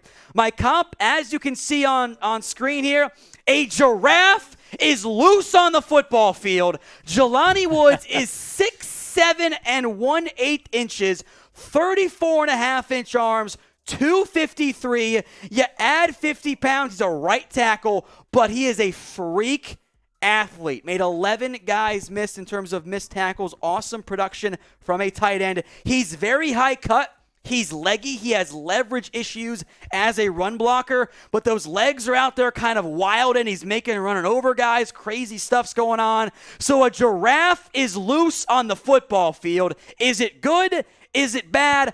I don't know. There's a giraffe out there. Who knows what's going on? But I like this. Well, your wife's here. a zookeeper, so She is. you know a thing or two I know about a thing giraffes. about giraffes here. Third round grade for me, 79 overall, right in the sweet spot for me. Yeah, he's a top 5 tight end. I got a chance to watch this guy some in the ACC. He was a first-team All-ACC selection last season, and a weapon for their new quarterback, Matt Ryan. So the Colts have certainly had a big offseason. So chat from DMail333. What's up next for the Packers? Are they going skill players or staying non-skill guys? Are they trading up? Look, Green Bay got a receiver. I would love a tight end for them. I think a tight end would be a good pick. Maybe some offensive line help here. We'll have to wait and see on that front from the Green Bay Packers, but the Christian Watson pick was an aggressive move up. We'll see what else happens. Green Bay's got some picks to play with here. I don't remember when their next pick is, but it should be up in the not too distant future here. And that's a pick they needed to. That's a move they needed to make, going up and getting Christian Watson after not drafting an offensive receiver. player. I heard that they tried to get to the 32nd pick to take him, by the way, and the Vikings said no because they wanted Lewis Seen. So they pick at 92. That's the Packers' next pick. Thank you. Quarterback off the board. Oh! Desmond Ridder, not Malik Willis, is the second quarterback taken as the slide for Ridder continues, as Willis continues here. 4-year starter with the Cincinnati Bearcats, number 52 overall on my board. I guess I was just being too nice to the QBs this year, which is fine because I didn't love any of them in the end here. Second round grade. Late second, QB3 for me. Ridder was I liked him more in my study and than I did the live watching. There are still 4 or 5 throws per game, maybe at the high end, of like, what the hell are you doing, Desmond? The mechanics, there's a little bit of an elongated motion, not terrible. I like his pre-snap stuff in the sense that pre-snap, he can process. He can do the more advanced stuff relative to the other quarterbacks in this year's class. He isn't consistent. That does worry me for a 4-year starter. Once he's in rhythm, things start to go pretty well. He's a very good athlete. He's good under pressure. That matters. Never lost a home game at Cincinnati, by the way. 43-6 in his career. I think the Alex Smith comp is a pretty good one for what he could end up being. If he hits, and the likelihood is he does not hit, I think you could have a Dak Prescott style of QB here. Really? Wow. That's like the the Falcons would be thrilled with that. High end at the absolute top, which low chance, but that's where you're sitting. I don't hate the value of getting him at 74. I do hate them taking Ritter over Malik Willis. Malik Willis has the most upside of any quarterback in this draft. You could have had him 74th overall. A lot of mocks had Willis going 8 overall in the first round of the Falcons. Look, if you want a proven winner, then you got your guy, because Desmond Ritter, 4-year starter at Cincinnati, did the unthinkable, bringing Cincinnati to the college football playoff, the first group of 5 school to go to the college football playoff. They were one of the best, I should say, group of 5 teams really of all time, maybe up there with like 07 Boise State. But I still would not have taken him over Malik Willis. I cannot believe that Willis continues to fall here, Tom. Yeah, so again, grade the pick, Ritter to Atlanta, scale it 0 to 100. Will, give me some shout-outs here, my friend. Yeah, absolutely. Let us know what you think about the Ritter selection. Second quarterback is off the board at pick 74. Cade Shadow giving it a 70. Excuse me. Yes, you're absolutely right. Let's see. Ardeen says 74. Matthew Rick also giving it a 74. James Kane saying 45. So I think my guy James Kane says they should have picked Willis. Aiden saying Willis to Panthers praise circle. It might happen. Lance Keys 75. Bob Armstrong 80. Hunter Jones 99. Evan Hellner giving an 88, little B-plus grade there for this pick. TR 4200 giving it an 85. Ricky Spanish giving it a D grade at 63. All right, super chat from Ed. Hey, Will, who is left for the Finns at 102? No, we should not draft injured players. Can't say you know who. And where's your beer, bro? So go quick on this one here for me, my friend. I got to get a Yangling. Luke Fortner's off the board, but you still have a couple good center options. Alec Lindstrom being one of those names. I think he might still be on the board at round 4. I think he will be there for you. Leo Chanel's who I would take, though, if he's still available at pick 102. You got to fill that linebacker need. Those are my best available players here right now. Chad Hansen on Cowboys asked where I had Calvin Austin on my board. He is 82, third round, so we're almost in that range here. Dwayne Jackson made a good comment about the Seahawks, by the way, and finally taking an offensive lineman. Pass-blocking offensive lineman, which was always coveted by Russell Wilson, and now they finally get them as they're going to take another running back, which was kind of weird on that front here. We have a trade, by the way. The Denver Broncos have traded their third-round pick, number 75, to Houston for number 80 and a fifth-round pick, number 162. That pick is in, by the way. It is Christian Harris, I believe. Wow. The linebacker. So again, Nakobe. Oh, I said his name. I got a drink. Give me a beer when you get a chance. If you say his name, you got a drink. No, don't say it. I thought when I saw trade and I saw Houston, I saw another quarterback off the board. I couldn't help but think maybe it's Willis, but they go with Harris. Yeah, good point there. Christian Harris, one of my best available linebackers left here, 55 overall. So I like this pick. This is a future starter at linebacker for the Crimson Tide. Patrick Queen, athletic comp here. 14 missed tackles was fine for the number of the volume that he had in the end. I think he's upside to be a 3-down player. He's just not quite there yet all the way. LSU wanted him as an H-back, and he's like, I'm going to go play defense for Nick Saban here. The coverage is not there yet. I think it's the instincts. It's the half-tick slow.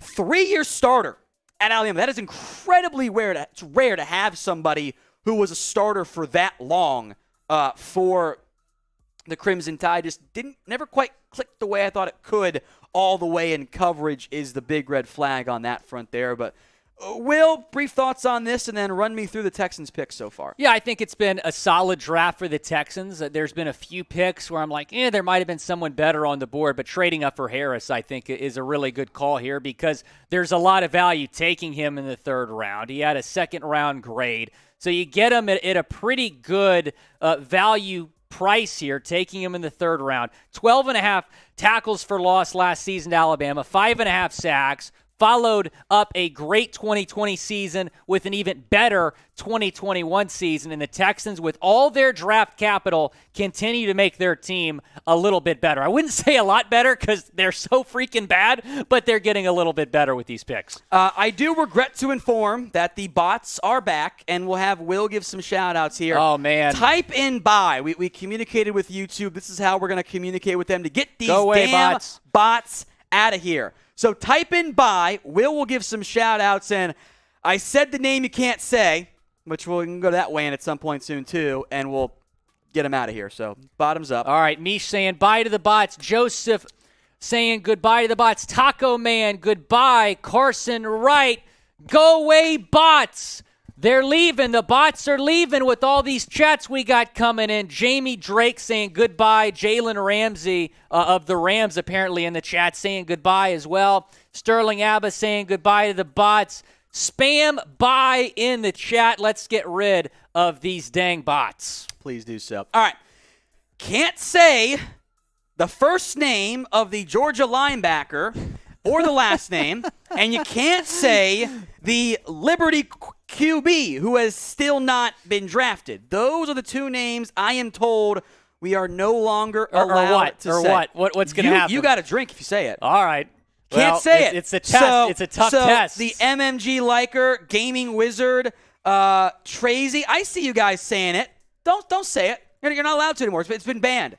At the threat of my job, by my bosses, you can't say it anymore. I don't like it, but those are the rules here in the end, unfortunately. So can't say it. The Liberty QB. We're not the only people that have forgotten about these guys. Apparently, all 32 general managers have no idea who those two names are either because they continue to fall. Pick is in, finally. Travis Jones is off the board here for the Baltimore Ravens at pick number 76 overall. I love this pick. I am shocked and confused as to why Jones fell. There was some round one buzz on him. Now, maybe there was an off the field or a medical thing that we just don't realize, but the Baltimore Ravens continue to be one of the best drafting teams in the NFL. Jordan Phillips cop for me, maybe some Mo Wilkerson. I had an early second-round grade on him. Awesome athlete who is a run stopper at 6'4" and almost a half, 325, a sub-5-second 40-yard dash. He is going to be your nose guard who I think can give you some pass rush value. Elite athlete at his size. Number 41 overall for me in this draft. Great Senior Bowl. Those guys tend to not rise as much as they do on my board as they do for teams, but that's a hell of a pick there by the Baltimore Ravens. They have crushed this draft for me. Tom, we were talking about this guy going 45th overall to the Ravens this morning. Yeah. He falls all the way into the third round. They get him 76th overall, and this was a really important need to address for the Ravens. And you look at what they've done in this draft. They crushed the first round. Ajabo falls to them in the second round, and then somehow Travis Jones falls all the way to them in round 3. I'm giving them an A and an A+. All four of those picks, absolutely fantastic. And all four guys, we didn't know if they were going to fall that far, and they did. Yeah. Look, I had Hamilton number 1. Linderbaum was number 8. Ajabo was number 46, but it would have been top 20 had he been healthy.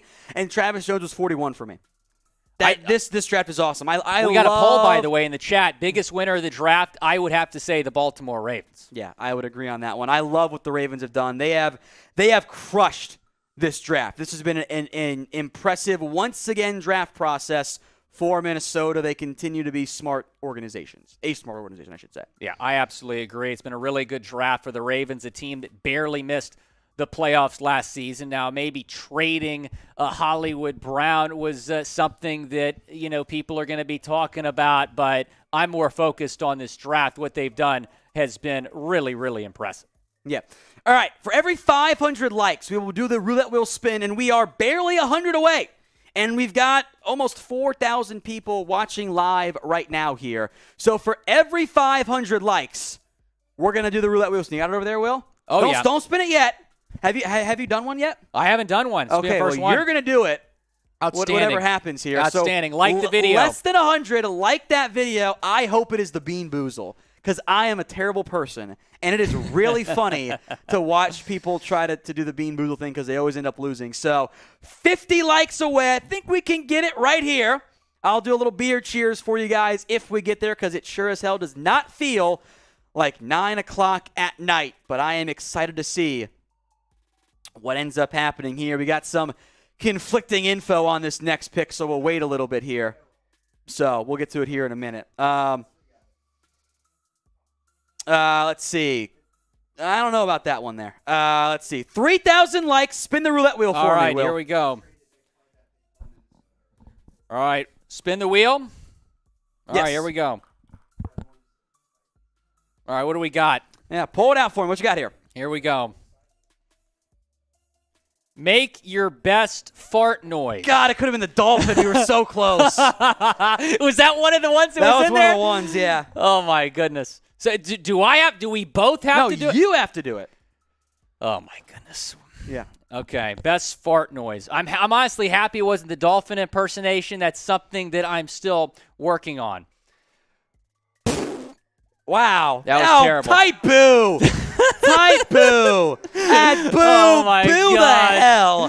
That was bad, man. Out of Will here. Everyone spam boo. Oh my gosh, that was bad. That's just that was a poor absolutely effort. horrible. Poor effort.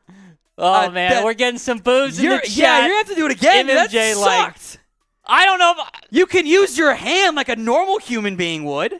Oh my gosh, boo this man. I deserve it. I deserve all the comments.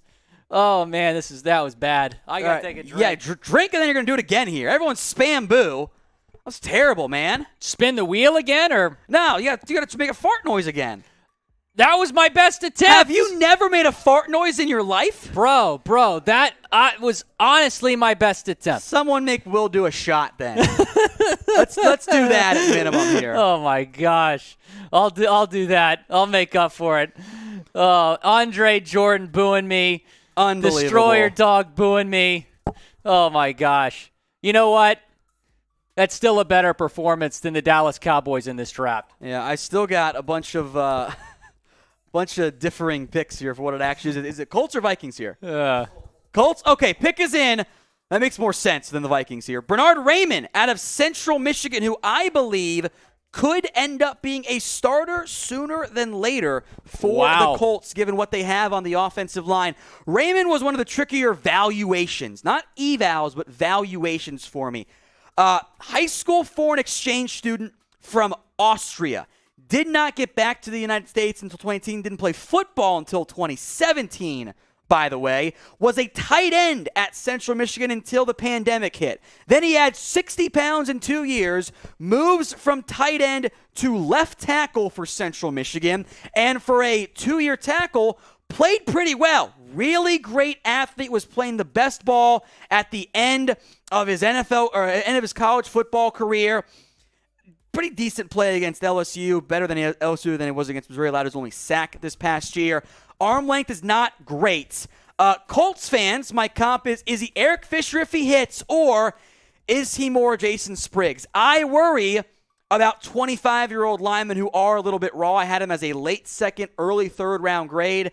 He was number 56 overall. So at this stage, I do like the pick by Indianapolis. I think they've done a pretty good job so far. That's wild that he fell this far. Absolutely wild. And, of course, the Colts, the team that gets him, the Colts always seem to be that team that has some draft steals. And, yeah, I'm with you, Tom. I didn't see him falling to 77. So that's an absolute steal, an A-plus, I think, for the Colts here in round 3.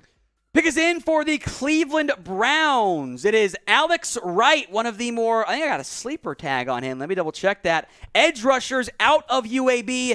It is a little bit early for me. I had hot guys get it above him, but I do have a sleeper option here. Developmental upside pick. You have to coach him up a little bit. You got to make him better on that side of the football. The pressure rate was awesome, 18.5% at UAB, but only 6 sacks. So the pressure rate to production wasn't quite the connection you want. You're hoping for Zadarius Smith style of player. Didn't look great against Georgia. He might need an entire year to develop a pass rush plan here. But Alex Wright, At a UAB, I like this pick quite a bit here by the Cleveland Browns. All right, we are behind on Super Chat, so we'll get going here on Maine, and I'll double-check Cowboys here too. All right, Mr. Stegosaurus, my guy, is Dallas actually going to use all their picks and not trade up at all? The forbidden name could be a good pick for them. Any other suggestions? Medical is what's going on with Dean here, so depends on when you're going to gamble on the medical side of it here. Looking at receiver, if you can get Jalen Tolbert in the third, you're like 8 picks away here, or not 8 picks away, you're like 16 picks away here. That would be interesting to me. Beyond that, Zach Tom, like him a lot. Calvin Austin, bunch of receivers still on the board. All right, Chris Hartman, say it, can't do it to the Browns. That'd actually be a great pick if they did go that route. That'd be because awesome pick. It's medical. So wherever you take him, you're trusting the medical side of it there in the end. Hugo, just $1 super chat. Thank you. Says Sam Howell, goated next QB picked. Yeah, we'll see about that one. Jacob also says, what was that sweet other thing back? Yeah, beer cheers is easy, so I'm not getting hammered and peeing my pants when we get to day 3 of the NFL draft. So I appreciate that. We'll do the Make Me Pee game tomorrow probably because I'm not going to be on air for that much longer. So, all right, let's run through the super chat menu for me, Will. All right, so every 500 likes, a roulette wheel. I want to redo, so we need 500 likes before I come off here. $5 screen time, $10 talk about your team. Any team, we'll talk about them, say our thoughts on their draft and on their upcoming season. $30, you can advertise yourself, your Twitter handle, your Insta, whatever it is. And then $100, pick a host to drink. All right, we are about 500 likes away. We do have, by the way, the $100 Super Chat Club so far this year's draft. Thank you to Jeremy Burkhart, Arnold Adams, OG Runtag, and Dr. Sam74. I appreciate that. As we have yet another pick in the LA Chargers, adding a safety, which I find interesting here. JT Woods. I wonder what this means for the future of Nasir Adderley, but Brandon Staley likes to have some multiple safety packages. I was a bit higher, I believe, on JT Woods than most people. I have a sleeper tag on him. 106 overall, 4th round grade. JT stands for Jalen Terrell, by the way. He makes plays on the football. 6 interceptions this year, 9 in the past 2 years. Like so many of these Baylor players, he is a track star. Issue is, he's a bad tackler, and that's an issue on that front there. We'll come back on some other picks here, but I want to get to Greg Dulcich. The Broncos have made a pick here. My best available tight end is off the board out of USC. 78 overall for me here. We're right in the sweet spot for that range. The Broncos have made their pick here. I do like about this one, and funnily enough, how about this timing? From Tapslow, talk about the Broncos. There we go. So, Will, what do you think about the Greg Dulcich pick and their draft so far overall? Yeah, I like it. Another weapon for Russell Wilson, and you traded away your first round tight pick. end too. Yeah, exactly. So you trade away those picks to get Russell Wilson, so not as much draft picks as we would normally see. But, yeah, it's a good pick, and it's been a really good offseason for the Broncos. I think that they're probably, this might be a hot take, I think they're the favorites in the AFC West. I expect them to come out of that division because of how good Russell Wilson is. Look, I don't care if Russell Wilson's getting a little bit older. He is an absolute winner, and that's what he's bringing to Denver. All right, super chat from Eric Cotter. Seahawks, baby Seahawks. All right, Will, give me your takes on the Seahawks draft class so far. Yeah, and thanks for the super chat, Charles, Eric. Charles Cross, according to Tyler Jones, already has his Hall of Fame jacket getting Taylor. Tyler Jones, our guy, really high on that pick. I thought it was a good pick as well. And, we were talking about maybe Malik Willis. I said the name. Drink. In the meantime, other super chats just came in. I see one from Jeff Baer talking about the Browns. Appreciate that, my friend. Ryan Dunnigan has a $10 on Cowboys. Shout out to you, Ryan. We are simulcasting right now on Chat Sports and the Cowboys Report. We will talk about the Cowboys here in a little bit, Dwayne. I promise you. Oh, you got him? Look at that, Jack. All right, there we go. They're crossing your streams here like a champ. Dwayne Jackson, $10. Let's talk about the Cowboys. How about them boys? Okay. I think the super chatted here. I didn't like Tyler Smith pick. I liked the Sam Williams one. Their pick is coming up in the not too distant future. They're on the clock at 88 overall. So we are actually, I misspoke there. We're getting close to the Cowboys pick here, and we will spend plenty of time on that. The receivers are all there. Pretty much. The guys like Jalen Tolbert, who I'm watching, Calvin Austin, David Bell, Khalil Shakir, who I like a decent amount, are all in that packed spot that I think work for me here, especially if you get past the Austin and Tolberts here. So I'm looking receiver. Tight ends are still on the board as well. You could double dip offensive line. And, of course, Nakobe Dean is still there. Tristan. Oh, damn I did it again. Can't say it. All right, I'll go through the super chat here. Two names that cannot be said. Oh, my goodness. Bill Murray saying, "Who day, baby?" No, go to the super chat for me. Got a little Bengals fan in the chat. Let's go to the super chat, though. It's up.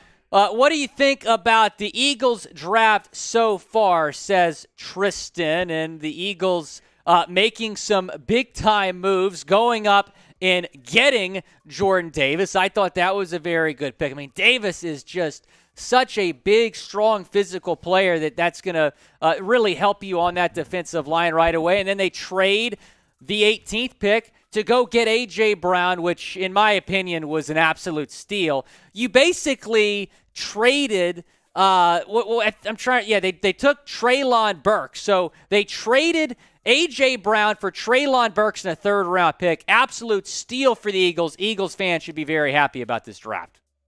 All right, pick is in here for the New York Giants. Cordero Flott, if you can go here for a couple minutes on this one for me, Will. Yeah, Cordell Flott out of LSU, somebody who had a big impact on this Tigers defense the last couple seasons.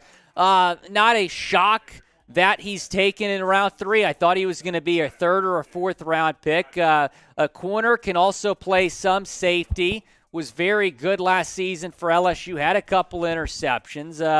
Very little ball production. So he's versatile. He's got reps at safety. Has reps at corner as well. I think he's better fitted to be a safety in the NFL. All right, Cowboys pick is coming up here in just a little bit. So what we're going to do here, Cowboys fans, is I'm going to step off the main coverage, and then I'm going to get back on it here on Cowboys only. So Harrison Graham's going to sub, and it'll be Harrison and Will here on the main coverage. So just give me a couple seconds to get situated back on the Cowboys live stream. The simulcast will end, and it'll just be Cowboys coming up here in a little bit. So JT, record in the fourth. I like that one quite a bit. So, Will, take it away. All right, sounds good. Appreciate my guy Tom Downey here on Chat Sports. So we want to hear from you down in the comments. Who is the biggest winner of the draft so far? Do you think it's Baltimore? I mean, what a draft that the Ravens have had. Type BAL. Philadelphia, they've made some big moves. Type at PHI if you think it's the Eagles, or if you think it's the Jets or the Giants. The Jets got Sauce Gardner, who I could not believe the Texans passed on at 3. Who do we got? We got Nathaniel Drake saying Baltimore. A lot of Baltimore's in the chat. A lot of Jets fans in the chat. Pokemon Legend saying Baltimore. Some Giants fans also in the chat saying their Giants have won the first couple rounds of this draft. Matthew B25 as well saying that it's Baltimore. James Crane saying it's the New York Jets.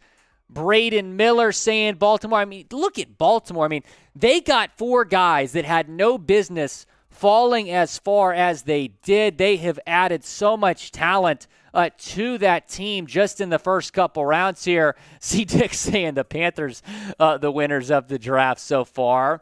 Nibbler saying the Texans. Yeah, the Texans with all their picks have made some pretty solid selections. Danny L. saying it's the Steelers. Got some more Cowboys fans. EP saying it's the Cowboys that have won this draft. I don't even think Tom Downey would say the Cowboys are one of the winners of this draft. David Tate saying it's the Jags. The Jags have made some good picks as well. King Bell saying Baltimore. I think the unanimous consensus for the most part is that the Ravens have won the first 2.5 rounds of this draft for absolute steals. I mean, normally you see a team end up with 1 or 2 guys that shouldn't have fallen that far. Baltimore got Kyle Hamilton at 14, who I thought was a top 5 talent. They just added more talent as well, getting Ajabo earlier tonight, who fell to them at pick 45. Obviously, the torn Achilles, he might not play that much this season, but still a first-round talent that fell to Baltimore all the way to pick 45. And now we welcome in Harrison Graham here on our main channel coverage. Harry, what's going on, man? You want to tell me who the Falcons just took? Has it come through? Western Kentucky pass rusher D'Angelo Malone, who was kind of a round 3, round 4 type of guy. He goes to Atlanta here. Out of Western Kentucky. Tom Downey had him as his number 103 overall player. So in the 3rd round, that's kind of the range where he could go. Fits better in a 3-4 scheme. Defensive player of the year in Conference USA. A little undersized, but and has had trouble with weight issues in the past. But Atlanta looking to beef up that pass rush just a little bit. 6'3", 243 pounds. But it's been an interesting night, Will. We still, one quarterback at this point?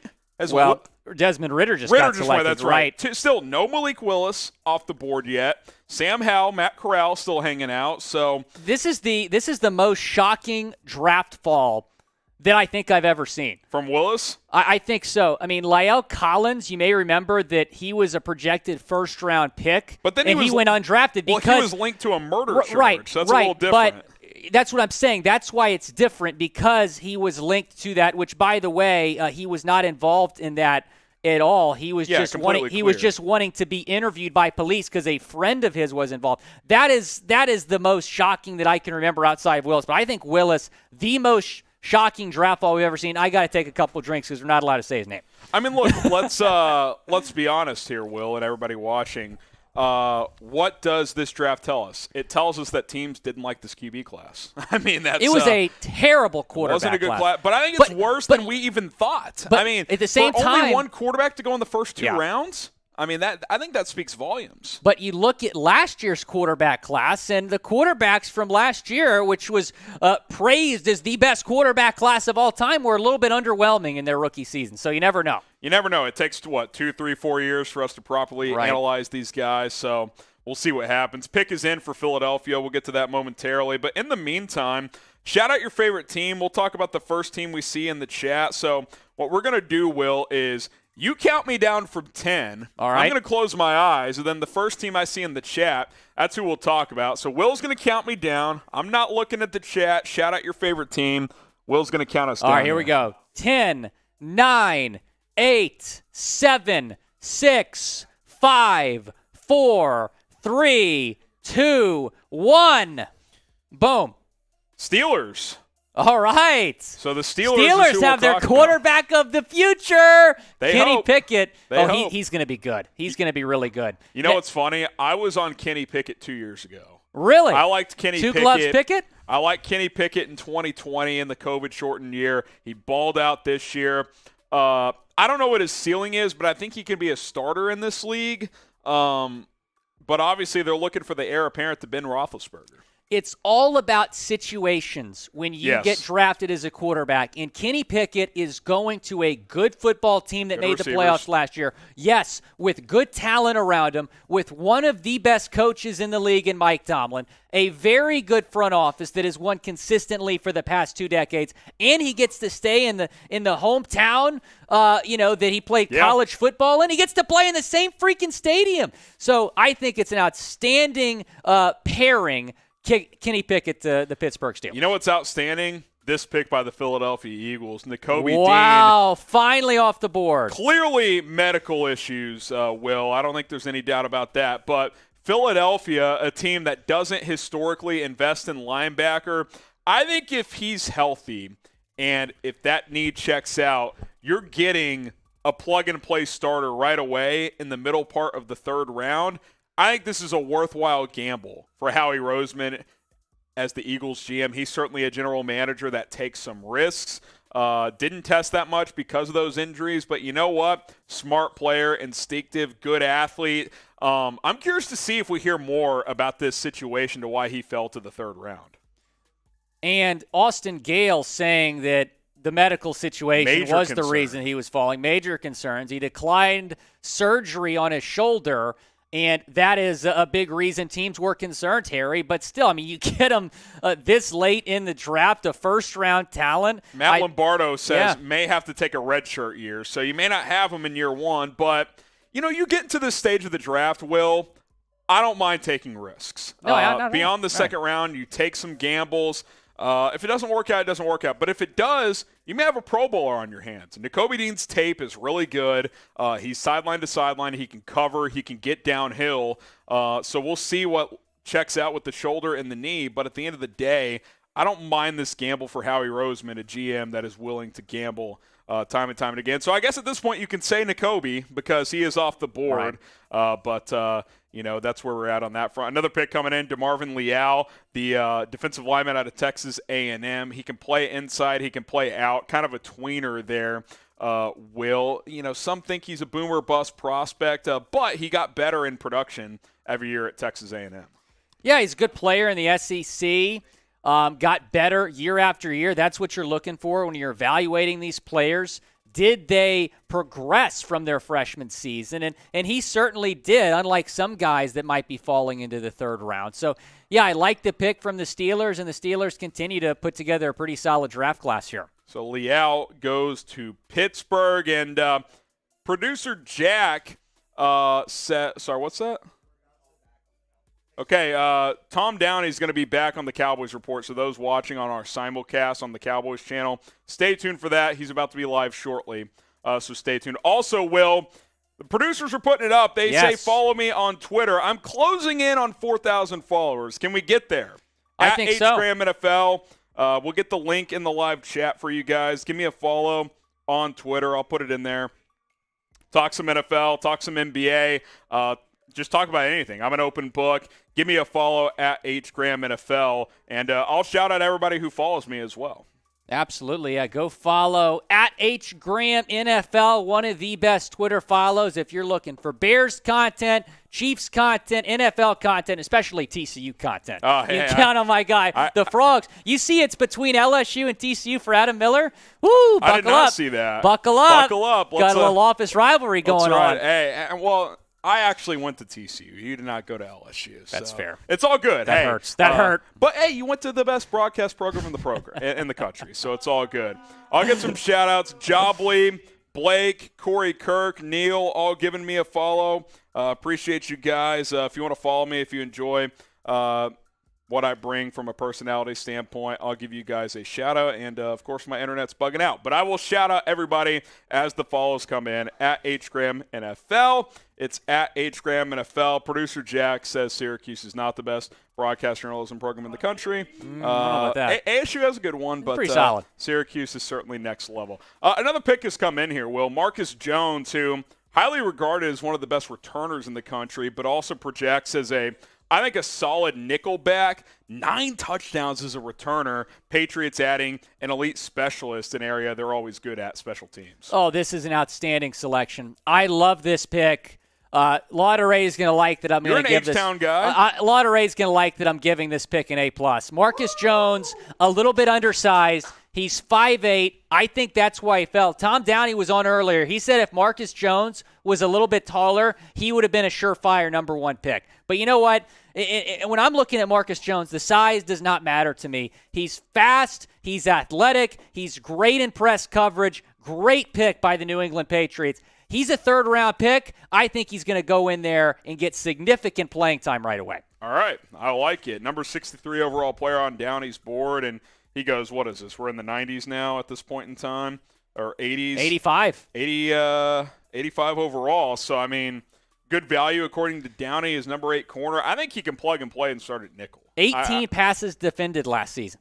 Productive, good returner. At worst, you have an elite return man. At best, you have a lockdown nickel. I mean, I think that's what you're looking at here.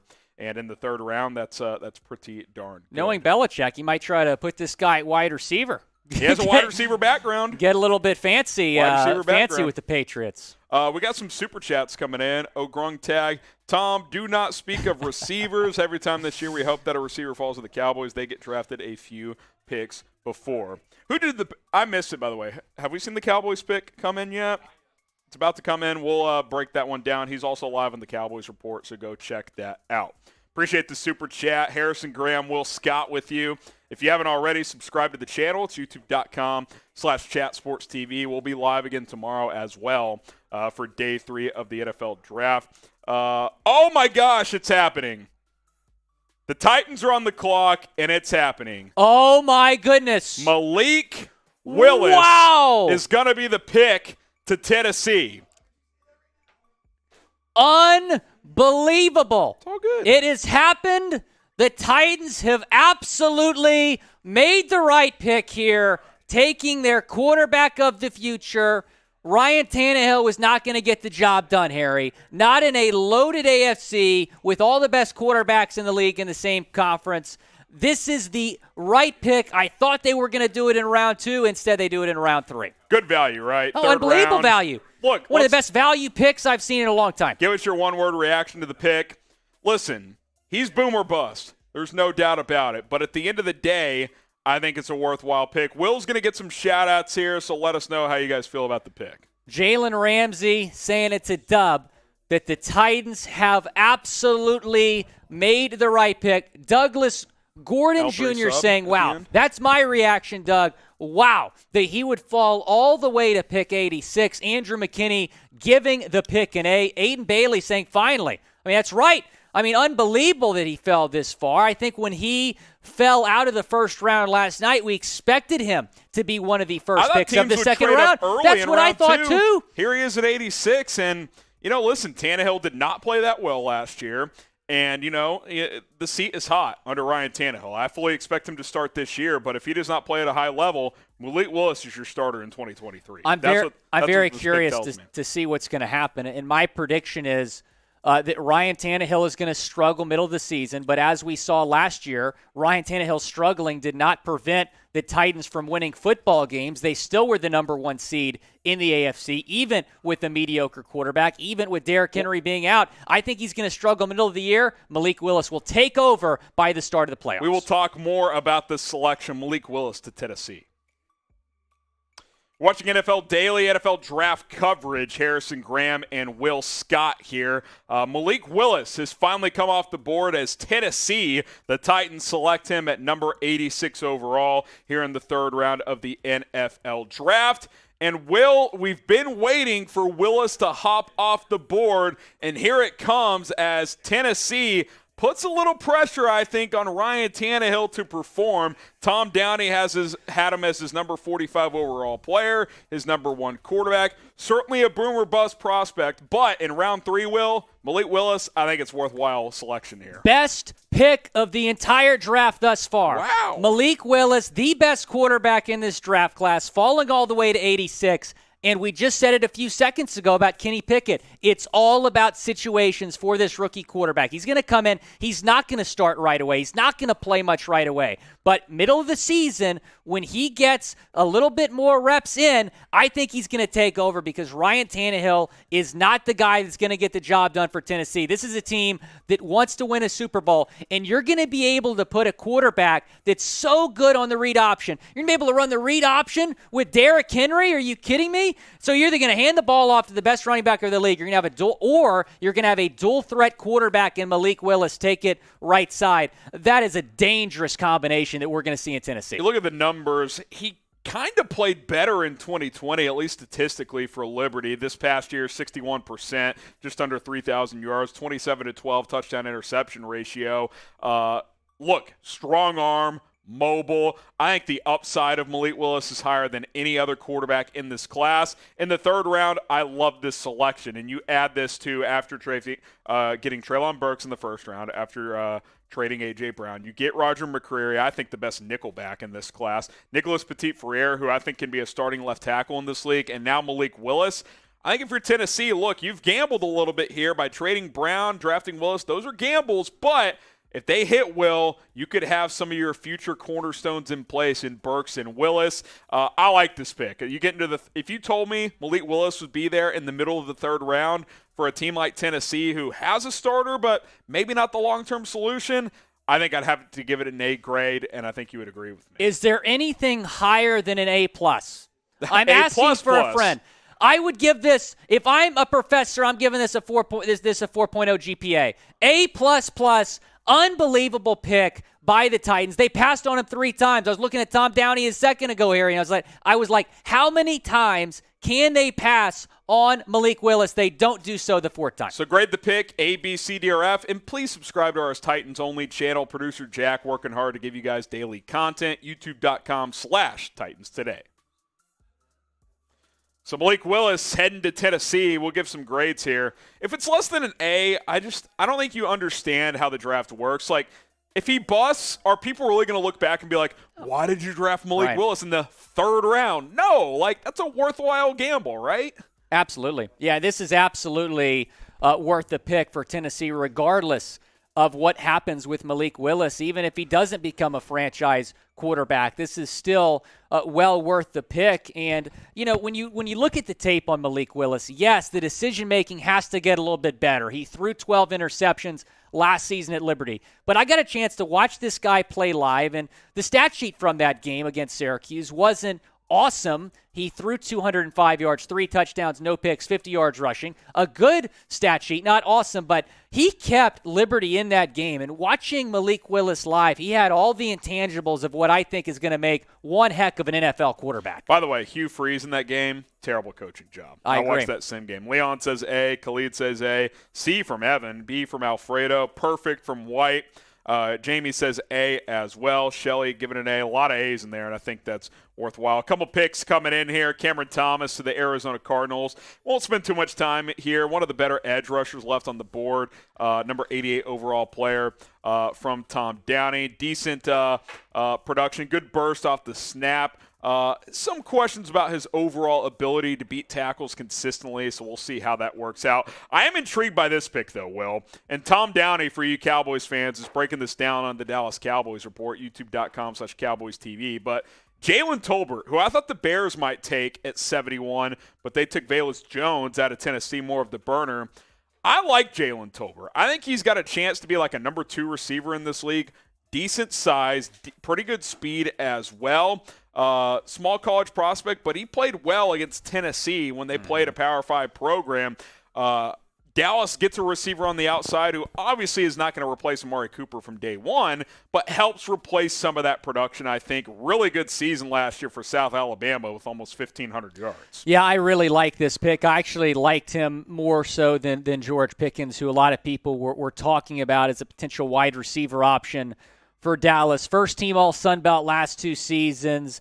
1,400 yards this past season really for good. South Alabama. He is extremely dangerous, and I think it's a really solid selection for Dallas here at 88. It's my favorite pick from the Cowboys, quite frankly. Oh, for sure. Not even close. I think this is the best pick they've made. And, you know, you think about what they have on the outside. They've got Michael Gallup and CeeDee Lamb, so the pretty good 1-2 punch there. Jalen Tolbert can come in, be that wide receiver 3 for you. Be curious to see who lines up where. Does Tolbert play in the slot? I think he's more of an outside, so maybe he, moves around a little bit. But, you know, again, this is a guy that I thought could go in round 2. He falls to middle round 3. I like this pick for Dallas. It hasn't been my favorite draft by any means for the Cowboys, but I think this is one of the better picks that they have made in the last couple of years. Oh, yeah, for sure. And, you know, you mentioned the fact he's not going to be able to come in day one and replace Amari Cooper. That's okay. You have CeeDee Lamb. You still have some weapons on that Dalton team. Schultz is a solid Yeah, tight end. exactly. So, you know, he's not going to be a top target right away, but I think eventually he can become one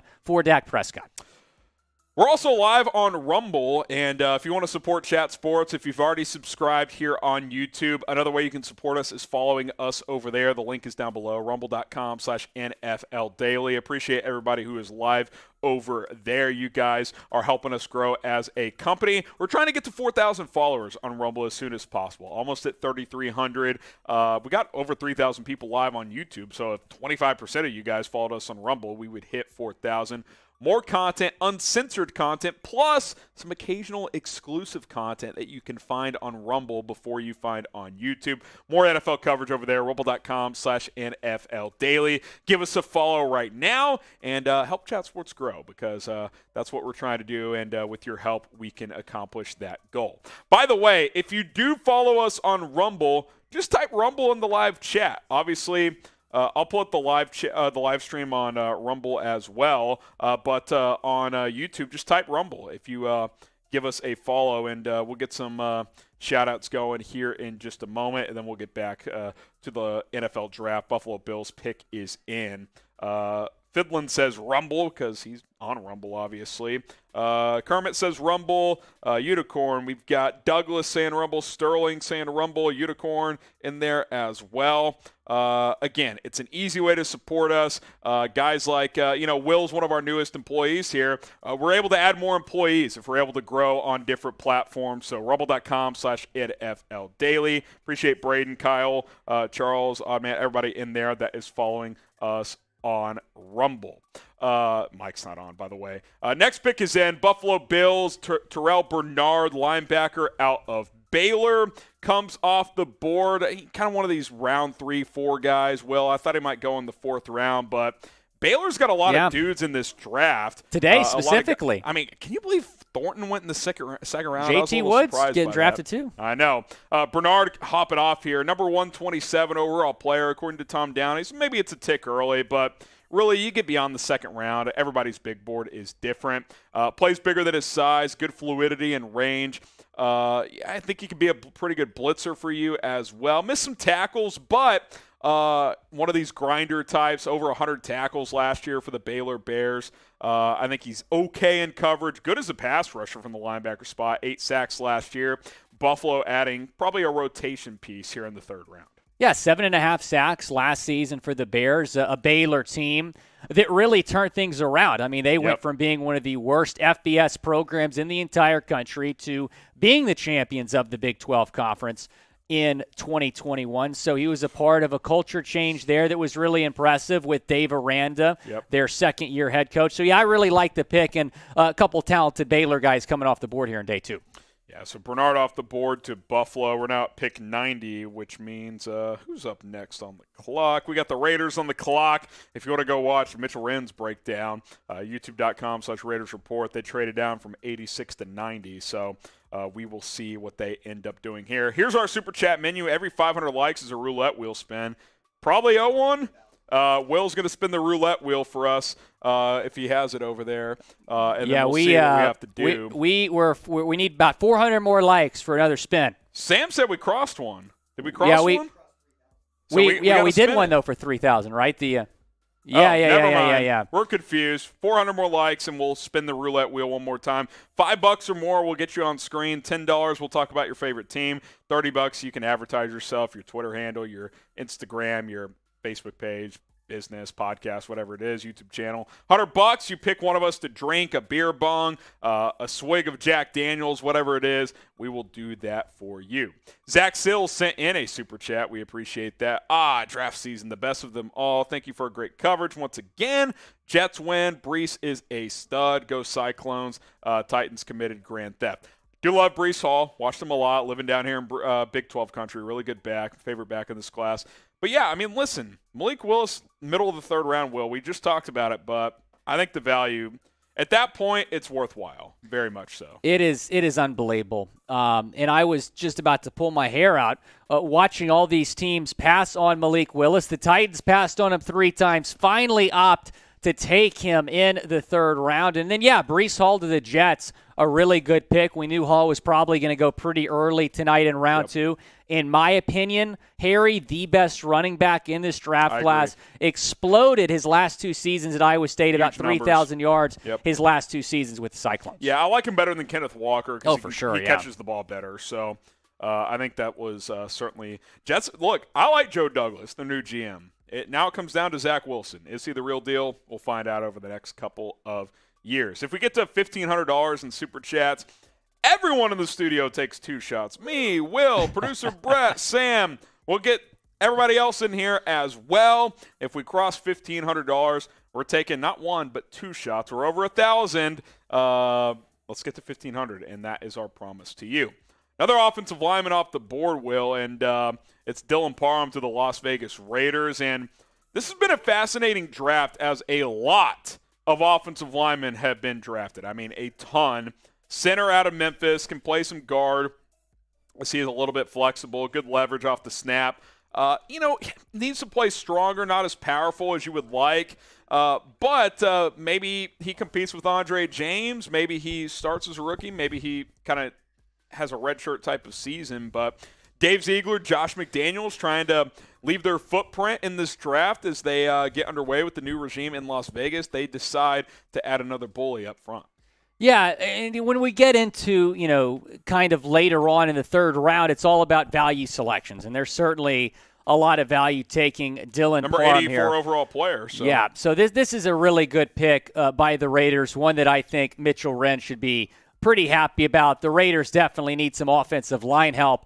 They just got some in a very versatile offensive lineman in Parham who can play some different spots on that offensive line. Yeah, so another offensive lineman off the board. If you want to go check out Mitchell Wren's breakdown, youtube.com/Raiders Report. He is live on our Raiders-only YouTube channel, interacting with all of you, breaking down the pick of Dylan Parham. So now the Tampa Bay Buccaneers are on the clock, and I believe the pick is in. We will break that down in a moment. But Raiders Report, youtube.com/Raiders Report. No one in the business does a better job than Mitchell Wren. I think he's the face of Raider Nation. Oh, for sure, man. Sports media. Raider Nation, what's going on? Exactly. That's Mitchell Wren. He's absolutely crushing it. So go check him out. He's live right now, youtube.com/Raiders Report. All right, Arizona State running back. Where's Jack Lauderay? Rashad White. Forks off the up. board. 15 touchdowns last year. Tampa Bay gets another little weapon. This feels like a Tom Brady pick. Maybe the next not a comp to James White, but Brady loves dumping it down to those running backs. Yeah, it's a good pick. Adds another running back for Tom Brady. More of a bruiser. Yeah, 15 rushing touchdowns last season with Arizona State. 23 years old, out of Kansas City, Missouri. Went to Arizona State. A lot of Sun Devils that we're going to see drafted in rounds 3, 4, and 5, I think. So overall, a solid pick, and we're starting to see some more running backs come off the board. Yeah, no doubt about it. Had a long of 50, so he's got some burst there as well. Obviously, they lost Ronald Jones to Kansas City, so maybe he gives you some of that bruising ability as well. Leonard Fournette, certainly going to be the starter for Tampa in 2022. One-word reaction to the pick. Let us know on that front. How about just Brady? Whatever Tom Brady wants. He probably made the selection for Tampa Bay. He was probably on the phone. He handed the card to Roger Goodell. So, Tampa Bay is running things over there, man. Yes, there's no doubt about that. So, one-word reaction to this pick. I would have taken Spiller, but still a solid pick. What are you going to do? Tyler Gill with the 5-piece. I feel like everyone is dismissing how great of the draft the Jags are having because of Trayvon Walker, even though I think Walker has the better upside. Look, Walker's upside is certainly very high, but I would have gone Hutchinson there. We could take a look at what the Jags have done up to this point in time. We'll get to that in just a second here, Tyler.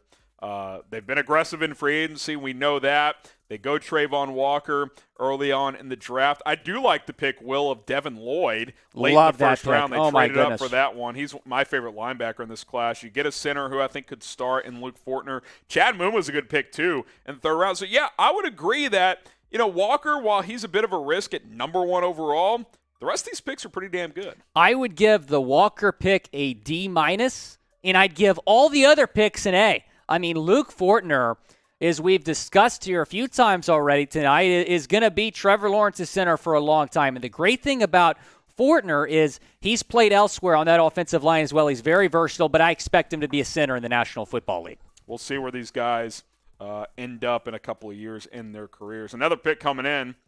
Packers at a guard, and quite frankly, probably your Lucas Patrick replacement. Sean Ryan, the guard out of UCLA, powerful player, 6'5", 320 pounds, only gave it 1 sack a year ago.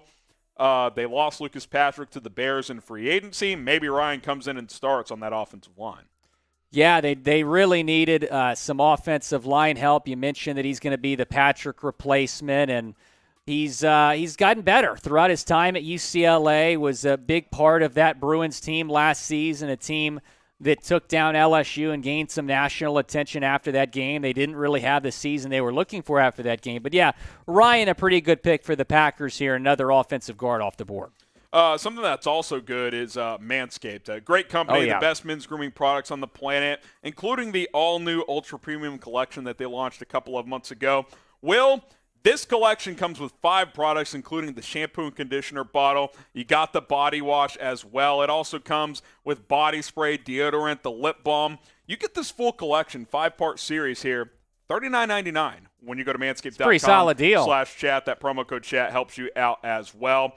Really good deal. I've been using these products on a daily basis for the past couple of months. By the way, the shampoo conditioner bottle lasted me like 2 months. I mean, it's fully loaded, ready to go there. Get 20% off by using our link, manscaped.com/chat. And a cool thing they do too, Will, is some of the proceeds for some of the purchases go to testicular cancer awareness, which they're a big advocate of, because every single day, every single hour, a male in the world gets diagnosed, and it's a bigger problem than people realize. They help support the cause, and some proceeds go to that cause. Manscaped.com/chat. Get 20% off plus free shipping. Will would have loved to have the body spray when that little poodle attacked him a couple of weeks ago. So if you don't know, it was not a poodle, but it was a very small dog. Will got attacked by a dog, and if he had some of the body spray, he would have been good. But manscaped.com/chat. Go check it out. They're a great sponsor. They've been sponsoring Chat Sports for the past couple of years. We greatly appreciate their support. All right, let's go to a super chat. John Dorman, 49ers on the clock, by the way. Did we really fire Ryan Pace just to get 2.0? I like the 2B. This is a Bears question. So I'm going to let you take the reins on this one. John Dorman's calling Ryan Pace 2.0. Look, the O-line went early, guys. Cole Strange went in the first round. What do you want Poles to do? Like, you want him to reach for a lineman? I guess you could have taken Bernard Raymond at 71, but – you know, I think the first 2 picks, he followed his big board. Kyler Gordon, one of the best corners available. When they made that selection, they needed a CB2. I think he fills that void. Jaquan Brisker, a player I like. Was safety your biggest need? No, but he is going to start for this team, I think, next to Eddie Jackson. Now, I will concede as the host of Bears. Now, Velus Jones was probably a reach. But when you consider Justin who Fields, else was on the board, Calvin Austin absolutely was a reach. And that's fair. I will say this. Justin Fields, one of the best deep ball throwers in last year's class. Velus Jones, 4.3140, excellent return man. We'll see. Boomer bust type of selection out of Tennessee. I think that was a reach, but I like the first 2 picks. You can't go all in on offense. This defense has some holes as well. Yeah, I would agree. It's going to be interesting to see what the Bears do throughout this draft. They needed a wide receiver, so not a shock they took one. It was a little bit surprising that the pick was Jones. As we get into the next pick, which, oh my goodness, I'm quite surprised that the 49ers have taken Ty Davis Price out of LSU. I am too. Wow. I'm stunned. This might be the biggest reach of the draft. Is this more so than Cole Strange? Is this like some Shanahan obsession pick where, like, oh, you put him in my run scheme, he's going to average 6 yards a carry? This is just not a good pick. I mean, this is just a terrible pick. Number one, Isaiah Spiller is on the board. Well, not only that, Will, let's break this down even further. And look, let's talk about the player for a second. 4.48 40. Closer, according to Tom Downey, over 5.5 yards per carry. Inconsistent back. Here's the problem I have with this pick. Number one, this is the first pick you've made if you're San Francisco. A, you don't need a back in premium rounds in Kyle Shanahan's system. B, you need a corner. You could use another defensive tackle, and you go running back in a system that you can kind of just plug and play at the position. This feels weird to me. This feels like one of these Shanahan pet projects. I don't like this pick. On Dolphins Today, I was looking at potential prospects in the 4th round. I said if the Dolphins were to take this guy in the middle of the 4th round, it would be the biggest reach of the draft. And the Niners just took him in the 3rd round. Wow. This is look. I watched a lot of this guy at LSU, and he's a decent running back, but I don't think he has what it takes to be a solid RB at the next level. He's a decent 3rd down back. I think someone you can put in goal line packages, maybe 3rd and 1, lower shoulder, get you 2 yards. But I just really do not like this pick for San Francisco. He's not a great pass-catching back. He's not a great running back, I think, and I'm just not a fan of this pick. Interesting. Trade alert. The Patriots have traded pick 94 to Carolina. And here comes another quarterback, Will. Another quarterback's coming off the board here. It's going to be Ole Miss quarterback Matt Corral. Really interesting. Does this mean no Baker Mayfield trade? There was buzz earlier today that was heating up. I don't necessarily think it means no Baker trade, but kind of like Malik Willis, Will, you get into the latter part of round 3, Matt Corral, some people thought could go in the second round, maybe even late first. He goes at number 94 overall. Carolina trades up and gets him. Look, if you tinker your entire system to an RPO system where he can make easy reads, I think he has a chance. The problem is it's all system-oriented. That system at Ole Miss was very quarterback-friendly. Yeah, I agree. I mean, he's going from Lane Kiffin to Matt Rule, so I feel for him. Well, no, I'll take it a step further. Who's the former Giants head coach? Who's the OC now? McAdoo. Ben McAdoo. Oh, no, he's going to McAdoo. He's screwed. He's screwed. Oh, Bust. no. He's done. No. We'll see what no. happens. Corral's a fun college player. I don't know if his skill set translates at a high enough level. Decent size, 6'1.5", 212. Good production at Ole Miss, but again, great players, great system with Lane Kiffin and Jeff Lebby there at Ole Miss in the SEC. We'll see. I don't think he should play as a rookie. I think he needs at least a year. But are you going to go with Sam Darnold then? That's why I think Baker trade's still on the table.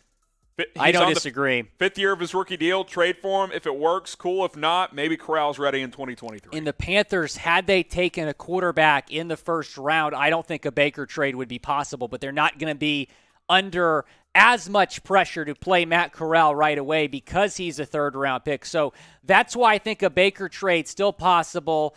And look, it's all about situation. I don't like this situation for Matt Corral. The problem here, and the problem Carolina has, is that they remind me of the Bears last year where they've got a coach entering a year on the hot seat, so he's trying to win this year. But, is Carolina really ready to win this year? No. Matt Rule, they're not ready to win as long as Matt Rule and Ben McAdoo are. But my point is, even if Rule could be a good coach, it's not going to happen this year. So, that's why they should have just fired him, if we're being completely honest, and gone in a new direction.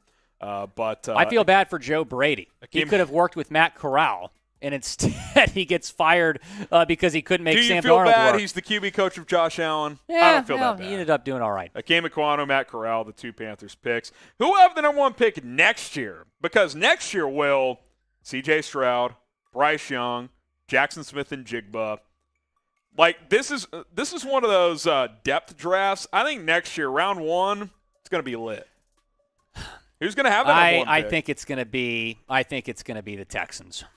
And I say that as someone who believes in Davis Mills. I don't necessarily believe in the people that are in the Texans front office. I don't necessarily believe in that coaching staff. That's why I think the Texans might have the number 1 pick. But let us know who you think down in the comments. A lot of Seahawks comments coming in, which is not a surprise. Candidate. Drew Lock stinks. Jags again. I don't think it'll be Jacksonville. AFC South isn't too difficult. Rashard Lee says Cowboys. Charles Robinson of Yahoo Sports, pretty tapped into the NFL, says Baker to the Panthers talks have been halted. So wait, I'm getting a call. Hello. Baker Mayfield has been traded to the Houston Gamblers of the USFL. That's fake news from Will Scott, but at the same time, we'll see where Baker ends up now. Well, where else is he going to play? If Matt Corral is enough of a reason to not go after Baker, then that speaks volumes about Baker's market. I'll just say that. Chiefs from Jacob, they will not be picking number 1. Falcons, I think that's a candidate, Will, that could be picking number 1 overall. Calvin Ridley's not playing this year. I don't think Marcus Mariota's any good. Baker to the Seahawks, it's kind of like the last team. We'll see what happens. Real quick here, we won't spend a ton of time on this pick. Zachary Carter, the edge out of Florida, had 8 sacks last year, so Cincinnati adds a little beef to that defensive line. Kind of a tweener, 6'4", 280. Can play a little edge, can play inside as a 3-tech if needed. 5-year player. At Florida, he lands with Cincinnati. Yeah, pretty solid pick. Someone who we kind of expected to be selected maybe late 3rd, early 4th round. 8 sacks last season for the Gators. overall, I like the pick, and the Bengals have gone defense a few times now in this draft. Got some super chats. Mega Lucario, thoughts on Bailey Zappi and how he'd fit for Seattle? Oh, Zappi's my guy. I love me some Bailey Zappi. Did you watch any of him this year? Yeah, the he's guy fun. can play, man. Houston Baptist transfers to Western Kentucky.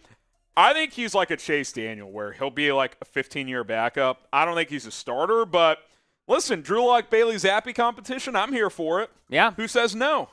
I think that Bailey Zappi will be picked kind of middle of the 5th round, somewhere in there. But then again, I mean, Sam Howell's still there. You have so. Sam Howell still there. Matt Corral just came off the board, so I don't know. Maybe Zappi falls to the 6th round. Still there, but there's some knee concerns with him, so we'll see what happens on that front. Appreciate the super chat from Mega Lucario. Remember, if we get to $1,500, we've crossed 1,000. We get to 1,500, we'll take 2 shots, all of us here in the studio. So if you want to witness that and witness us have some fun, we will do that if we get to 1,500. Some of the upcoming picks: Broncos on the clock. They've got this pick via the Rams from the Von Miller trade. Lions got a comp pick. The rest of these are comp picks in the 3rd round. Washington, you got Cleveland coming up as well. And then just a handful of picks after that, Will. So we're closing in toward the end of day 3, probably 20, 30 minutes to go here. Any names that are out there, and we can look at the best available of some guys you would like to see go off the board here. Does Sam Howell get drafted? I think he's worthy of a 3rd round pick. I'm not huge on him, but in the 3rd round, I think he's an interesting prospect. You look at the best available here. Leo Chenal, the linebacker out of Wisconsin.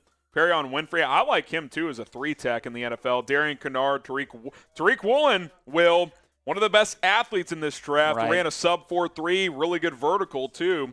We'll see where he ends up going as well. Any names that stand out to you? Leo Chenal, for sure. Downhill. He's an old school backer. Yeah, I really like him. Not great in coverage, but he lays the wood. He will knock your head off. I did not expect both him and Channing Tindall to both still be on the board. Tindall's still there. And so that's going to be interesting to see if they are off the board by the end of the 3rd round. Maybe the Dolphins, a potential team for them, as well as Kansas City Chiefs. Looks at like 102, Colts 103. trading up here, by the way, so we'll see who they end up drafting. Channing Tindall still out there. Jamari Salyer, the guard out of Georgia. I like Zach Tom, Will. Yeah, I do as well. Center tackle hybrid. They're very rare, but he was all conference at both center and tackle. We'll see if he sneaks into round 3.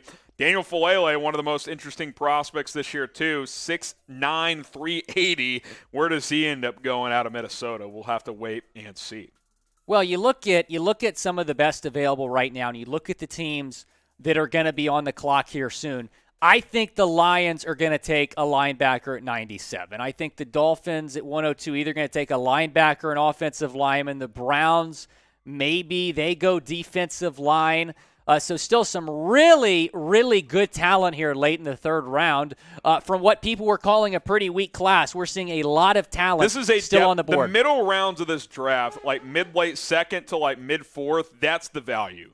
I mean, like Calvin Austin. I bet you the Browns take Calvin Austin. They should. That's my prediction. I would love that pick. I think that makes a lot of sense. That would probably eliminate them re-signing Jarvis Landry, but who cares? Like Calvin Austin's electric after the catch, so he would be an interesting pick. Colts on the clock after trading up. Now the question is, does Washington take Sam Howell at 98? They should.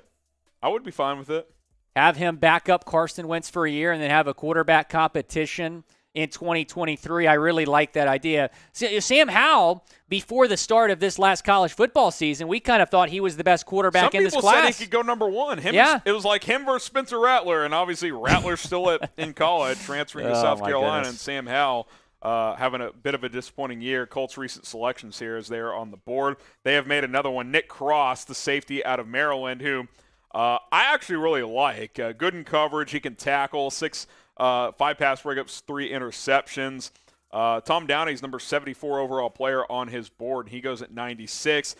4.3, 4.40, Will. He's a really good athlete. Yeah, I'm a little bit surprised that he fell this far. And again, a good value pick by the Indianapolis Colts. They get Bernard Raymond at 77 overall, who I think you and me both thought, Harry, was a first or second round talent. I like Alec he falls Pierce, to 7-7. Yeah, the Cincinnati exactly. receiver. Alec Pierce was a really good pick. I think a lot of people not high on that pick just because of who else was on the board there at the wide receiver position. I like that pick. Jelani Woods, they got a tight end. So they go wide receiver, tight end, first 2 picks. Last 3 picks, offensive line. Or I should say last 2 picks, offensive line and safety.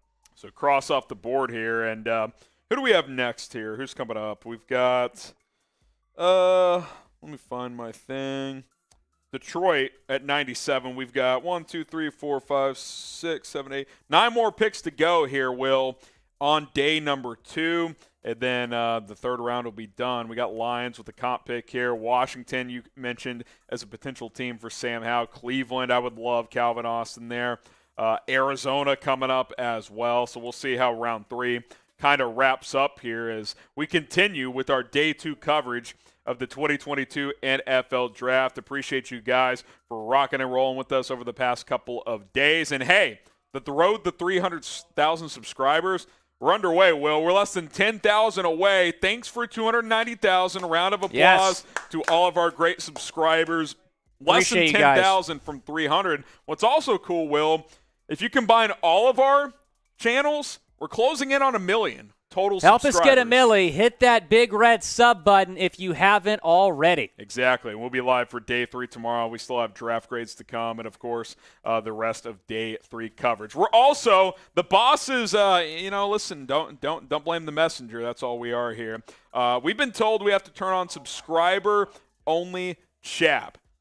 So every comment that comes in has to be from a subscriber. If you comment and your pick doesn't come through, that's because you're not subscribed. So hit that sub button, join in on sub-only chat, and also type me if you are subscribed. We'll give shout-outs to all the subscribers because if your comment gets through, that tells us that you are a subscriber. By the way, Josina Anderson, how about this cryptic tweet? Can't believe I missed that text sent to me 2 hours ago on Baker Mayfield. She got another text. What does that – well, the texts are always open. What does that even mean? Who knows? Detroit's pick is in, by the way. We'll get to that in a second. Will, why don't you give us some shout-outs in the chat? Do you have the chat pulled up? Yeah, I got the chat. Everyone got Josh Gee, he subscribed. Aiden Bailey subscribed as well. Junior Estrada, appreciate you subbing to Chat Sports, helping us get closer to 300,000 subscribers. Brandon saying, what's up, Will Scott? Appreciate you, Brandon. Maverick Miller is subbed. If you're subbed, type me in the chat for a chance at a shout-out. Roderick Coles subbed. We got Jalen Ramsey. He's been all over the chat tonight out in L.A. Subbed. Bob Blair, subbed. Carson Hennessy, subbed. Appreciate all of you subscribing to Chat Sports. We're having a lot of fun here on Chat Sports. Will Scott, Harrison Graham, bringing you home in round 3. Rocking and rolling late here on Friday night. Woo! That's how we roll. Hey, Will, did you think 3 months ago you'd be covering the NFL Draft? I got to admit, I didn't. I was coaching tennis. Hey.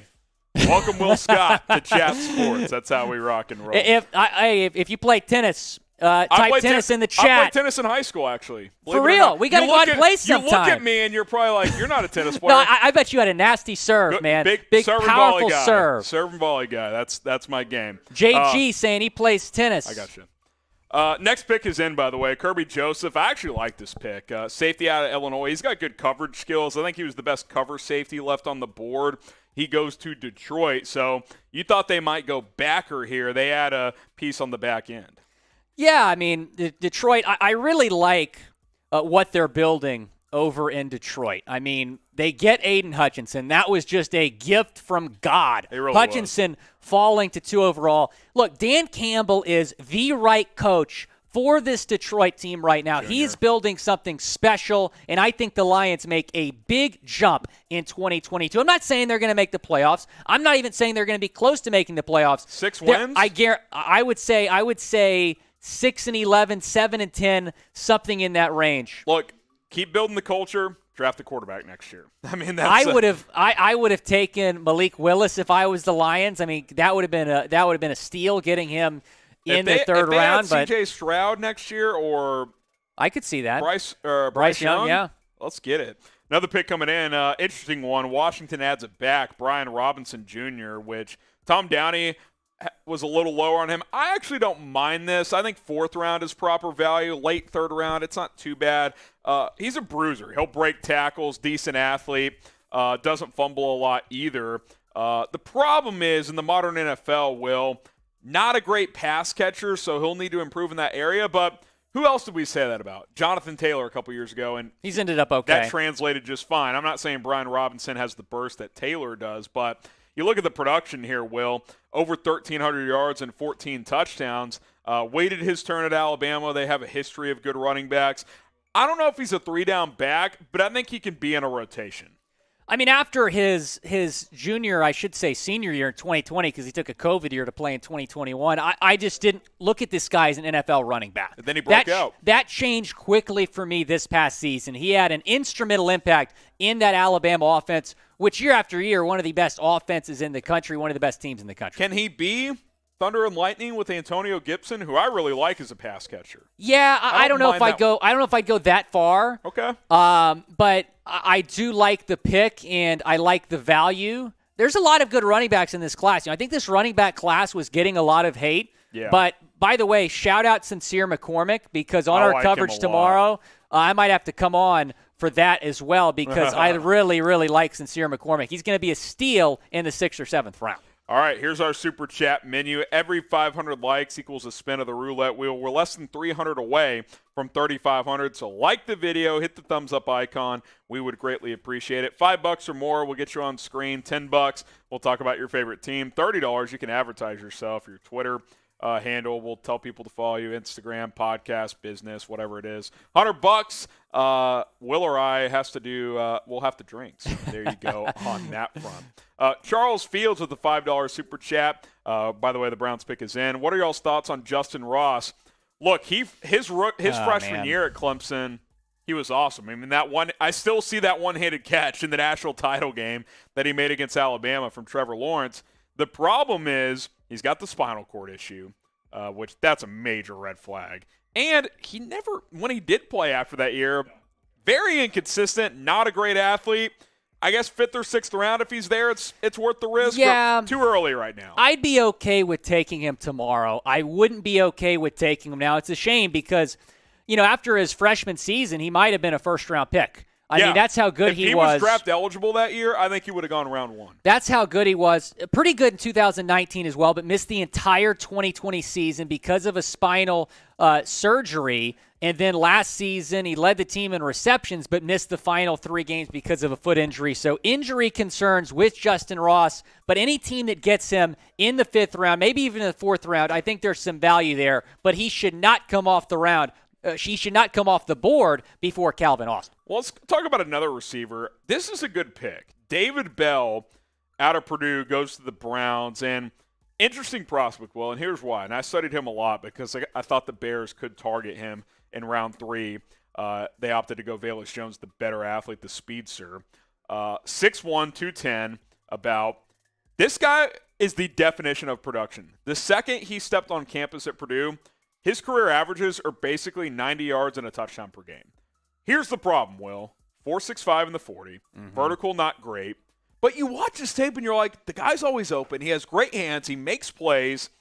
Cleveland's banking on the production over the traits. Typically, teams go traits over production. But I think late in the 3rd round, I like this pick for the Browns. I'm all for it, and it wasn't like he just had one breakout season like, let's say Brian Robinson. Career. He was unbelievable as a freshman in 2019, over 1,000 yards in 2019, a shortened COVID season in 2020, still managed 8 touchdowns in 2020, and then 6 touchdowns, over 1,200 yards in 2021. I'm all about the value here. I like it at 99 for Cleveland. I said they were going to pick Calvin Austin. I wasn't. Different type of player. I was exactly. Total opposite, I was actually. right on position. I was wrong on player, but I still think they needed to draft a wide receiver, and they did at 99.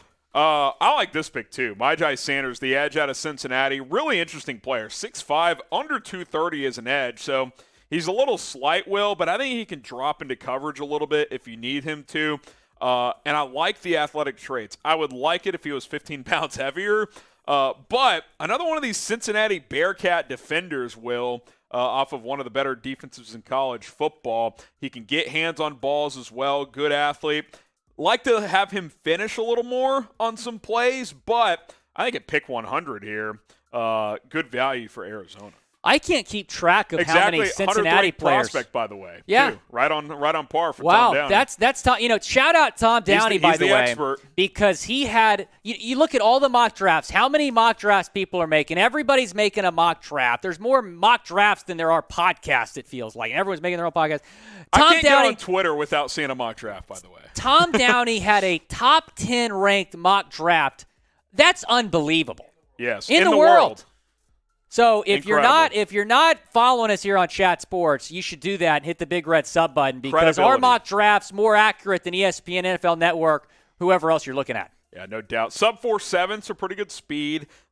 Decent athlete, 33-inch vert. Shuttle was okay as well. I thought he could go round 2. He goes late round 3, so overall I think the value is solid for Myjai Sanders. So now the Jets are on the clock. We'll see who they pick, but in the meantime, Will, let's flip roles. You close your eyes. I'll count you down from 10. All right. And the first team you see, shout out your team in the comments. The first team that Will Scott sees in the chat, he'll shout you guys out. So I'll count you guys down from 10. Get your favorite team in the comments. 10, 9, 8, 7, 6, 5, 4, 3, 2, 1. The Jets pick is in. We'll get to that in a second. Will, who do you see? I saw Seahawks. All right, let's talk about Seattle. Let's talk about the Seahawks. Tyler Jones, our Seahawks Today host here at Chat Sports, he's had you guys covered throughout the draft on all of their picks. He called Charles Cross a future Hall of Famer. Very bold on that front. You look at what they've done so far, Will. Yeah. I do like the pick of Cross. I think that was a popular mock draft. Mock draft SZN selection. That's where they end up going. Boye Mafia in round 2, pretty good. He was getting mocked to round 1 by some guys, but they did why do they always draft running backs? They're obsessed. They can't help themselves. Yeah, I mean, why do you need Kenneth Walker, who I like, but I don't know. If you swap Kenneth Walker with Malik Willis, this is an A-plus draft. I do like Abraham Lucas in round 3. Yeah, I do.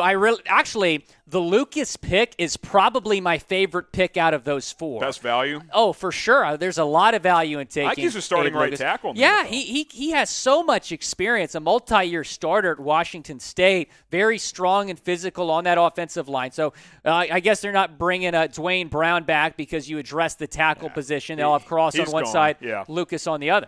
Yeah, no doubt. Tight end off the board, Jeremy Rucker out of Ohio State. Good size, good hands. Tom Downey thinks he's the best blocking tight end in this class. The production wasn't great, Will, but remember, Ohio State goes like 10 deep at receiver. So you'll have to excuse Justin Fields and C.J. Stroud for that, because, I don't know, when you throw to Garrett Wilson, Chris Olave, Jackson Smith and Jigba, Marvin Harrison Jr., and other guys, your tight end's not going to go a lot of work. I actually think he can work the seam a little bit and be a nice little red zone addition for the Jets here and for Zach Wilson. Yeah, I think so too. And really the Jets' mindset right now is, how can we bring out the best in Zach Wilson? I think Zach Wilson can be a heck of a player in this league. He got better throughout his rookie season, and it was a really rocky start. Last month he played pretty well. Yeah, he played really well in their last couple games, and I think really showcased his potential. So that's what their strategy is right now. We saw them take Breece Hall in round 2. Now they go tight end in round 3. As long as they're helping Zach Wilson out, I like the strategy. Well, Will, you're our host of Miami Dolphins Today here at Chat Sports. Dolphins finally on the clock. You can pick one guy here. Talk about the Dolphins. We'll talk about some of the players on the board. Who you picking? How you feeling about this spot here? You know, I'm disappointed that Luke Fortner is off the board, and he went pretty early in the second round. Who's that? Sorry? Luke Fortner. Yeah. Yeah. Well, actually, they're early in the third round. They're flying. I mean, they're gone. So. Yeah. I know they don't need a wide receiver. Calvin Austin is a name that I would give pretty strong consideration to. Good linebackers. But let me take a look here at best available. Leo Chenal? I want to be surprised. I would take Leo Chenal. If they take Leo Chenal, we're going to have a party here. We're chanting Tyndall. One of those I like two. Tyndall, yeah. One of those two, and then take Alec Lindstrom in round 4. I do like I Lindstrom. cannot believe Leo Chenal is on the board here. I'm stunned. I would take Chenal. I wonder if teams are worried about his coverage ability. I would take Chenal. Slam dunk pick if they take Leo Chenal. And Brett Scott, not my cousin, but a producer. Maybe. I don't know, man. We need to do Ancestry.com or something. We haven't submitted and Sam Brown, our producer, is going to surprise me. We haven't submitted the paperwork into, what's the website? The Ancestry. Yeah. By the way, Will Scott is our host of Dolphins Today. Can we flash that subscribe on? Yes, please subscribe. Dolphins Today. Will has hit the job running here at Chat Sports. Dolphins fans. YouTube.com/Dolphins News, right? That's the link. YouTube.com/Dolphins News. It's in the live chat. Yes. Will, almost 24,000 We're subs. almost there, man. Trying So to catch our Seahawks channel. We've gained about 2,000 in the last month, so appreciate a sub if you're a Dolphins fan. Even if you're a Patriots fan, we'll welcome you over to Dolphins Today. Be a We'll try bandwagoner. to get along, but hop on the Dolphins bandwagon if you haven't already, because this is going to be hectic a offseason. lot of fun covering the Dolphins as we continue this offseason and get in to the 2022 NFL season. Leo Chenal, Chris Greer, I know you're watching the show. Take Leo Chenal. I think you should don't check Twitter. I'm not. I I'm want not. you to be surprised. Subscribe to Dolphins Today, YouTube.com/Dolphins News. Will's going to break this pick down at some point on that channel here in a little bit. So I cannot believe he's on the board. Stay tuned for that. Will doesn't know when the pick's coming in. He's going to. How about I'm this? trying not even gonna to watch look either. TV. I'm not going to look either. This is when you guys get the pick. Phone is out of battery. Yeah, I'm iPad tossing is down, this thing. It's gone. Not looking on my computer. None of that. I'm Okay, not either. all right. I'm going to predict that they take a linebacker. The Chenal or question Tyndall? is, which linebacker? If it's not Chenal or Tyndall, I'm going to be upset. How about trading down for more picks? No! I've waited 101 picks. No! Hold on. No! I have been patient. I have been very Pick is patient. in. No trade. No trade. Oh, my gosh. I'm nervous. Leo. Champ. Leo.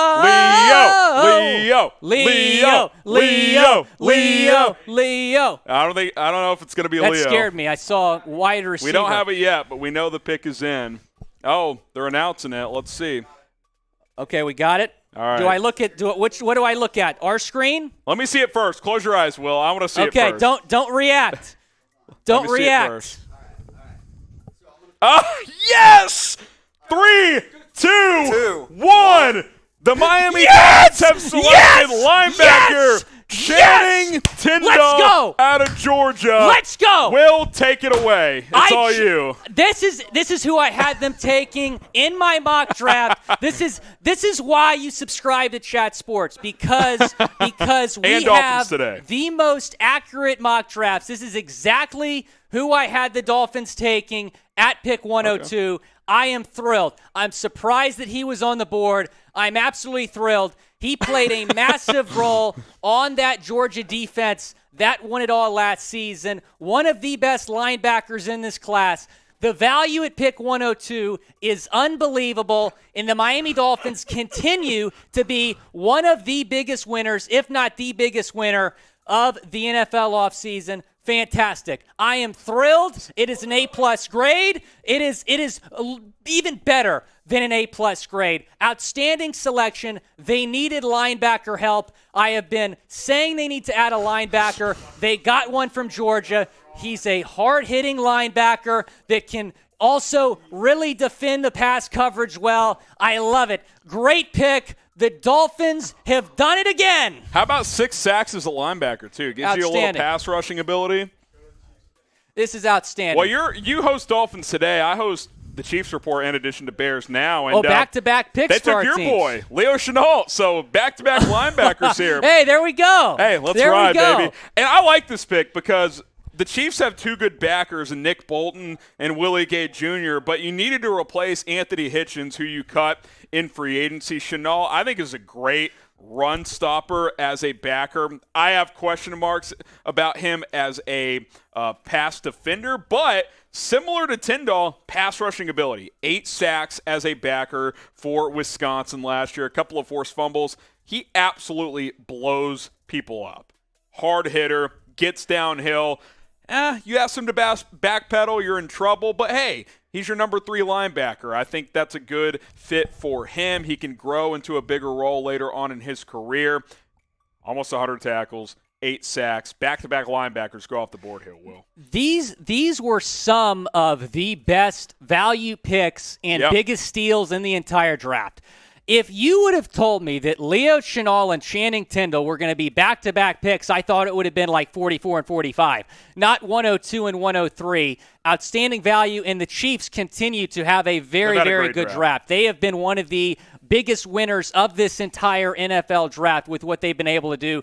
Give them a lot of credit because they did make a questionable move a few weeks ago shipping Tyreek. Listen, after trading Tyreek Hill, it was critical for them to nail this draft, and I think they've done that. Trent McDuffie, the cornerback out of Washington, I think it's a great pick. George Karlaftis, I think he can start as a rookie at edge. Sky Moore, one of my favorite receivers in the draft. Brian Cook, who we'll see if he starts as a rookie. Maybe he competes with Juan Thornhill. We'll see on that front. And now you add Leo Chenal, who is a great run stopper at linebacker. You needed a number 3 linebacker.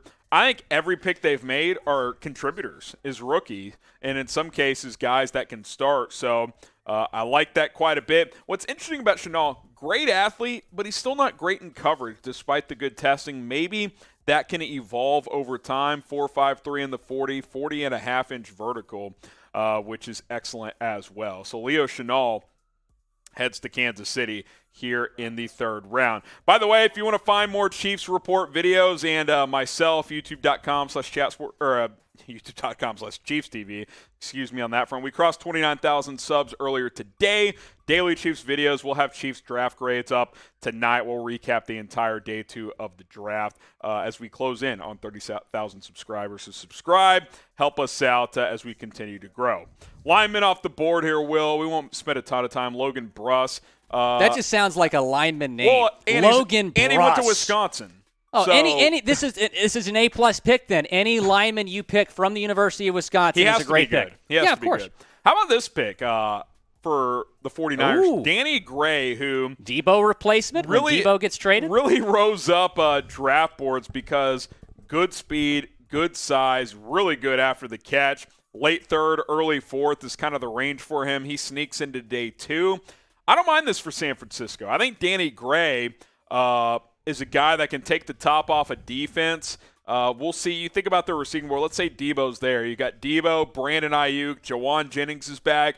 Danny Gray is kind of that 25 snaps a game guy that can, take some deep routes for you. I think that could be a good role. Ran a 4.33 in the 40. Yeah, this was one of my sleepers of this draft, someone who a lot of people weren't talking about. I didn't think he was going to come off the board here. I thought maybe round 4 would be more likely. But, yeah, I really like the pick from San Francisco, and he had a great career at SMU. Than the running back. Yeah, for sure. Yeah, this is a really, really good pick. Yeah, so we'll see where he I can't believe Ty Davis By Price. the way, he absolutely torched TCU twice. Yeah. My alma mater. Yeah. I'm tired of How watching did that make Danny you Gray. feel?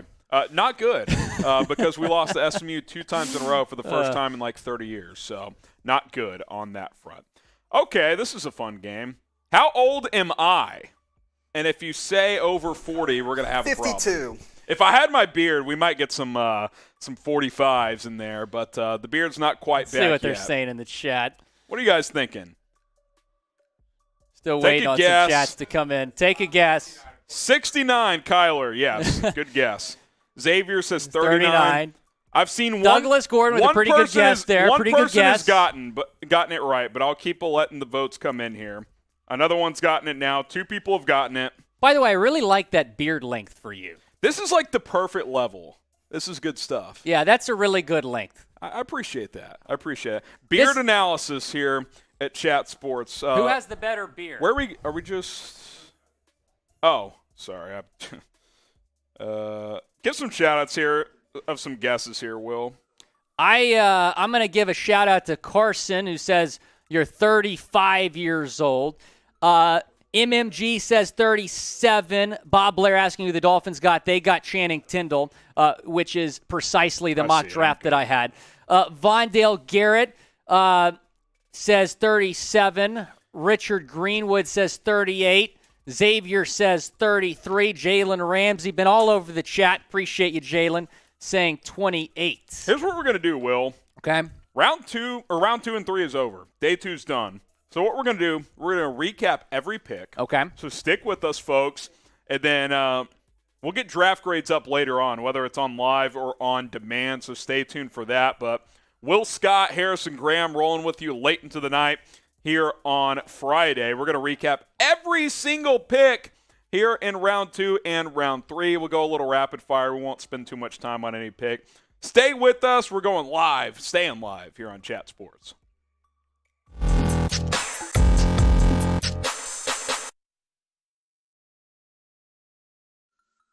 Harrison Graham and Will Scott here live on Chat Sports on YouTube. Day 2 of the NFL Draft is in the books. So what we're going to do is recap every single selection from round 2 and 3. We'll go rapid fire. We'll spend some time on some guys, but a lot of picks tonight. So let's go ahead and break them down. Will, here we go. Logan Hall, Christian Watson, Roger McCreary, Breece Hall. Anything stand out of these picks to start things off tonight? It's got to be Christian Watson, the Packers going up and getting him after not drafting a wide receiver in round 1. Yeah, no doubt about it. Jalen Petrie, I like this pick to the Texans. I think they've had a pretty good draft. Arnold Ebiketie, as the Falcons moved up for an edge rusher.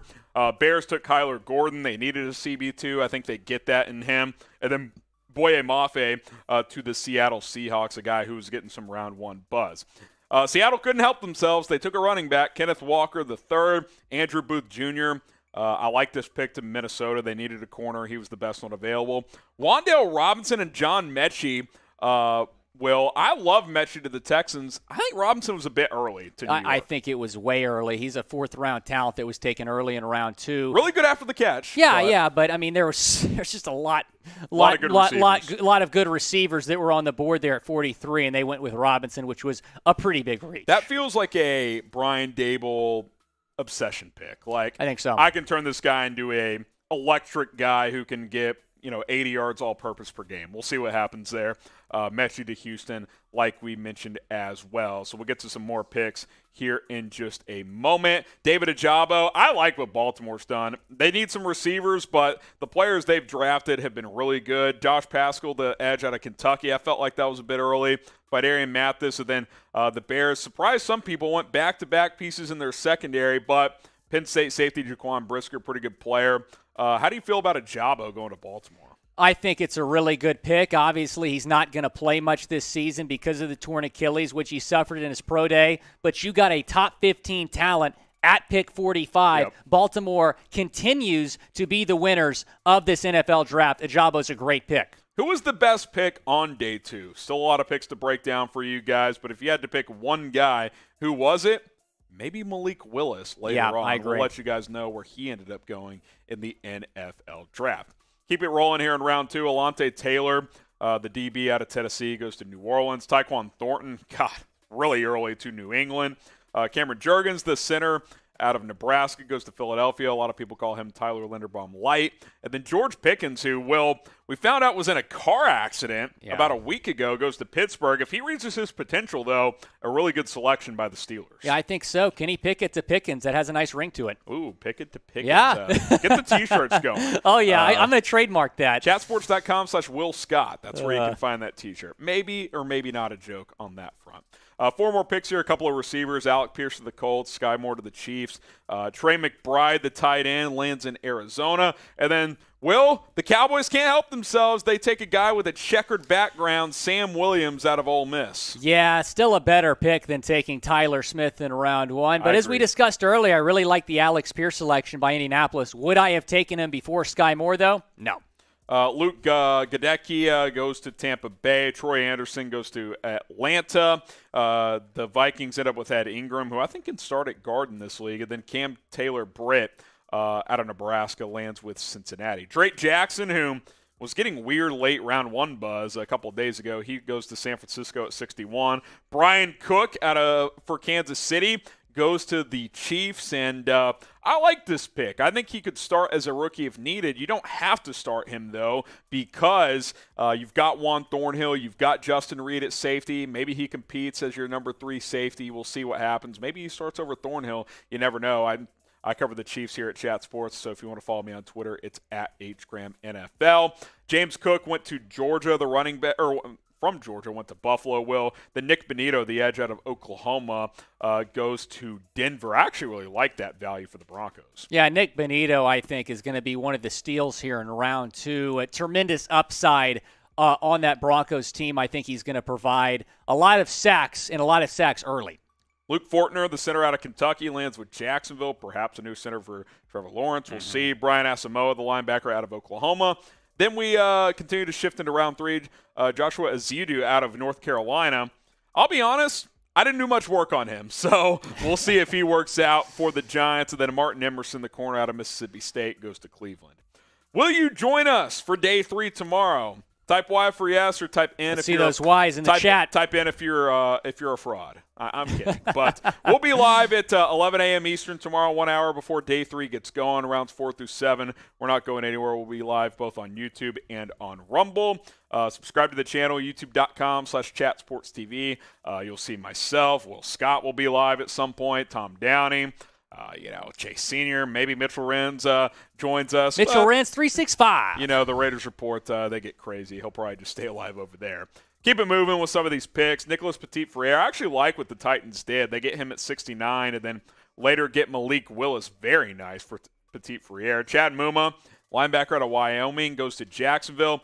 Velus Jones Jr., certainly a bit of a reach for Chicago, but he does run a 4.31, and then Abraham Lucas to Seattle. Anything stand out with these picks, Will? I think it's got to be Abraham Lucas. I think the value there for Seattle is really good, and they've addressed their offensive line need in this draft, taking 2 offensive linemen already. Both tackles. Yeah, I like that quite a bit. Next 4 picks, Jelani Woods, who is getting a lot of buzz in the last couple of weeks. He goes day 2 to Indianapolis. Desmond Ridder, another quarterback off the board, to Atlanta.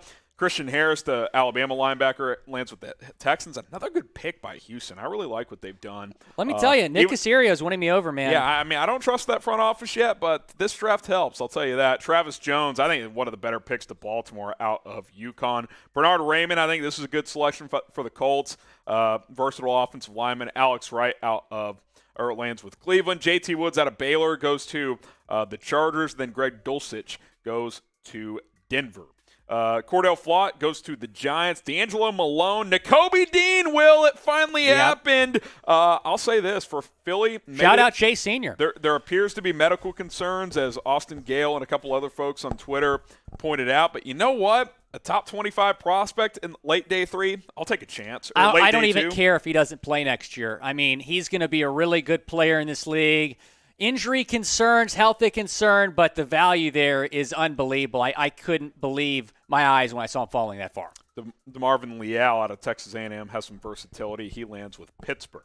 Marcus Jones, I love this pick for New England. This is a classic Patriots pick where he'll be like a 12-team special teamer and probably a good CB as well. Yeah, I really like Marcus Jones. A lot of upside there. He's a little bit undersized, but press coverage, one of the best press coverage corners in this draft. But the biggest steal of this draft was Malik Willis at 86. Oh, I completely agree. I thought he was worthy of going round 2, maybe even late round 1, and he goes middle of round 3. Cam Thomas goes to Arizona. Then Jalen Tolbert, a rare good pick for the Cowboys this year. I like that selection, middle of round 3. Terrell Bernard out of Baylor. He lands with Buffalo. Dylan Parham, offensive lineman, as the Raiders make their first selection. Rashad White goes to Tampa out of Arizona State. And then Sean Ryan, who I think could start as a rookie at guard, he lands with the Green Bay Packers out of UCLA. We'll break down the final selections here in a moment. But if you're having a good time, if you've enjoyed the NFL Draft and our coverage, just like the video. Hit the thumbs up icon. If you're watching live, we've got over 3,200 likes. Let's get to 3,300 before the end of the night. Excuse me. A lot of beers that I downed earlier tonight. Like this video. Appreciate you guys for rocking and rolling with us during day 2 of the NFL Draft. About 10 more picks to go here. Tyrion Davis-Price. Will, you've watched a lot of LSU football. Worst pick of the draft. Oof. That's worse tough. than Tyler Smith. The worst pick of the draft. Wow. Matt Corral, Panthers trade up for a quarterback. We'll see if that means anything for their pursuit of Baker Mayfield. Zachary Carter out of he lands with Cincinnati, I should say. Then Nick Cross, the safety out of Maryland. I like that selection. Colts had a good draft, too. Well, AFC South, man. I mean, I like what the Texans have Getting done. better. I don't love Trayvon Walker at 1, but the rest of their draft for Jacksonville's been pretty good, at least on paper. Obviously, we'll see over time. Kirby Joseph, I like him in late day 2 to Detroit. Brian Robinson Jr. goes to Washington, the back out of Alabama. I love the pick of David Bell to Cleveland, and then Myjai Sanders as well. And then as we kind of wrap things up here, Jeremy Ruckert, the Ohio State tight end, and then Willie Betts, I'm Channing dancing Tindall over here to about Miami. Channing Tindall. Really, really big fan of Tindall. You can't go wrong with taking either him or Chenal. They go back to back. Yeah, Chenal lands in Kansas City, who's had a strong draft, and then, excuse me, oh my God, Logan Bruss lands with the Los Angeles Rams. And then the final pick of day 2, Will, Danny Gray, who maybe it's a bit early, but the upside is certainly there. Yeah, I'm okay with it. I mean, I thought he's going round 4, so I'm okay with taking Last pick him. around 3. Last pick in round 3, for sure. So no problem there whatsoever. Who's had the best draft? Kind of feels like Baltimore. Baltimore. Ravens have had Definitely a great Baltimore. draft. It's either Baltimore or it's Tennessee. One of those two teams. Who has gotten more in terms of, future potential? It's the Titans because they took Malik Willis. They took Treylon Burks. But overall, Baltimore with a couple steals. Get a couple shout-outs, and then we're going to send this on loop. Jets from Merck. Jets have had a good draft. Eagles. Jets are Titans. The Titans. Texans in there. I think Houston's had a good Houston draft. I would say is up there top for sure. 5, top 6. No doubt about it. Appreciate you guys rocking and rolling with us. If you missed any of the picks that happened tonight, we're going to send this on loop. That way you don't miss any of that. He's Will Scott. I'm Harrison Graham. I'm not sure yet if Tom Downey will come back live and do draft grades. If not, make sure you're subscribed. That video will go up in the next 30, 45 minutes. Stay tuned for all of that. And remember, join us tomorrow live, 11 a.m. Eastern, 10 a.m. Central Time, day 3 of the NFL Draft. We don't take day 3 off like some other channels, so subscribe. We'll see you then here on Chat Sports. Harrison Graham and Will Scott here live on Chat Sports on YouTube. Day 2 of the NFL Draft is in the books. So what we're going to do is recap every single selection from round 2 and 3. We'll go rapid fire. We'll spend some time on some guys, but a lot of picks tonight. So let's go ahead and break them down. Will, here we go. Logan Hall, Christian Watson, Roger McCreary, Breece Hall. Anything stand out of these picks to start things off tonight? It's got to be Christian Watson, the Packers going up and getting him after not drafting a wide receiver in round 1. Yeah, no doubt about it. Jalen Petrie, I like this pick to the Texans. I think they've had a pretty good draft. Arnold Ebiketie, as the Falcons moved up for an edge rusher. Bears took Kyler Gordon. They needed a CB2. I think they get that in him. And then Boye Mafe to the Seattle Seahawks, a guy who was getting some round 1 buzz. Seattle couldn't help themselves. They took a running back, Kenneth Walker III, Andrew Booth Jr. I like this pick to Minnesota. They needed a corner. He was the best one available. Wan'Dale Robinson and John Mechie. Will, I love Mechie to the Texans. I think Robinson was a bit early to New York. I think it was way early. He's a 4th-round talent that was taken early in round 2. Really good after the catch. But I mean, there's just a lot of good receivers that were on the board there at 43, and they went with Robinson, which was a pretty big reach. That feels like a Brian Dable obsession pick. Like, I think so. I can turn this guy into a electric guy who can get 80 yards all-purpose per game. We'll see what happens there. Mechie to Houston, like we mentioned as well. So we'll get to some more picks here in just a moment. David Ojabo, I like what Baltimore's done. They need some receivers, but the players they've drafted have been really good. Josh Paschal, the edge out of Kentucky, I felt like that was a bit early. Fidarian Mathis, and then the Bears surprised some people, went back-to-back pieces in their secondary, but Penn State safety Jaquan Brisker, pretty good player. How do you feel about Ojabo going to Baltimore? I think it's a really good pick. Obviously, he's not going to play much this season because of the torn Achilles, which he suffered in his pro day. But you got a top 15 talent at pick 45. Yep. Baltimore continues to be the winners of this NFL draft. Ajabo's a great pick. Who was the best pick on day 2? Still a lot of picks to break down for you guys, but if you had to pick one guy, who was it? Maybe Malik Willis later on. I agree. We'll let you guys know where he ended up going in the NFL draft. Keep it rolling here in round 2. Alante Taylor, the DB out of Tennessee, goes to New Orleans. Tyquan Thornton, really early to New England. Cameron Jurgens, the center out of Nebraska, goes to Philadelphia. A lot of people call him Tyler Linderbaum light. And then George Pickens, who we found out was in a car accident about a week ago, goes to Pittsburgh. If he reaches his potential, though, a really good selection by the Steelers. Yeah, I think so. Kenny Pickett to Pickens. That has a nice ring to it. Ooh, Pickett to Pickens. Yeah. Get the T-shirts going. Oh, yeah. I'm going to trademark that. Chatsports.com/Will Scott. That's where you can find that T-shirt. Maybe or maybe not a joke on that front. 4 more picks here. A couple of receivers. Alec Pierce to the Colts. Sky Moore to the Chiefs.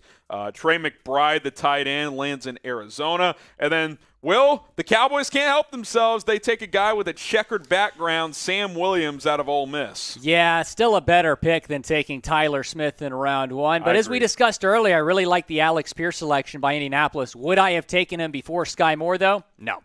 Luke Gadecki goes to Tampa Bay. Troy Anderson goes to Atlanta. The Vikings end up with Ed Ingram, who I think can start at guard in this league. And then Cam Taylor-Britt out of Nebraska lands with Cincinnati. Drake Jackson, who was getting weird late round 1 buzz a couple of days ago, he goes to San Francisco at 61. Brian Cook for Kansas City goes to the Chiefs, and I like this pick. I think he could start as a rookie if needed. You don't have to start him, though, because you've got Juan Thornhill, you've got Justin Reed at safety. Maybe he competes as your number 3 safety. We'll see what happens. Maybe he starts over Thornhill. You never know.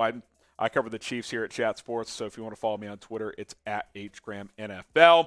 James Cook went to Georgia, the running back, from Georgia, went to Buffalo. Then Nick Bonito, the edge out of Oklahoma, goes to Denver. I actually really like that value for the Broncos. Yeah, Nick Bonito, I think, is going to be one of the steals here in round 2. A tremendous upside on that Broncos team. I think he's going to provide a lot of sacks early.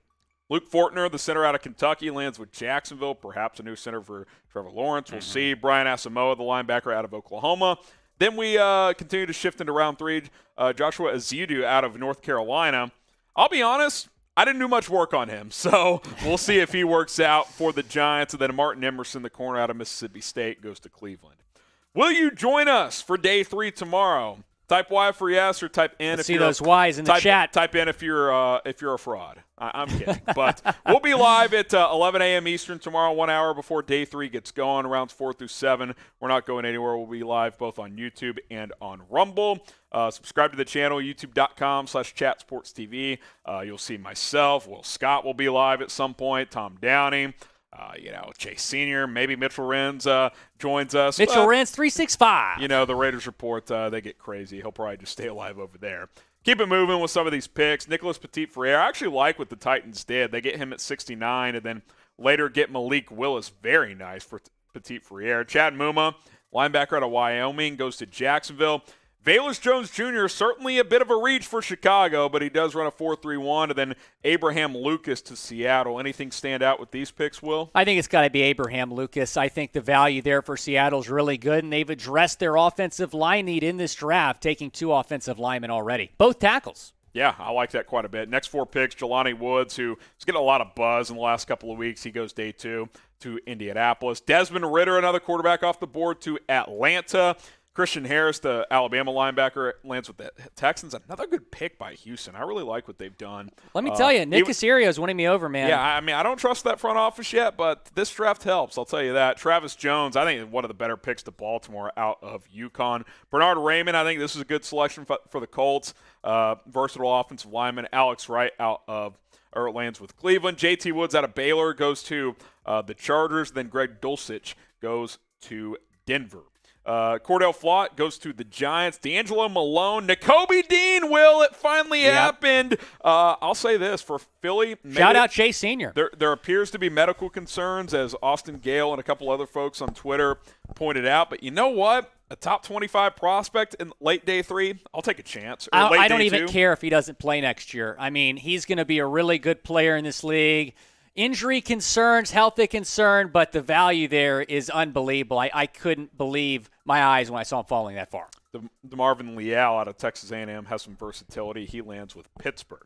Marcus Jones, I love this pick for New England. This is a classic Patriots pick where he'll be like a 12-team special teamer and probably a good CB as well. Yeah, I really like Marcus Jones. A lot of upside there. He's a little bit undersized, but press coverage, one of the best press coverage corners in this draft. But the biggest steal of this draft was Malik Willis at 86. Oh, I completely agree. I thought he was worthy of going round 2, maybe even late round 1, and he goes middle of round 3. Cam Thomas goes to Arizona. Then Jalen Tolbert, a rare good pick for the Cowboys this year. I like that selection, middle of round 3. Terrell Bernard out of Baylor. He lands with Buffalo. Dylan Parham, offensive lineman, as the Raiders make their first selection. Rashad White goes to Tampa out of Arizona State. And then Sean Ryan, who I think could start as a rookie at guard, he lands with the Green Bay Packers out of UCLA. We'll break down the final selections here in a moment. But if you're having a good time, if you've enjoyed the NFL Draft and our coverage, just like the video. Hit the thumbs up icon. If you're watching live, we've got over 3,200 likes. Let's get to 3,300 before the end of the night. Excuse me. A lot of beers that I downed earlier tonight. Like this video. Appreciate you guys for rocking and rolling with us during day 2 of the NFL Draft. About 10 more picks to go here. Tyrion Davis-Price. Will, you've watched a lot of LSU football. Worst pick of the draft. Oof. That's Worse tough. than Tyler Smith. The worst pick of the draft. Wow. Matt Corral, Panthers trade up for a quarterback. We'll see if that means anything for their pursuit of Baker Mayfield. Zachary Carter out of he lands with Cincinnati, I should say. Then Nick Cross, the safety out of Maryland. I like that selection. Colts had a good draft, too. AFC South, man. I mean, I like what the Texans have Getting done. better. I don't love Trayvon Walker at 1, but the rest of their draft for Jacksonville's been pretty good, at least on paper. Obviously, we'll see over time. Kirby Joseph, I like him in late day 2 to Detroit. Brian Robinson Jr. goes to Washington, the back out of Alabama. I love the pick of David Bell to Cleveland, and then Myjai Sanders as well. And then as we kind of wrap things up here, Jeremy Ruckert, the Ohio State tight end, and then Willie Betts. I'm dancing over here about Miami. Channing Tindall. Really, really big fan of Tindall. You can't go wrong with taking either him or Chenal. They go back to back. Yeah, Chenal lands in Kansas City, who's had a strong draft. And then, excuse me, oh my God, Logan Bruss lands with the Los Angeles Rams. And then the final pick of day 2, Will, Danny Gray, who maybe it's a bit early, but the upside is certainly there. Yeah, I'm okay with it. I mean, I thought he's going round 4, so I'm okay with taking him. Last pick in round 3, for sure. So no problem there whatsoever. Who's had the best draft? Kind of feels like Baltimore. Baltimore. Ravens have had Definitely a great Baltimore. draft. It's either Baltimore or it's Tennessee. One of those two teams. Who has gotten more in terms of, future potential? It's the Titans because they took Malik Willis. They took Treylon Burks. But overall, Baltimore with a couple steals. Get a couple shout-outs, and then we're going to send this on loop. Jets from Merck. Jets have had a good draft. Eagles. Jets are Titans. The Titans. Texans in there. I think Houston. Yeah, Houston I would say is up there top for sure. Top 5, top 6. No doubt about it. Appreciate you guys rocking and rolling with us. If you missed any of the picks that happened tonight, we're going to send this on loop. That way you don't miss any of that. He's Will Scott. I'm Harrison Graham. I'm not sure yet if Tom Downey will come back live and do draft grades. If not, make sure you're subscribed. That video will go up in the next 30, 45 minutes. Stay tuned for all of that. And remember, join us tomorrow live, 11 a.m. Eastern, 10 a.m. Central Time, day 3 of the NFL Draft. We don't take day 3 off like some other channels, so subscribe. We'll see you then here on Chat Sports.